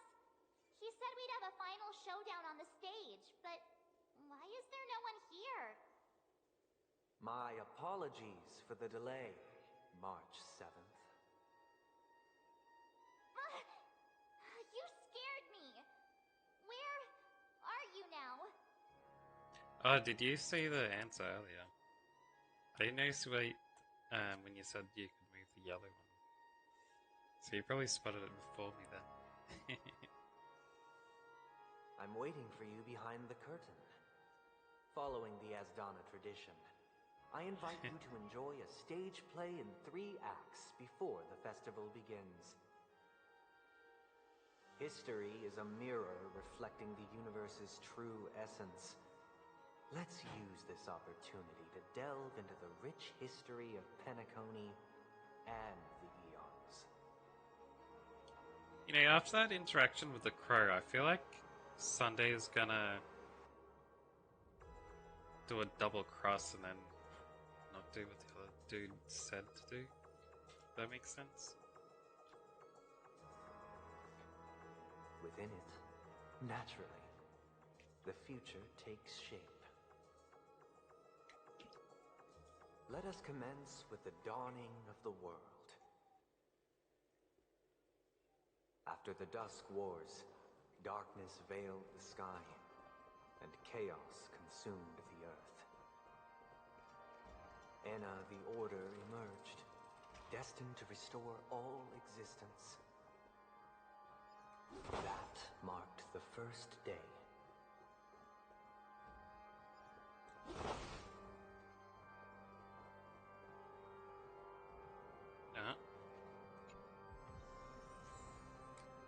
The sting of death is sin.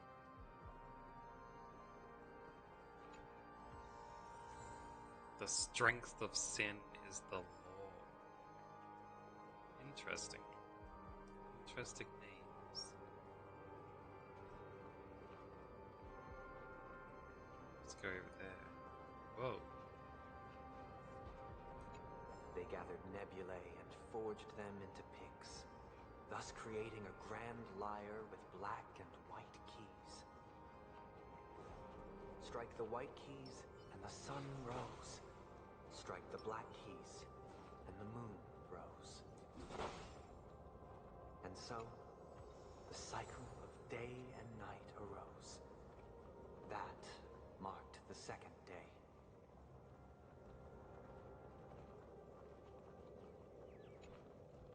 Yeah.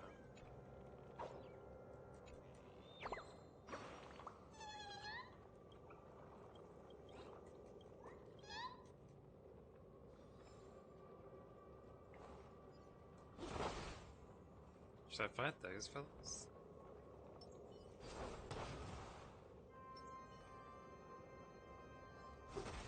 Let's do it.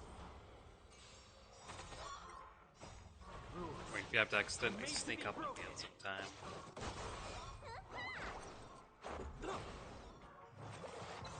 But I'm not paying attention.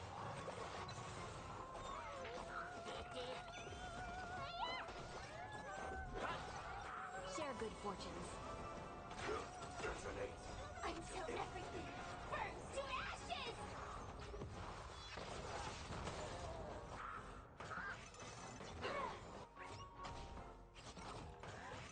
Nice. Sets the seas ablaze! Dream vanished. Nice. Reach the end of the story in your own way. That thing.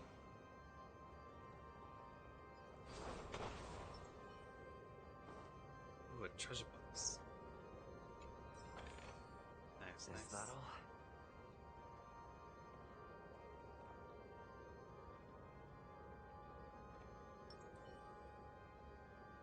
This is Firefly's thing. Let's grab all these enemies. What? Wanted to get all 3.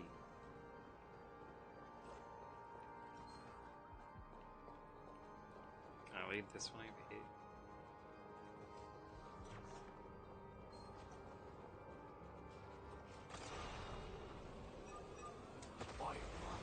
There we go.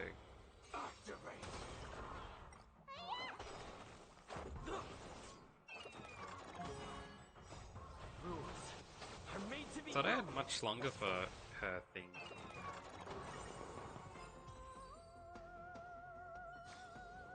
Everything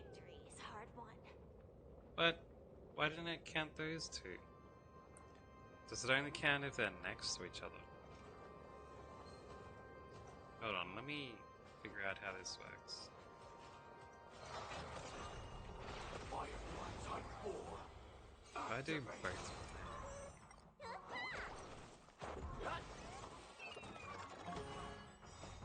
Rules are made to be broken. Yeah. Let us dance once more. Share good fortunes. Attack! Until everything burns to ashes! What's in your prescription? Set the seeds ablaze! Fight to live! Nice. Dream vanished. Every victory is hard won. I'll repair this clock, dude. How hard is this guy's place gonna be? Took longer on the last one than I have on any other one so far. Alright, so I need to... Hold on. I need to get over to... Wait, that turns like that? It goes around like that?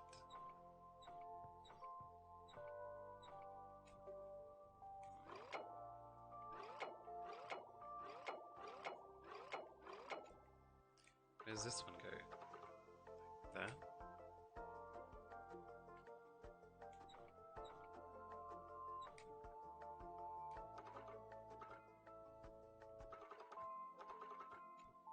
Huh?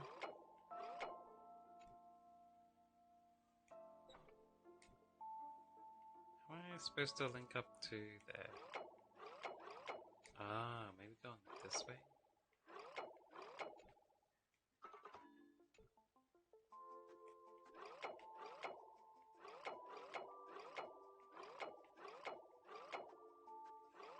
Can't seem to reach over to that one.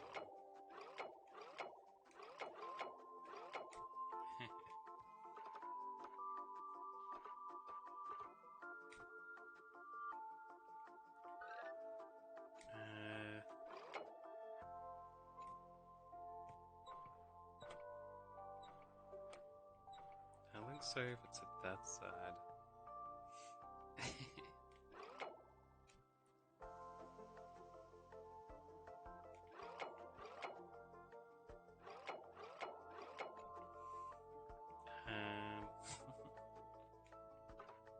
um, like that.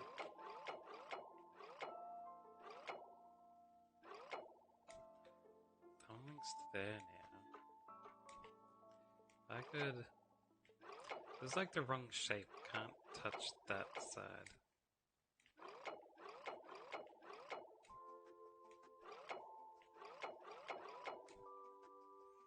Yeah.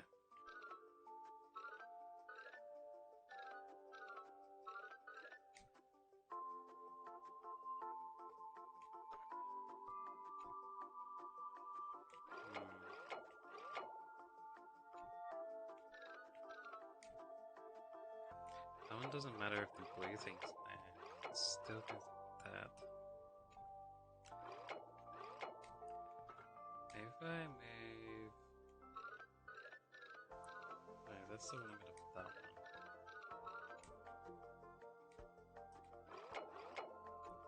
Go like that there. But then I can't link that one up with it.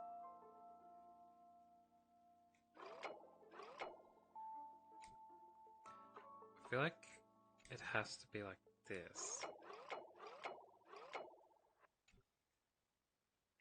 But I can't fit anything into this gap here. This orange one is the only thing that can link up with where he's standing. This yellow one can too.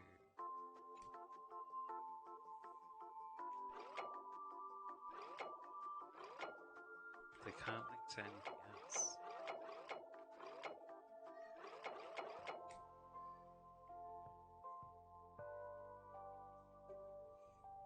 second orange. Wait, maybe if I turn this one. No.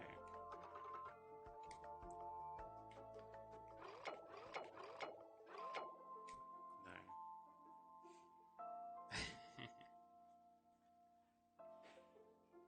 I was gonna turn that one further that way, but you can't, because the yellow piece is in the way. And it's also in the way if you put it there.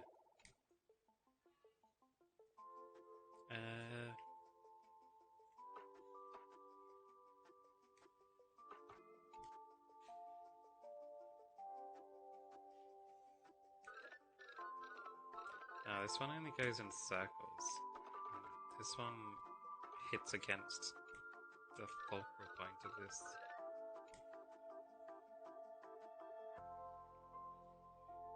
Wait a second.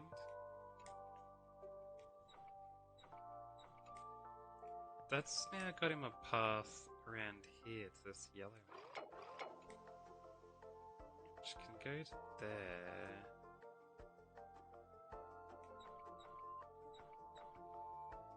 So close.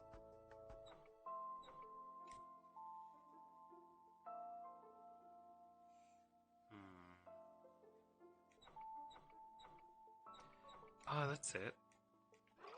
Turn it like this. There we go.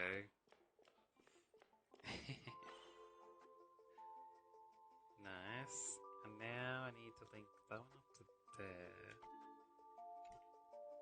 So...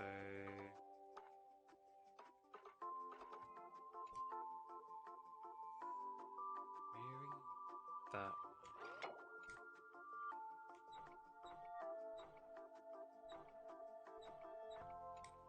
No, that probably still needs to stay facing that way. And then...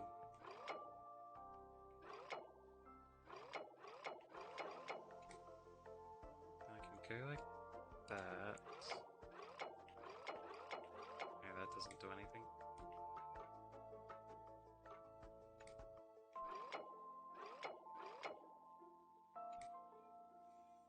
Maybe going back that way.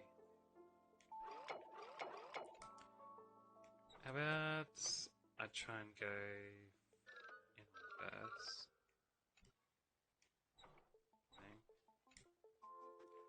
No. So this, no, it's this one. Let's link that up first. Right, so that goes there. And that looks like it's connected to this one. So I think it needs to go like that.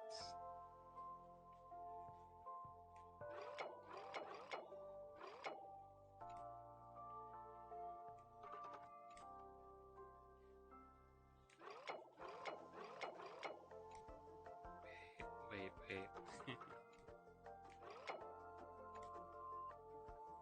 No, that's not it.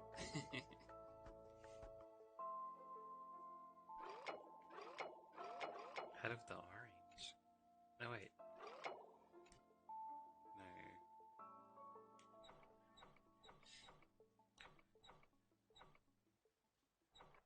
That was kinda close.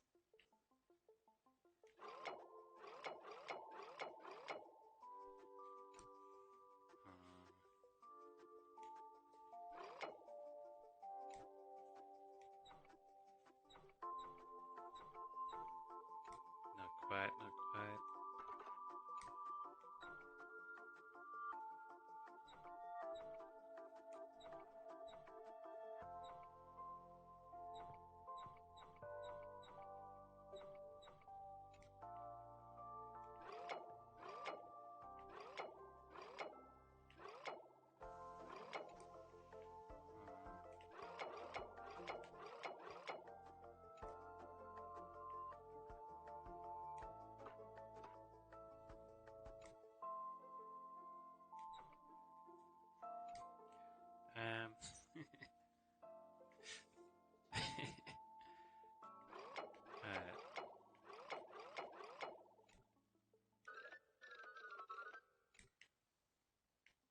just need that little gap.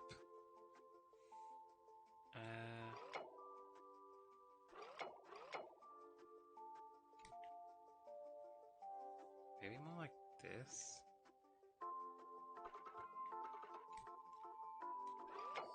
Oh, there we go.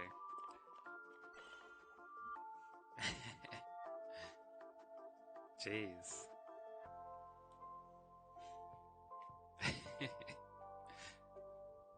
Man, I'm blind. Oh?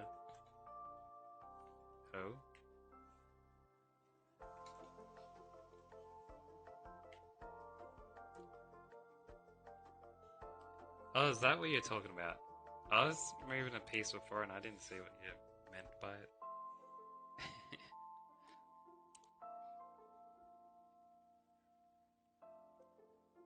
Man. Alright, now we need to get him back across to there.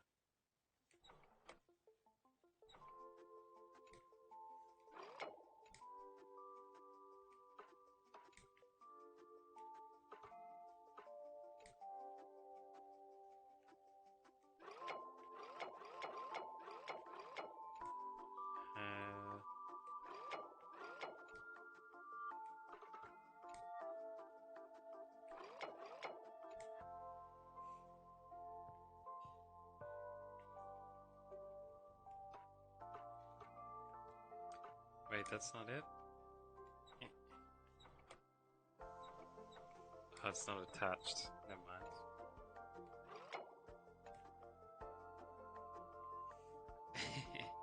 Well, I read your message, but... And I moved the block, but I just moved it wrong. And I was like, maybe that wasn't it. So I kept trying to try other things. Alright, I think this one has to stay there in order to get off that block.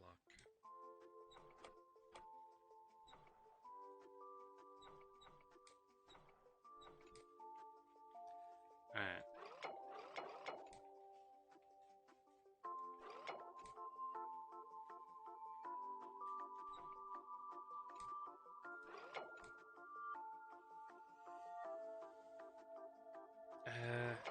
Which means that one needs to stay like that.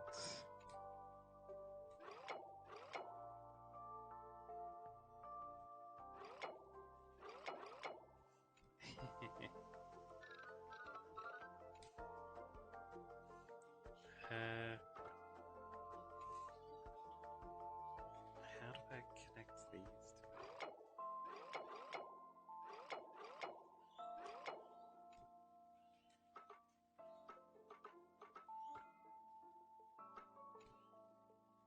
How'd I do it earlier? I need this to go like all the way back.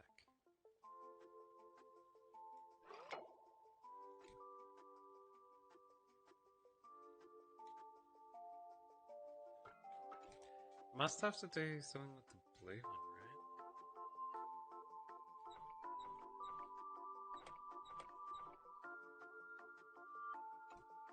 That one can go all the way across there.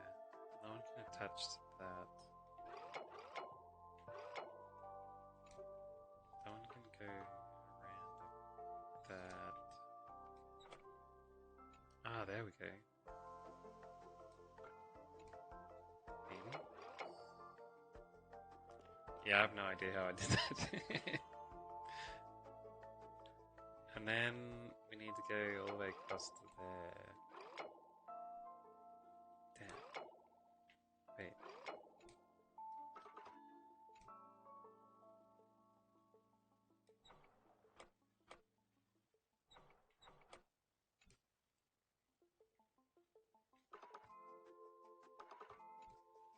Wait. How do I connect something up to this one?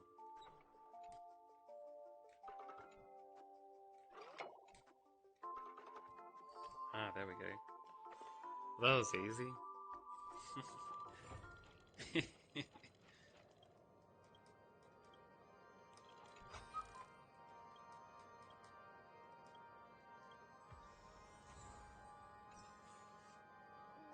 Man. That was even worse than the last one. I got it in the end. Alright. Let's go break this fella. Oh, another birdie.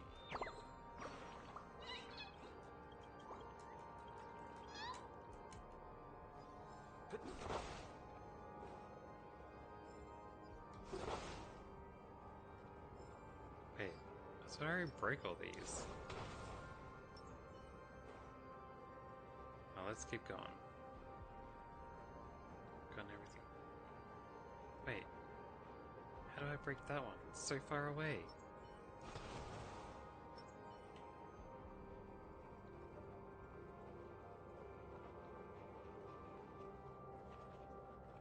Bastard.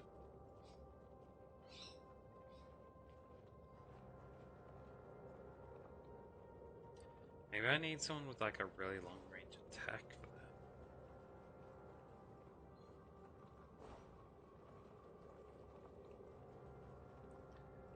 Nothing over there. That's where I came from.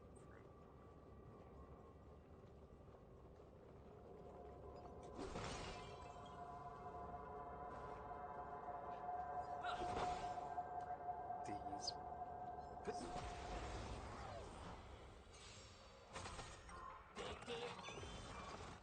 Just a scratch.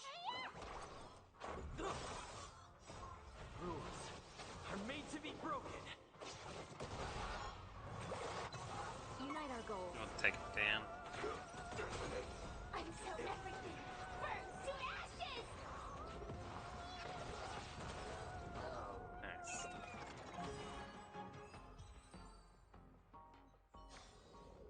Reach the end of the story in your own way. Smash that fella. And this one. Looks like there's more pathways in this place that'll open up later, eh? A little something for everyone.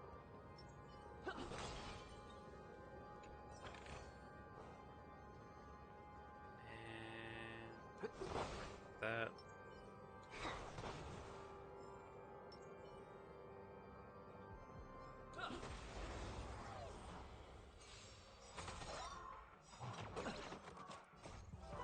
Let us dance once more.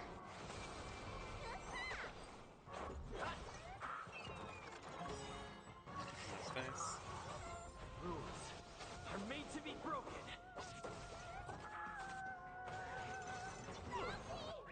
Share good fortunes.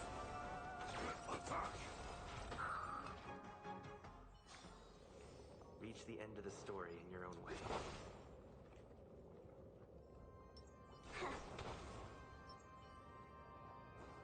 That's where I'm supposed to go. Let's go around to these other stuff first, eh? More blocked off areas.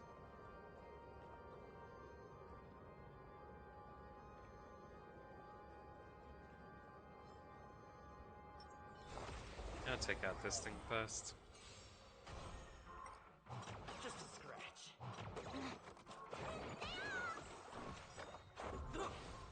Unite our goals. Until everything burns to ashes! Nice.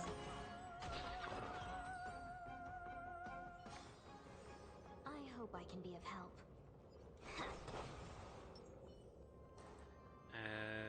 Get a treasure box. Nice, nice. And then I'm gonna use her ability on these guys. Firefly Type 4. Activate.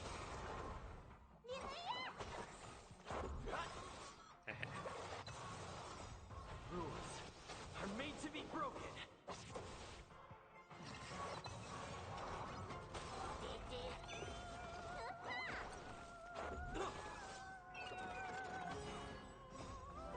Let us dance once more. Nice. Easy, mate. Every victory is hard won. And there's a treasure chest in this puzzle.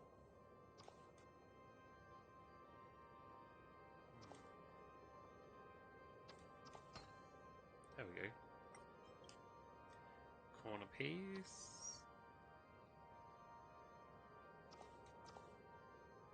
You mean it's neither of these coins? Ah, you have to have it connected to another piece first. Now I can put it down. Now that one goes further there.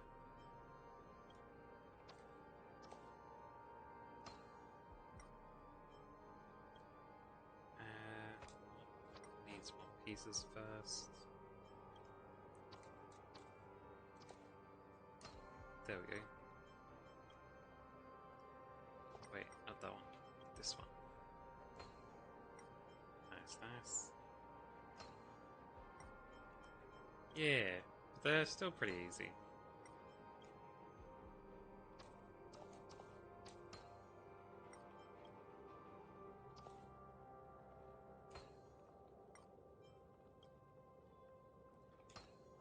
Just take a little longer to complete.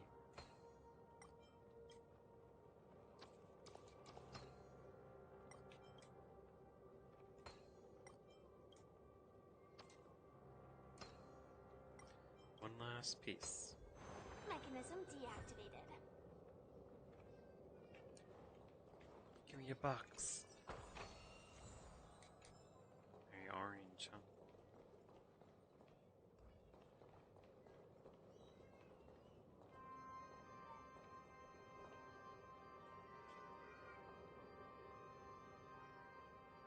These curtains look pretty cool. They're supposed to look like those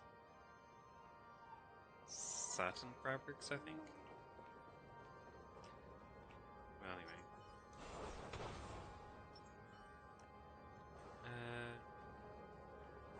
Sequence, that's it. Not satin. Sequence. The puppets are gathering around the frame. Are they expecting us to enter it? Perhaps.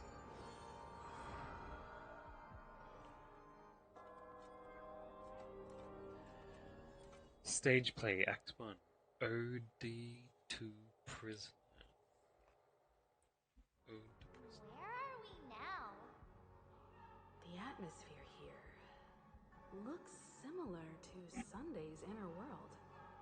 Perhaps this so-called stage play is created with his abilities. This act is named Ode to Prisoner. Given the atmosphere here, I believe it's about Penacony's past. I thought things were finally looking up as I managed to dodge prison during my recent trailblazing expeditions. But now it looks like I'll be back behind bars again. Behind bars I again. genuinely wish to avoid a violent clash with my esteemed guests from afar.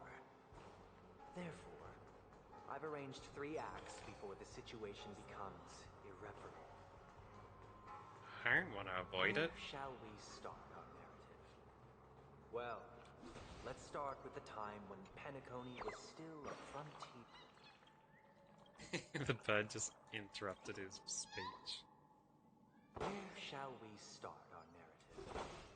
Well, let's start with the time when Penacony was still a frontier prison. Alright.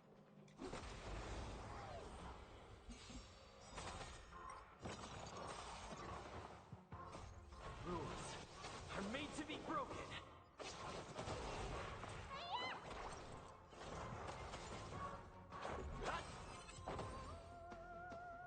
Getting faster and faster at Reach the beating end of the these story dudes. in your own way.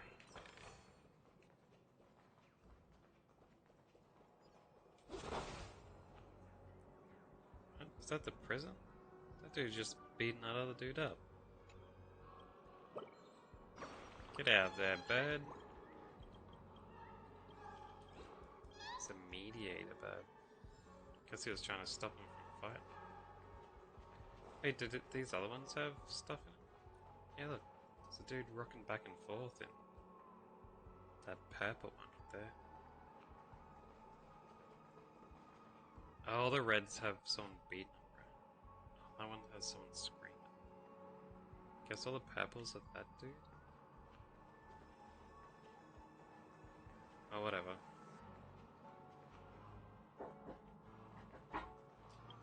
Man, someone's knocking again. Sorry, I'll be right back.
I'm back.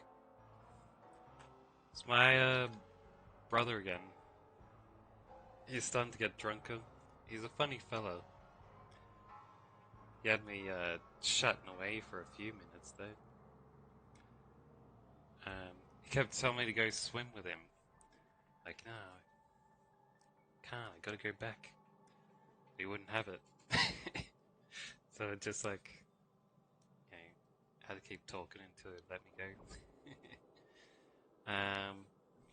I said I usually get off around 4 or 5, and now he's taken that as a promise that I will stop at 4.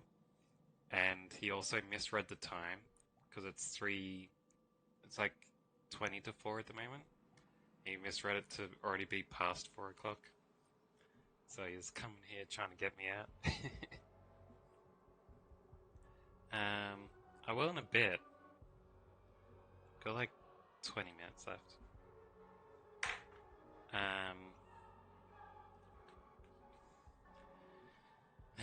I don't want to swim though.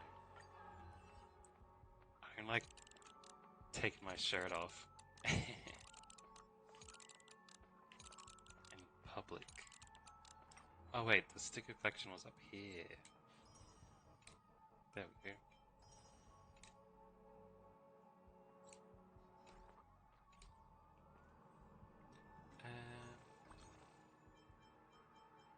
Oh, nice. I had some tickets I could trade in. That means I can do a warp. It's unfortunate, but I wanted to finish the Penacony, Oh, right. Got to turn that off. Anyway. Thanks for pointing that out. Jeez. I would have spent the rest of the stream like that. What was I gonna say? Oh yeah, I wanted to finish the Penacony story today, but with family issues, I'm gonna have to get off early. So, I think I'll do this roll, and then use up my energy for grinding early.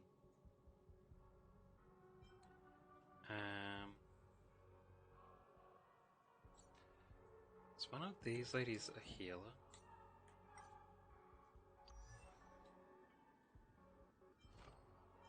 She's in abundance.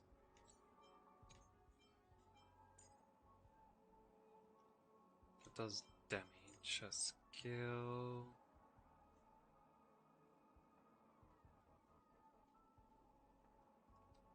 She does do healing.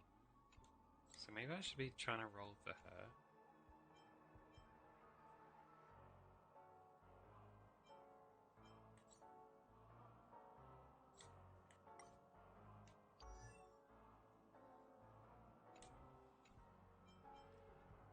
I had been trying to get her first, but maybe I should be trying to get her instead.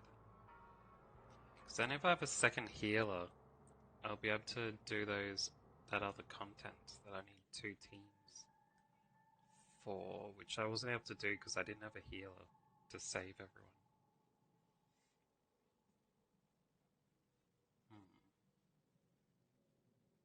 Yeah, let's do it.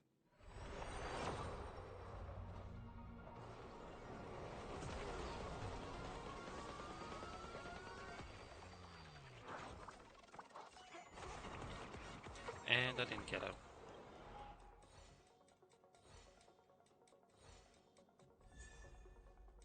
Mosey again. Get Mosey on walk out of here. Don't need you.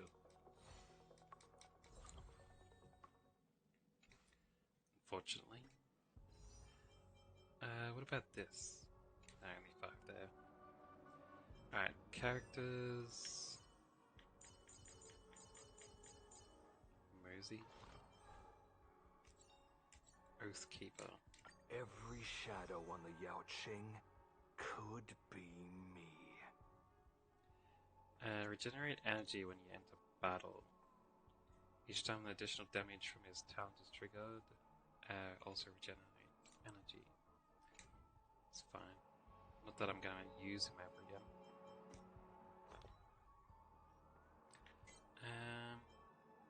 Check on the light cones. These two didn't have any new ones. Didn't get any purples. Means I can salvage everything.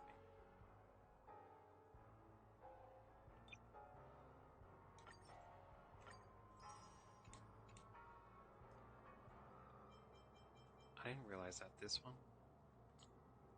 Let's unlock it and then enhance this fella.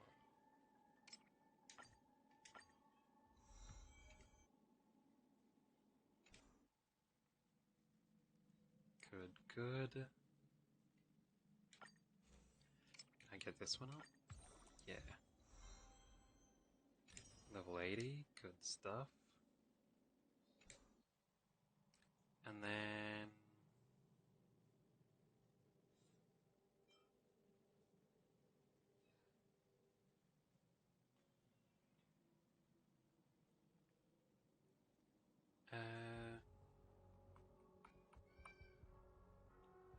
that's hers.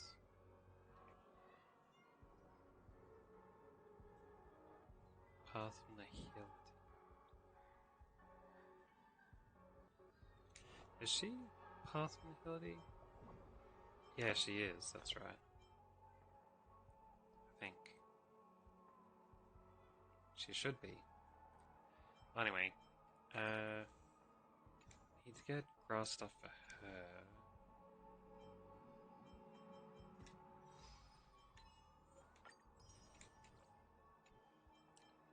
Or should I get level up materials for a few more people? That'd be easier. Um,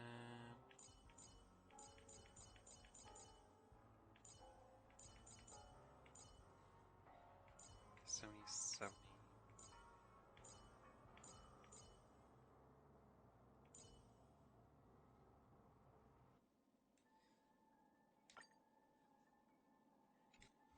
She needs that stuff. Needs ice stuff.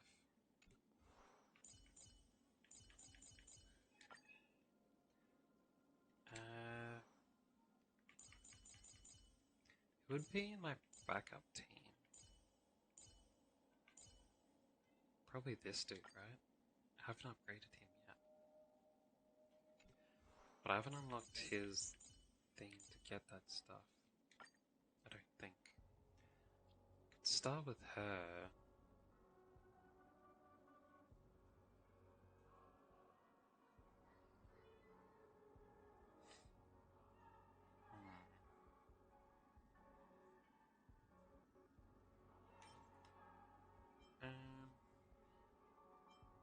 Material exchange.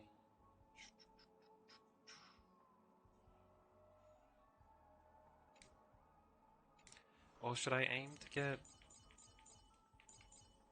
my dudes with their supplies? Because I still need to get a whole heap of swords. I think.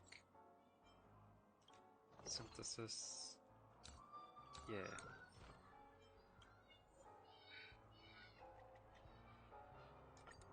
Let's go with this one.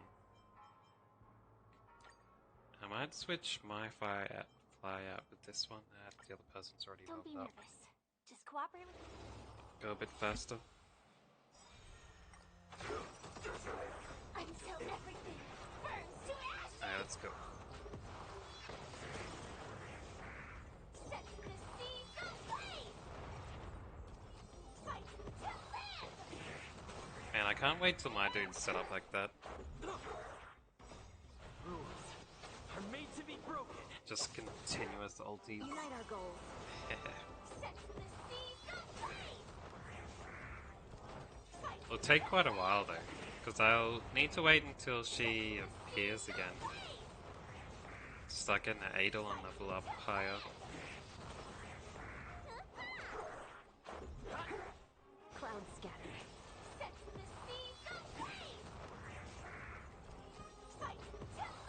Who knows whenever that's gonna be?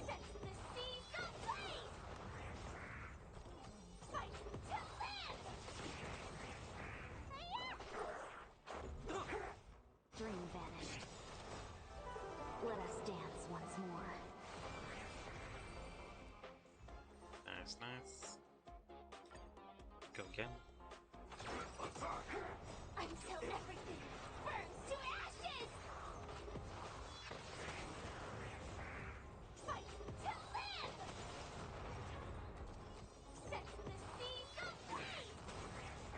Nice.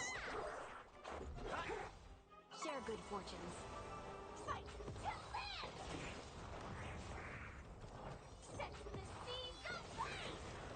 She heals herself every time she does that too. Which is interesting. Yeah, that's true too. I'd probably stop this game once I get to end game content. I'll win once the hunter comes out. But I might come back another time. We'll see, we'll see.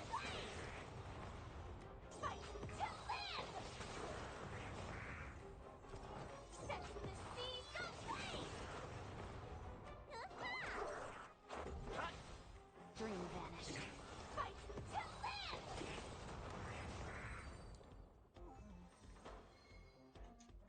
No time.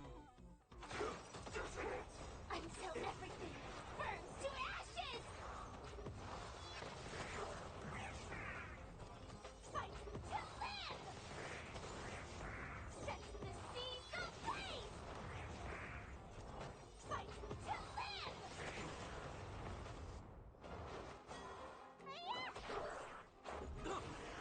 Unite our goals.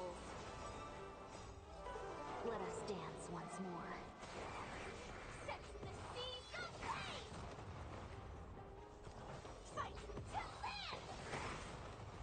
Dude, she's so entertaining to watch. Even if it's just repeating the same animation. I know it is. Just... Rules are made to be broken. Guess it's just a feeling of being OP.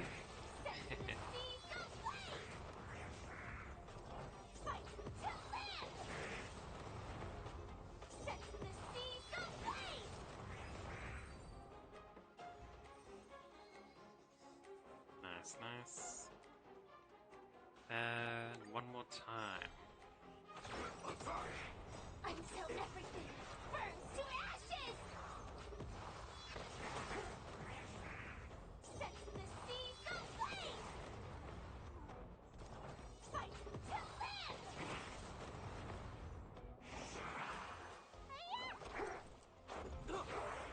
Share good fortunes.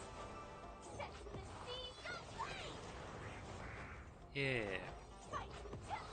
Oh, depending on the game and how you're OP anyway. Because sometimes it can feel boring. Depending on the game. Dream vanished.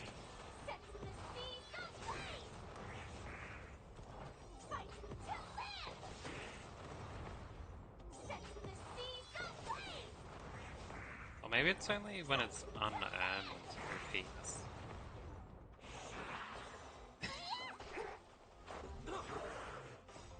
Rules are made to be broken. Clouds. That's a Let us dance once more. bit very good to say out loud.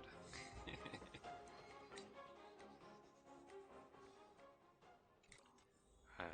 Anyway, that should be enough swords, probably. Name this stuff. Nice. Get a track.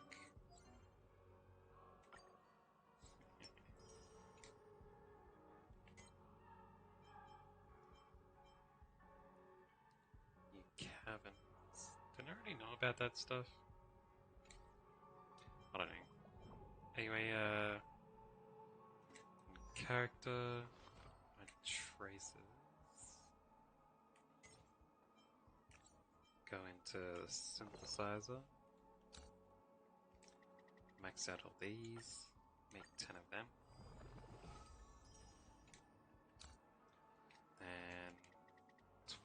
these.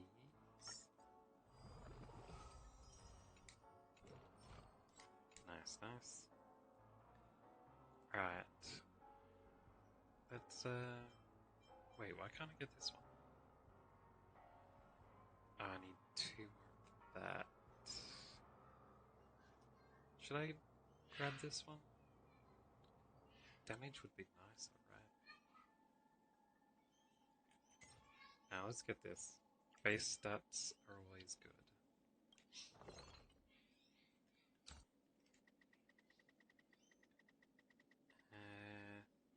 30 should be enough of whatever this stuff is. Then I think I needed 2 more of these. This upgrade. There we go.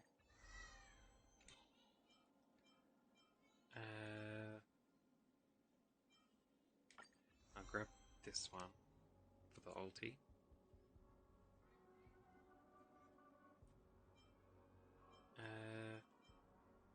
I can't afford any more. Need more swords. More boss battles. Etc, etc.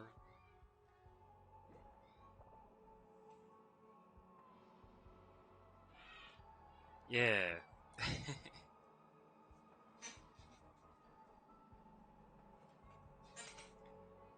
Basically. It's pretty much saying that.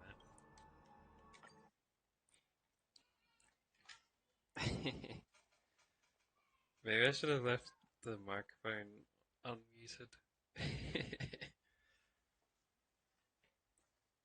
When he came in last time. Oh well. Let's exit out this. Guess I'll have to finish it off tomorrow then. The story. Well, actually, he's gonna be staying for a while. I'm not sure if I'll keep getting my door knocked on. But it should be fine if I hang out with him tonight. It'll get it out of his system. Probably have to go drinking with him and stuff.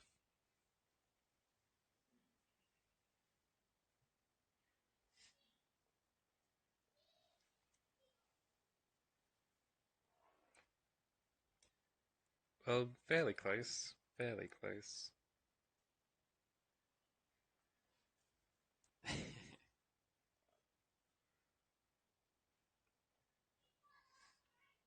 We'll see. We'll see. I probably won't let myself get too drunk because I usually feel sick long before I get drunk, which is one of the main reasons I don't like drinking alcohol.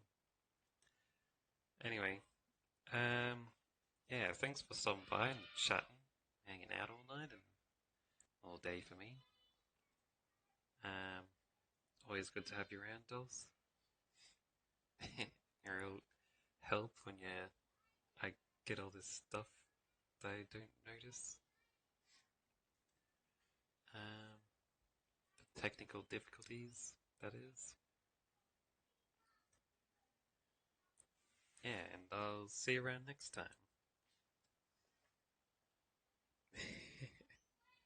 That's good, that's good.